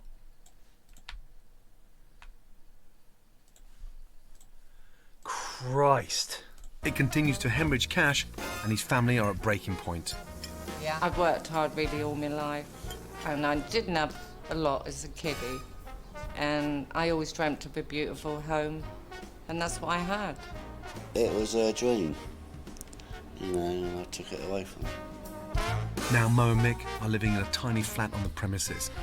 Even now, Mick keeps Mo in the dark about their finances. So I'm going to try and find out just how much money they have left. Bloody hell. But it's a big come down to a 4-bedroom house. Fucking hell. So the bistro wasn't Mo's idea. The bistro was your idea. Those trousers fuck all off. the time. I'm starting to pick that up now. It doesn't matter what my wife says. If I got a dream in my head, Well, I'm sorry, I will that's do selfish. It might be selfish, but That's old-fashioned, stubbornness, and selfish at its best. well, it is. That's why I've kept everything from her, because I'm the bloke. Mick's more pig-headed than I thought. If he doesn't stop spending, he'll lose the business and his family could be homeless within months. What's left in the coffers? What have you got tucked away? Well, I've got one card I can hit £4 on. So you don't know about that one? That's for a rainy day.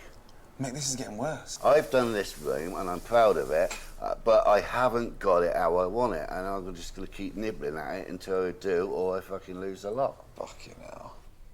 I can't believe my ears. Mick's lying to his wife, and in the thick of a credit crunch, he's gambling his family's future away. The situation's dire, and I don't think he's gripped reality in terms of how fucked he is. And he said, well, if it closes, it closes, but it's everybody else he's bringing down with him through his own fucking stubbornness. Like a credit card. Can you ask about table 9's doing? Could you let me know when table 9's nearly ready? Thank you. Before I can start fixing this restaurant, I need to see how bad things really are. So tonight, I'm filling the bistro with 30 locals, and I'm going to watch the Martin family in action. Have you got peas on? No, so I'm putting them on. That's what I'm saying. Talk to me then, Mick, and I'll know what you want. Mick used to have a burger van, and it shows. He's working on his own and leaving Mo to second-guess what he's doing.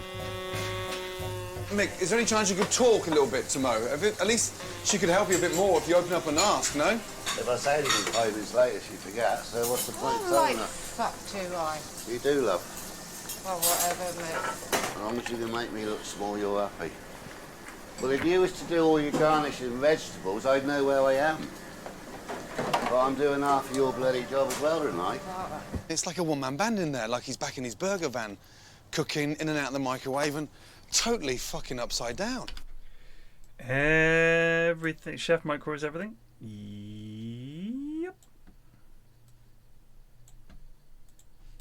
I mean, without Mo in the kitchen, he's fucked. We're only an hour and a half into service, but there's already a huge backlog of orders. And Mick's starting to crumble. I don't want no food sent down until I tell you. Okay. No food sent down until he says, okay.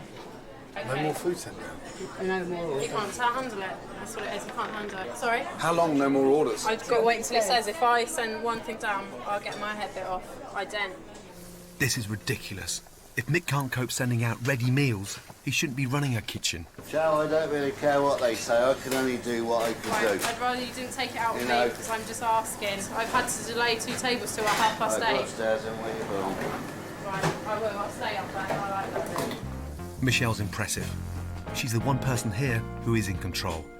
Sadly, she's now been left to face the fallout from her dad's incompetence. Yeah, I've been waiting about an hour and a half, yeah. Too long, to be fair. I've lost count of the minutes and this has gone too long. There is one bloke later on in the episode. I will point him out when it happens. I fucking hate this guy. I hate more than all of these people. I fucking hate this guy. I'll see if he comes up with personal matters. Going out on loan.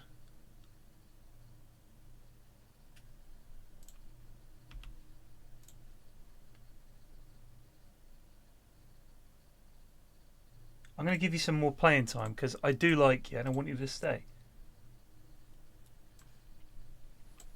Really? We're hungry. Desperate. Those meals Mick did manage to get out of the kitchen are now being sent back. You've got a phone there to communicate.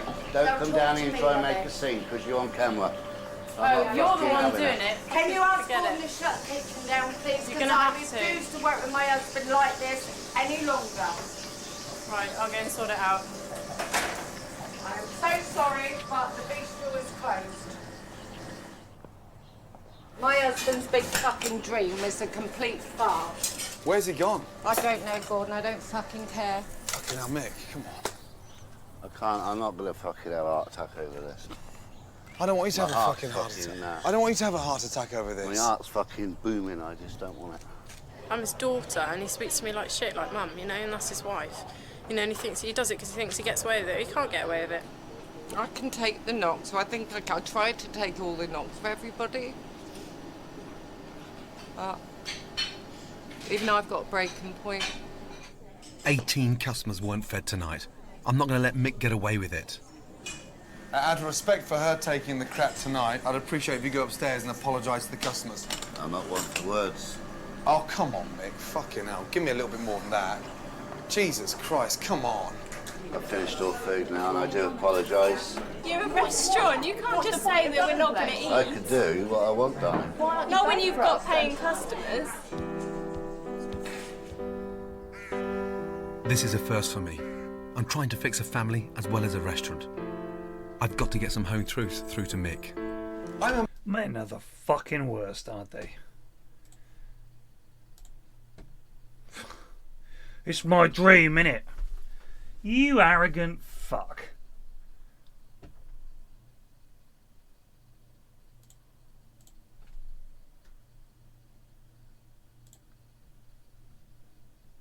Who was that lad who wanted more game time? This lad. Alright, well, let's see what you got, son. Let's get Gilmore on for Davies as well. This is against West Ham. I expect to see a performance here, gentlemen.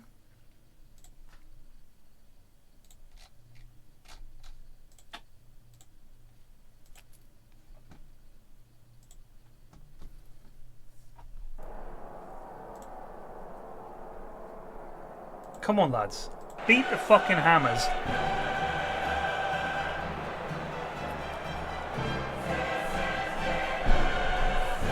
Champions League West Ham.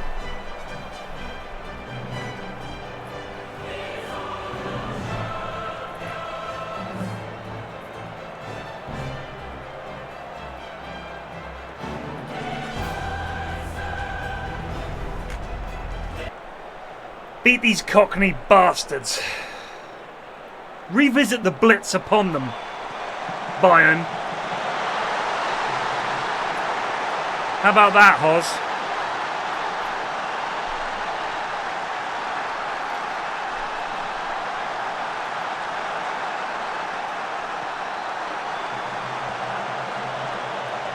That's our fucking defender again.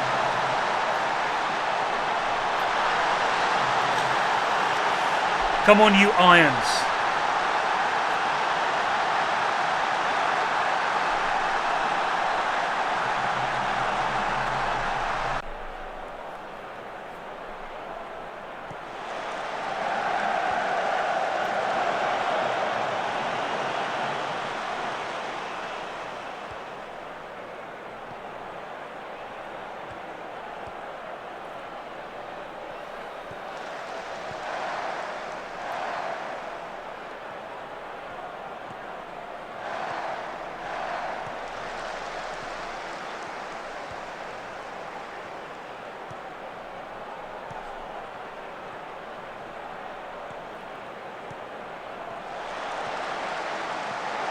Offside, I think, no?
Ref?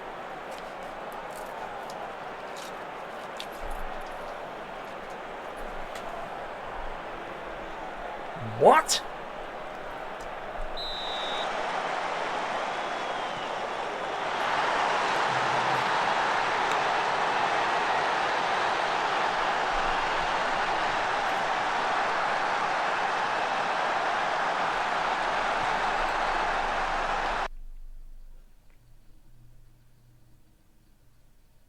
Michael Olise.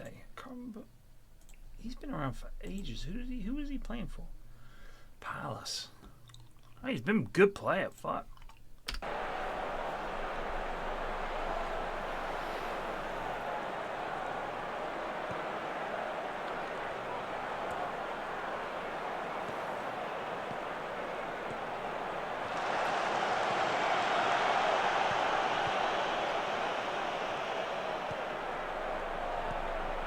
Great ball. Terrible.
Well done.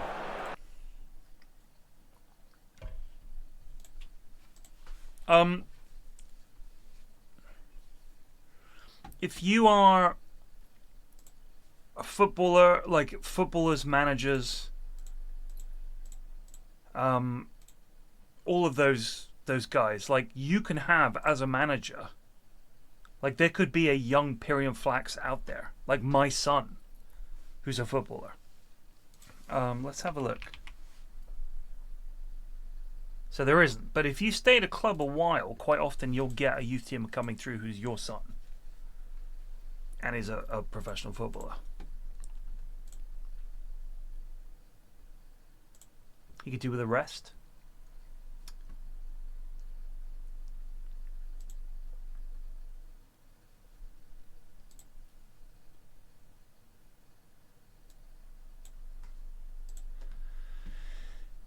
Fucking fair enough. Tiring being a footballer, isn't it? I'm amazed that these two are still here. But at the end of the day, they know I love them. Nothing to do with it. And I always say, you know... That's not the passport to treat them the way you are. Yeah, but I don't mean to. You do. And unfortunately, you don't even know how bad it is because you haven't stepped out and seen what they're experiencing when you're fucking pissed off with it. I see that tonight. The first time I've seen it. But I never thought I'd ever hear that, Gordon. No, I'll be honest as well. I'm sorry I let you down. Right. But no more Mick. No, I'd rather say I it. can't take any more, and your daughter can't take any more, so it's make or break time. There's a mental torture going on in there. There's a psychological head fuck. Mo's running around like some little arsewipe to him. It's not fair, it's not normal, and it's not fucking... It's not the right way to run a kitchen. I'm deeply concerned about Mick's ability to run this family bistro. He has to start working with, not against, his wife and daughter. If he doesn't, I'm convinced his business will fail and the family will fall apart. The only thing they've got right so far is the concept. Oakhampton is screaming out for a really good neighbourhood, family-run, small, intimate bistro. But before we can get any of that started, these guys need to go back to basics. Cooking fresh ingredients. From now on, I'm going to make sure this is a team effort. I need to change the menu from fake to fresh, and I've brought the entire family to a dairy farm just 20 minutes from their doorstep to teach them the importance of quality ingredients. I'm going to show them what they should be feeding their customers. You visit cash and carry minimum 3 times a week? 4. Minimum 4 times a week. So you clock the miles up. Yeah. So what I wanted to do was not just bring you, but bring everybody here and bring you a little closer to the place of origin, where food starts. Yeah?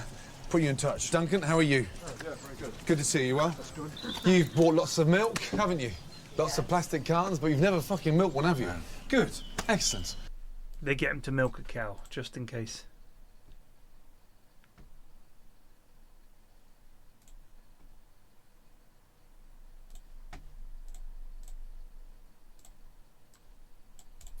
Roll up your sleeves.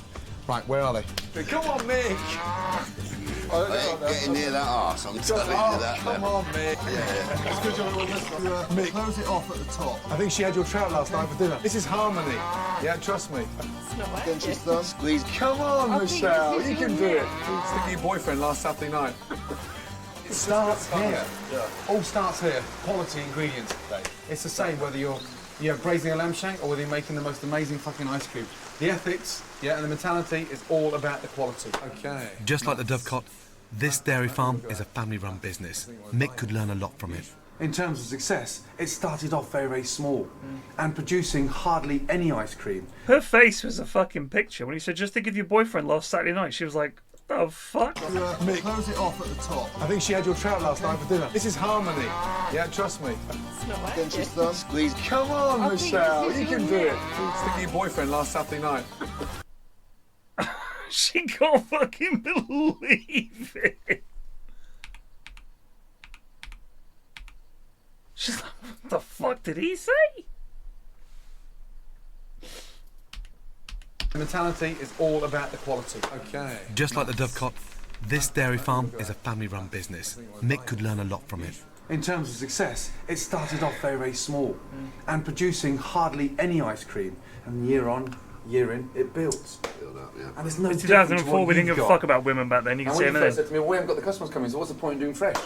Well, there's every point, because you've got to start somewhere. And it... Look at the lad behind Gordon. got the customers coming, so what's the point in doing...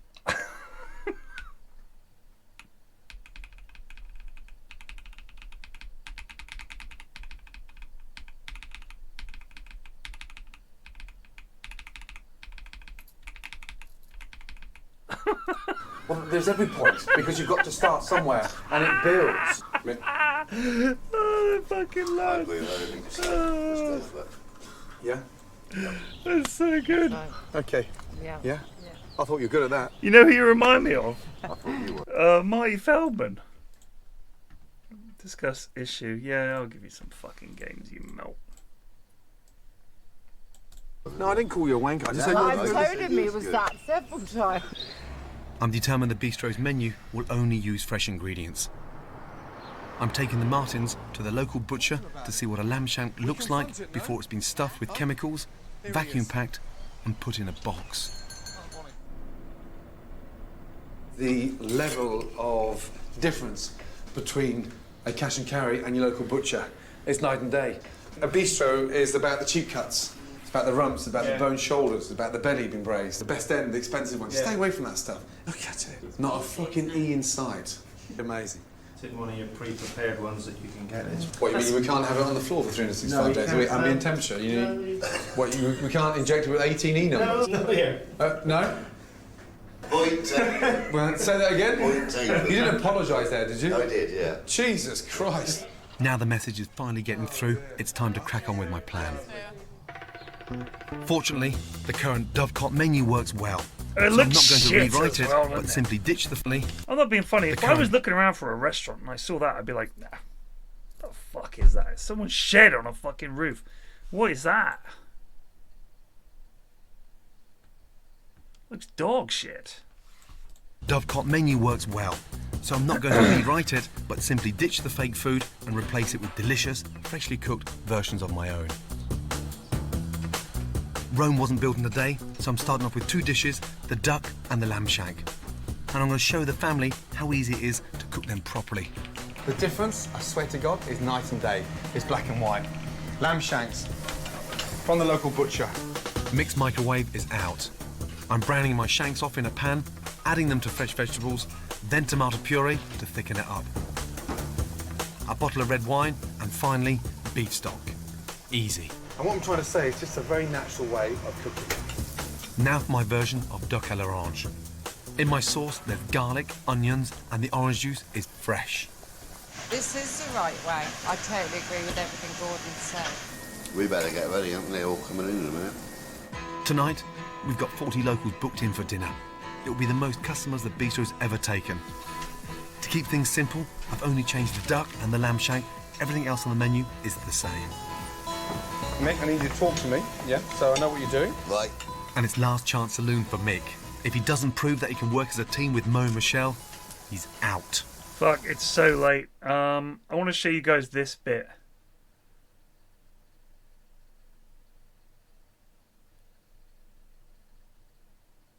See if I can find it.